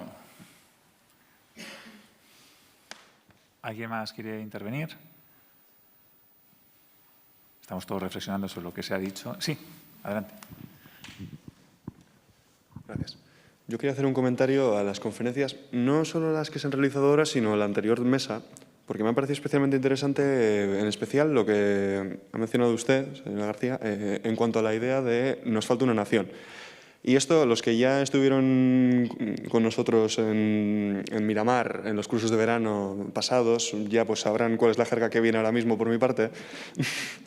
Pero en este caso lo que quería decir es que quizá, y de hecho usted mismo lo ha mencionado al final, usted misma ha dicho que en Europa, a diferencia de en China, pues se permite esa apertura, esa pluralidad de visiones y, sin embargo, al mismo tiempo criticaba al principio esa multilateralidad como de una forma planteada en términos, vamos a decir, relativistas, en las que cada Estado debería contar lo mismo. Yo creo, y aquí estamos todos de acuerdo, creo, en cuanto a europeístas, de que el multilateralismo que propone desde tanto para dentro como para fuera el proyecto europeo no es un multilateralismo meramente nominal, en el cual cada uno, por ser un Estado, quizá tenga el mismo peso automáticamente. Yo creo que es un multilateralismo pluralista y crítico, que reconoce, por ejemplo, que hay distintos focos de influencia por todo el planeta. Quiero decir que no pretende reducir, por ejemplo, el choque entre Pakistán y la India a, por ejemplo, el choque entre Estados Unidos y China, por dar un ejemplo. Y que Europa quiere darle de alguna forma su propio peso, que muchas veces, como aquí, por ejemplo, aquí los catedráticos de Relaciones Internacionales lo saben perfectamente, que ese tipo de esquemas muchas veces son problemáticos, intentar reducir esas redes regionales que nosotros defendemos. Y quizá el hecho de que nos falte una nación, que, claro, uno no puede dejar de pensar en Bismarck, por ejemplo, o en una unificación italiana, de decir, pues vamos a juntarnos todos y hacer europeos, ¿no? Pues, claro, pero usted mismo ha mencionado, en China son todos iguales. Claro, pues porque ha pasado Mao, ha pasado la revolución cultural, se ha hecho lo que había que hacer en esos términos. En Francia también hay franceses, pero ha pasado la guillotina. Entonces, claro, a los europeos yo creo que después de la Segunda Guerra Mundial nos pasa algo, y es que puede que nos den un poco, tengamos una cierta reserva a esos discursos. Y yo creo que aquí se entiende perfectamente los proyectos de Jean Monnet y tantos otros cuando reafirman un proyecto que va más allá. Y como bien también se ha dicho, la crítica a la idea del ejército europeo, que no es un ejército europeo per se, sino un ejército de ejércitos. La idea de un ejército europeo implicaría una nación. Dicho claramente, un Estado, una nación, porque ya tienes el ejército, tienes el idioma, se identifican esos. Pero, sin embargo, el proyecto europeo, a mi parecer, no va a esa escala, va a una escala que va más allá. Y yo creo que eso es lo que se defiende aquí de forma más técnica, pero que a mi parecer hacía falta poner de una forma quizá más abstracta o más ideal. Y yo quería hacer de alguna forma esa apostilla de alguna forma a esa forma de ver el proyecto europeo, que usted misma ha visto al final, que Europa precisamente si puede permitirse esa apertura frente a Estados Unidos incluso muchas veces, con el famoso bipartidismo que muchas veces se critica y demás, y su forma de llevar las relaciones internacionales, que se puede discutir lo que se quiera, pero que quizá el precio a pagar por ese pluralismo sea ese multilateralismo o esa apuesta por la apertura. Muchas gracias. Eso es todo. Muy bien, pues Pachi, ¿has dicho que... ¿Puedo contestar? Sí, sí, claro. Bueno, me alegro mucho de tus comentarios. Respecto al último, claro que no vamos a una nación. La seña europea es la diversidad y vamos a una federación. Ahora mismo somos una federación intergubernamental. Mitad una cosa, mitad otra, con más fuerza lo intergubernamental que lo federal. Ahora queremos reforzar lo federal. La presidenta del Movimiento Europeo ha dicho que defendemos eso desde hace 72 años, que nuestros padres crearon el Movimiento Europeo en París, en la sede del Gobierno vasco. Hemos defendido, y está en nuestros estatutos, la creación de una federación europea. Y en esas estamos. Y, por lo tanto, esa es la primera idea. Precisamente, y yo creo que está mi intervención en la página web nuestras, en la última sesión que resultó bastante interesante, Haider, que es un austriaco, que no es el austriaco que murió, pero es parecido, aunque se llama igual, debe ser hermano, habló de que había que crear, que él estaba en contra de un superestado y que él había que defender las naciones-estados europeas y que, por lo tanto, se oponía a todo esto. Yo tenía un discurso preparado, pero aproveché a contestarle porque pensé que con eso iba a tener más repercusión. Y está grabado la intervención. Y le dije que nosotros nunca en el proyecto europeo se ha querido crear un superestado. Al revés, se quiere crear una federación donde quepan naciones, incluso las naciones que no tienen Estado. Eso es lo que defendí allí públicamente. Pensé que me iban a armar un lío, pero lo único que vinieron es a decirme 4 personajes fuertes que eso no se podía decir. Pero no contestaron en público. Esa es una anécdota concreta. En cuanto al otro tema interesante de lo que nosotros defendemos, quizá esta mañana se me han olvidado muchas cosas, pero lo que articula la política exterior es, diríamos, la fundamentación de Manners, en donde el peso de Europa en el mundo nunca va a ser, desde luego, por lo militar, para nada, incluso por lo económico. Ahí lo que fundamenta la nueva actitud es la capacidad de transformar las normas internacionales. Ese es lo que tiene de innovación y eso es lo que está en la propia estrategia primera y está hasta en el documento de Borrell, que aunque a él no le gusta mucho esa idea, pero lo han puesto por escrito, que la idea es la reforma de la gobernanza global. Eso es lo que tiene de característico y eso es lo que hemos aportado en los 10 últimos años pues, al Acuerdo de París, al Consenso de Naciones Unidas sobre el cambio que hay que hacer, a la defensa en Naciones Unidas a favor de la moratoria de la pena de muerte, al Tribunal Penal Internacional. Eso es lo que ha aportado la Unión Europea a la gobernanza mundial y eso es lo que tiene que seguir reforzando. Nada más. Gracias. Sí, Antonio.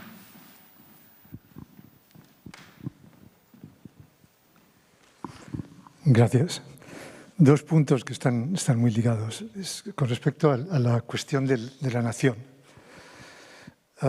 Todos tenemos el instinto a pensar en los esquemas que conocemos mejor o que hemos conocido mejor. Y precisamente creo que hay que salir de esos esquemas. No seremos una nación, seremos algo distinto. Eso, como decía, lo expliqué en Estados Unidos y en otro lado. Somos distintos, nunca hemos querido ser un superestado, pero quizá tampoco tengamos que ser un estado federal. Eso me recuerda a las discusiones que yo tuve en Washington, en el Fondo Monetario Internacional, donde uno de los leitmotivs de mis compañeros era que los países europeos, los miembros europeos, tenían que tener una voz única.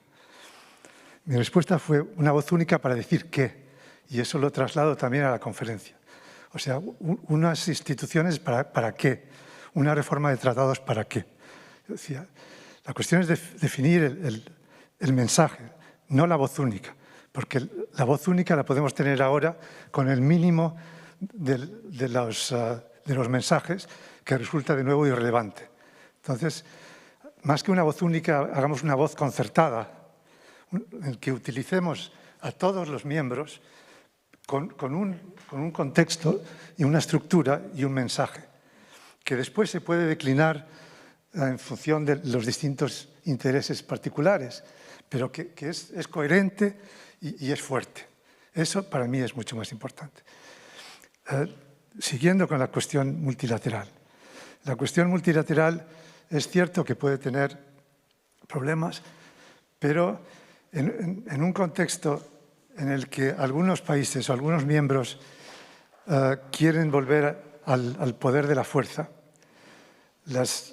por muy limitadas que sean las instituciones multilaterales, es uno de los pocos medios que tenemos. Porque nosotros, además por interés propio, nosotros no somos potencia, pues ¿qué podemos hacer? Pues buscar alianzas, y esas alianzas se pueden hacer sobre todo en órganos multilaterales. Porque igual que nosotros puede estar India, que no participa de la competencia de los dos, o el sureste de Asia, incluso Canadá, aunque está al lado de Estados Unidos y a veces a remolque, o incluso Japón, que es lo mismo, está muy lejos de Estados Unidos, pero está a remolque en muchos casos, pero que ahora ve a China que le pone el cuchillo en el cuello. Entonces, si las instituciones multilaterales son problemáticas, pero es un recurso que tenemos que hacer valer. Y de nuevo, la conferencia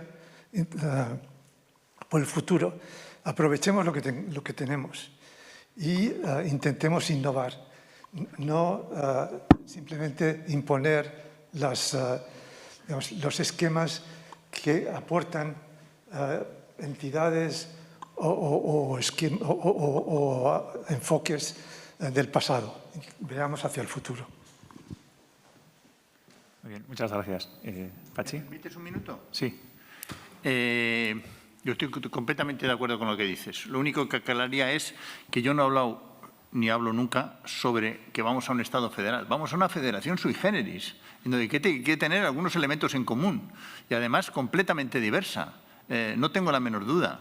Y desde luego también pongo siempre el acento en el para qué, y lo pone esa declaración de los federalistas. ¿Para qué? Es largo de explicar los para qué, hay varios. ¿Qué otra cosa? Ah, sí, has dicho lo de la orquesta. Bueno, no has dicho lo de la orquesta, sino hay una frase ya antigua, no me sabe, de que era el alto representante, el que era el comisario de Relaciones Exteriores con Solana, el británico, el que había sido gobernador de Macao, ¿cómo se llamaba? Este hablaba de la orquesta. Pater, gracias. Hablaba de la orquesta, de que tiene que ser una orquesta afinada.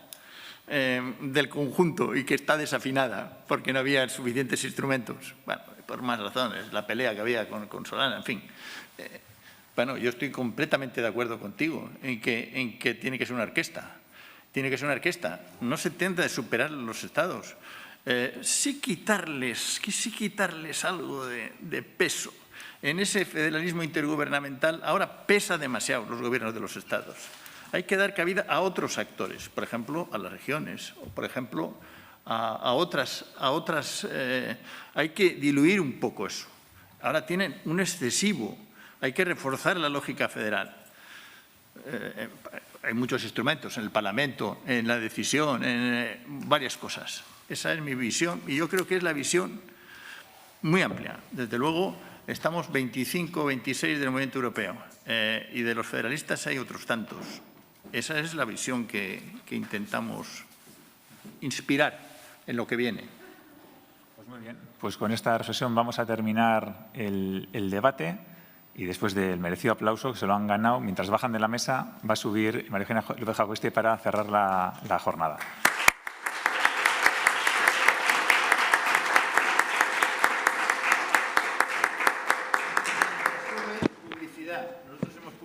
Este libro sobre la Conferencia sobre el Futuro de Europa, que vosotros lo tenéis. Sí, bueno, y otro sobre el momento europeo, que están también varias aportaciones vascas. Sí. Tuya también. Y de Alex Ugalde y de la chica.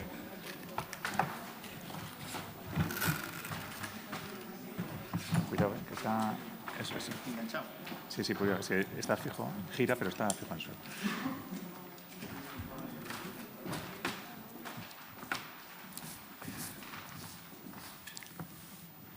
Bueno, pues vamos cumpliendo el tiempo previsto. En 8 minutos terminaremos. Y ahora para poner orden, para fijarnos en los puntos clave, María Eugenia, que es quien se va a encargar de la relatora de la jornada, quien va a elaborar un documento de conclusiones que próximamente será público, igual que de la primera jornada. Fue Antonio de Lecea quien hizo de relator.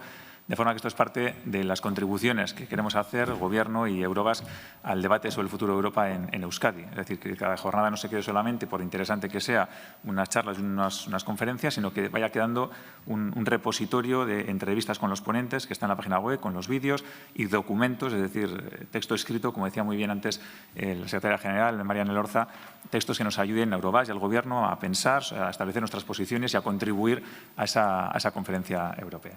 María Eugenia, tu turno. Perdón. Muchas gracias por este reto que se me plantea a mí hoy aquí, mucho más grande que el que tiene la Unión Europea. Después de esta mañana tan interesante, con ponentes tan expertos que hemos hablado de tantos temas, intentar recopilar y establecer conclusiones generales en 10 minutos es un reto casi imposible. Pero como gracias a Dios también se ha comentado en alguna sesión de las primeras de esta mañana, el espíritu creativo e innovador. Voy a intentar apelar a ese espíritu creativo e innovador para intentar establecer muy a grandes líneas, esto hay que reflexionarlo todos, yo desde luego necesito varios días, muy a grandes líneas, los grandes temas, problemas y propuestas de vías de solución que se han ido planteando a lo largo de esta jornada. En primer lugar, claro, lo que yo me había traído pues poco tiene que ver con lo que ha ido saliendo aquí en la sesión, pero lo que yo creo que es muy importante ha sido la clara clasificación de los dos grandes bloques temáticos que hemos tenido. No se puede hablar de soluciones si no partimos de un claro marco, un diagnóstico claro. Los médicos lo saben claramente y en pandemia lo hemos experimentado todos. Un claro marco diagnóstico. ¿Cuáles son las causas? ¿Dónde estamos? ¿Por qué estamos en esas circunstancias para poder luego, con ese marco completo, dar respuestas adecuadas en el tiempo, en los contenidos y con la proporcionalidad necesaria? En esa primera parte, como bien nos ha señalado el primer ponente, Enric Juliana, ese mapa, por decirlo de alguna forma, de los retos, incluso geográficos, aunque excedían la geografía, a los que se enfrenta la Unión Europea. Tenemos problemas por el oeste, norte, oeste. Brexit está superado, pero el problema no es que se fuesen unos cuantos, muchos millones de británicos que nos han dejado en la impronta del idioma en la Unión, pero sobre todo las consecuencias jurídicas por acción o por pasividad, vamos a decirlo así, de su no presencia en las instituciones de la Unión, el reto que supone en el nuevo mapa político, comercial y las nuevas alianzas del Reino Unido con otros competidores internacionales que no son precisamente de la mano de la Unión Europea. Otro de los grandes retos por las fronteras tanto del este como cuenca sur del Mediterráneo, ¿no? La inmigración, lo hemos visto claramente, manifestado en Marruecos o en Polonia en los últimos tiempos. Y también cómo ese norte de África o todo el potencial y el reto del potencial que supone África para la Unión Europea y pensando precisamente en los países mediterráneos, por geografía, por climatología o por situaciones de población, pueden suponer un gran examen para la Unión, tanto en políticas migratorias, su población que busca un mundo mejor, posibilidades de desarrollo o incluso en materia de energías alternativas. Compartimos clima. El sol, que antes salía referencia, efectivamente puede ser un gran competidor. Por tanto, ante ese panorama geográfico que nos puede plantear problemas estratégicos, a continuación hay que ver, por tanto, la Unión, cómo les va a hacer frente, cómo les está haciendo frente. Y yo creo que la cuestión comercial que nos ha presentado Alicia García ha sido muy clara. Cómo nos ven desde fuera a la Unión Europea en cuestiones comerciales. Y menos mal que no está aquí, pero en el fondo pienso, efectivamente, a veces los europeos nos creemos, los que estamos aquí, y nos gustan esos temas, por eso estamos aquí, que somos importantes, tenemos nuestro peso, nuestro valor y que vamos relativamente bien, hay mejoras, hay que avanzar, hay que reformar, pero como vamos por la senda positiva de las mejoras. Vistos desde kilómetros de distancia, es que no se nos ve. También ha salido a colación. En muchas ocasiones la Unión Europea no es ni parte del problema ni parte de la solución. Ojalá seamos parte de la solución en algún momento para que se nos vea en ese factor comercial. Y también hemos visto, en tercer lugar, cómo efectivamente la Unión Europea en los últimos años, pues desde la década de la crisis del 2008 en adelante y el COVID ha acelerado, ha ido perdiendo en peso, no solo político, sino en peso económico y en relevancia, vamos a decirlo de alguna forma así, como actor político de relevancia. Ante esa situación yo pensaba, soluciones, la segunda parte del debate de esta mañana.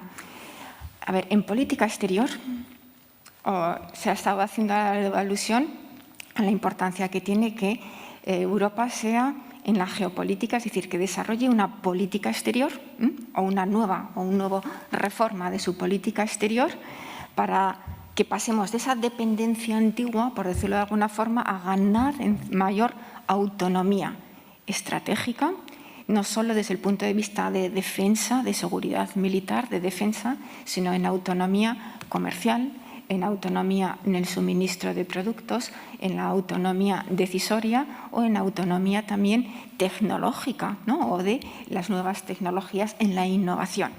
Por lo tanto, para poder idear una nueva futura política exterior, que para eso tenemos, gracias a Dios, a la Convención puesta ya en marcha, trabajando cómo hay que reformar desde el fondo las instituciones de la Unión, lo que se está haciendo es lo que decía Morgenthau, en primer lugar, establecer objetivos. ¿Qué queremos como Unión para el futuro? ¿Qué pretendemos? ¿Qué buscamos? Siendo realistas, ¿de dónde partimos y con qué contamos? Segundo objetivo que también hay que tener muy en cuenta, que también lo ha comentado Alicia, hay que identificar quiénes son nuestros, no contrincantes, pero bueno, sí, nuestros socios, a quienes nos vamos a enfrentar a la hora de hacer esa política exterior. ¿Qué objetivos persigue China? ¿Qué objetivos persigue Estados Unidos?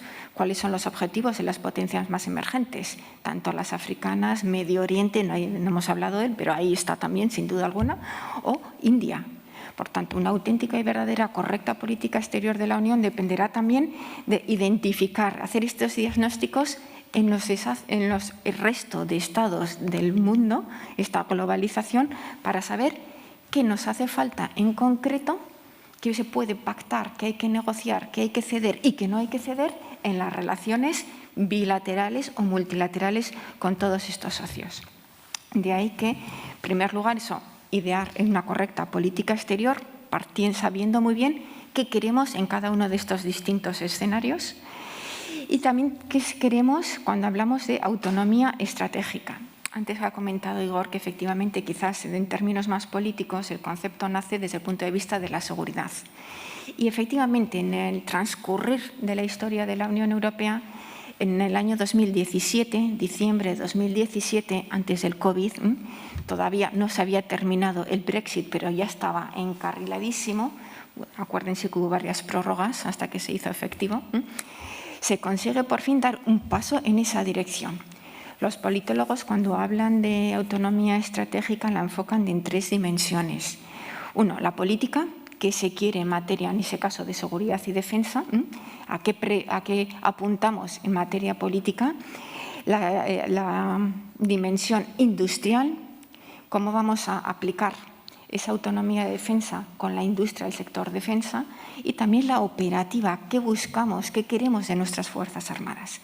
Ese concepto que empieza a cuajarse, a materializarse, bueno, desde que empezó la Unión, pero que se le da un impulso definitivo cuando en diciembre de 2017 se crea en 25 Estados miembros de la Unión, no estaba ya el Reino Unido, salvo Malta y Chipre, la cooperación estructurada permanente. ¿Qué es lo que se hace? Se pone en común los esfuerzos de los 25 estados que quieren participar de forma voluntaria, se ponen en común sus puntos fuertes en materia de defensa, las industriales y los efectivos militares. ¿Para qué? Porque como no todos los estados podemos ser óptimos, también ha salido, ¿no? Donde está Raquel, no todos los estados podemos ser óptimos en todas las áreas, en todas las disciplinas, en todas las tecnologías, es decir, que cada estado aporte su fortaleza en el sector industria de la defensa. Y la suma de los 25, ¿qué va a hacer? Que va a haber unos fondos muy atractivos, el Fondo de Defensa, para potenciar las fortalezas en los Estados miembros.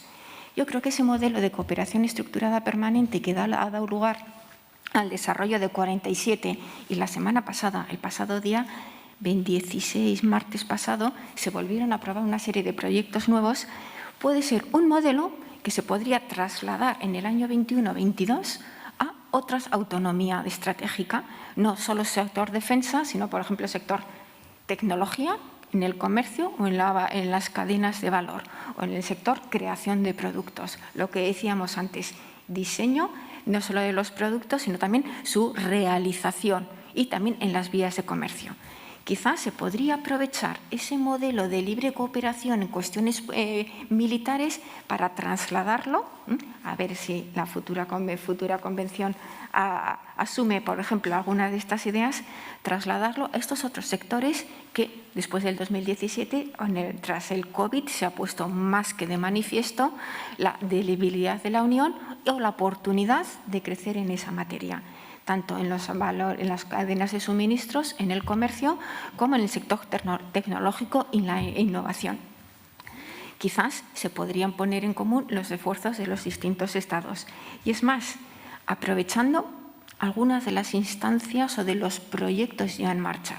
De todos esos proyectos en materia de defensa, lo que se está haciendo es cuáles son las tecnologías o las capacidades modernas, tecnológicamente hablando, que son necesarias para la fortaleza de los ejércitos de los Estados miembros que pudieran contribuir a esa posible suma de ejército de los ejércitos o asegurar la seguridad de Europa o de sus ciudadanos. Por lo tanto, lo que se está estableciendo es cuáles los déficits en capacidades. Entre ellos se están desarrollando cuestiones de ciberseguridad. Hay un centro de inteligencia de seguridad, intercambio de formación tecnológica y de información de quiénes son los hackers, vamos a decirlo en términos más coloquiales, que pueden asegurarnos en nuestra inseguridad. Por lo tanto, esa ciberdiplomacia que ha desarrollado la Unión tiene que ir acompañada de mecanismos tecnológicos internos de la Unión que nos fortalezcan tanto en la cadena de suministros como para hacer eso, tecnologías punteras y no tener que depender, pues que si de las baterías, si no llegan de fuera, tenemos todo el sector automoción español, que es potente, paralizado, ¿no? Y grandes empresas de nuestro entorno, País Vasco, Navarra, por proximidad, grandes empresas de automoción que hacen sus parones prácticamente un día sí y otro no por falta de materiales suficientes. Eso en un sector. Igualmente, se ha hablado también, ¿no?, de ese reto, de esa autonomía muy sucintamente, ¿no? Es comercial, pero, por ejemplo, también de sectores energéticos, de energías alternativas que no sea el carbón. A China, ¿por qué no le importa? Porque ya hemos visto, un 80% de su energía viene todavía de los fósiles y son los que más paneles solares venden. Ese negocio suyo de paneles solares no tendría, iba a decir, el éxito que tiene si, por ejemplo, Estados europeos dejasen de comprarlos. Y tenemos casos importantes de dumping y de sentencias contra los Países Bajos por haber comprado paneles chinos por debajo del precio de mercado. Es decir, las propias reglas internas del libre mercado están siendo, iba a decir, conculcadas por parte de los estados, por decirlo de alguna forma, más activos, aparentemente, en la defensa del proyecto europeo. Con todo esto, yo lo que quería señalar es tres cuestiones para ir terminando. Uno, coherencia, por una parte, de las políticas exteriores de los Estados miembros de la Unión para consensuar la política exterior de la Unión. Se ha hecho referencia, no hay una única voz. ¿Por qué no hay una única voz en política exterior? No porque falte la voz, sino porque falten los intereses realmente comunes que defender en común, que plantear en las relaciones exteriores de la Unión. Única voz y únicos intereses. Reto de migración se ha puesto en evidencia. Lo que España e Italia llevaban reclamando durante muchos años, hasta el 2015, ahora se ha puesto en evidencia que también es una amenaza que entra por Polonia. Y ya somos más, porque Suecia y Finlandia les venía un poco de lejos el reto de la inmigración ilegal por el Mediterráneo, por razones geográficas. Por tanto, primera cuestión clave sería identificar exactamente cuáles son los intereses comunes que afectan a los 27 Estados miembros de la Unión, que tengan esa voluntad política, la justa y la necesaria para salir fortalecidos de estos procesos internos de reforma, que no se queden solo en el articulado de los tratados, sino que vayan a los contenidos con innovación y con creatividad y que sean exigentes. ¿Qué otra cuestión hace falta? Por tanto, también ha salido aquí a relucir, segunda gran cuestión, los tiempos. Las relaciones internacionales van mucho más deprisa de lo que pueden ser los cambios normativos, dogmáticos, académicos o incluso los parlamentarios, Parlamento Europeo o los Estados miembros. Entonces, aquí tenemos algo juega en nuestra contra. Se requiere una celeridad, pero las respuestas rápidas no son las más pensadas, las más sopesadas, pero al mismo tiempo no podemos analizar tanto que perdamos ese tren de la innovación o de hacer frente a los grandes retos. Entre el factor tiempo, la lentitud y la pausada reflexión, pues hombre, las nuevas tecnologías nos pueden ayudar a acelerar esa reflexión para intentar frenar a tiempo y que no se nos pase ese tren. Y la tercera conclusión, ¿cuál sería? Muy a grandes rasgos, evidentemente, que esa reforma en profundidad que requiere la Unión no solo puede estar mirándose de puertas adentro, el factor interno, por decirlo de alguna forma, sino que sobre todo tiene que mirar a ese aspecto internacional. Nos queremos aliar con las políticas comerciales de Estados Unidos, que no siempre son de fiar, permítanme la expresión. Hemos experimentado pues, la guerra esa del aluminio, los aranceles, el aceite, el vino, etcétera. Por lo tanto, podemos estar vendidos a variaciones, ¿no?, del inquilino de la Casa Blanca, o sea el que sea en cada momento histórico, o miramos exclusivamente a China y nos rendimos a sus nuevos parámetros. Yo creo que, como casi todo en esta vida, la solución está en el punto medio intermedio. Hay que identificar las bondades de uno u otro sistema, los riesgos o las amenazas, para poder identificar qué mecanismo, qué vía de solución o cuál es la postura que debería adoptar la Unión en cuestiones comerciales internacionales. Un punto medio que no se venda ni a un lado ni a otro extremo, para evitar esas grandes fluctuaciones que, aunque a veces nos vengan vía pandemia, las hemos visto gráficamente, pero que no mermen las cadenas de valor de los productos europeos. Ya pido disculpas por la precipitación de mis reflexiones. Intentaré darles más vueltas. Muchas gracias por todo.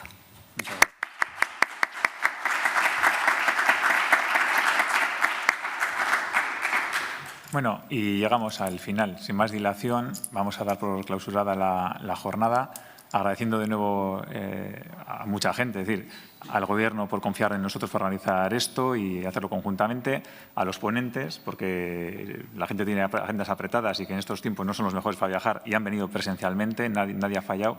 Y por último, lógicamente, a quienes habéis venido físicamente a formar del debate y la gente que lo está viendo por streaming. Así que eskerrik asko denori eta hurrengora arte. Eskerrik asko.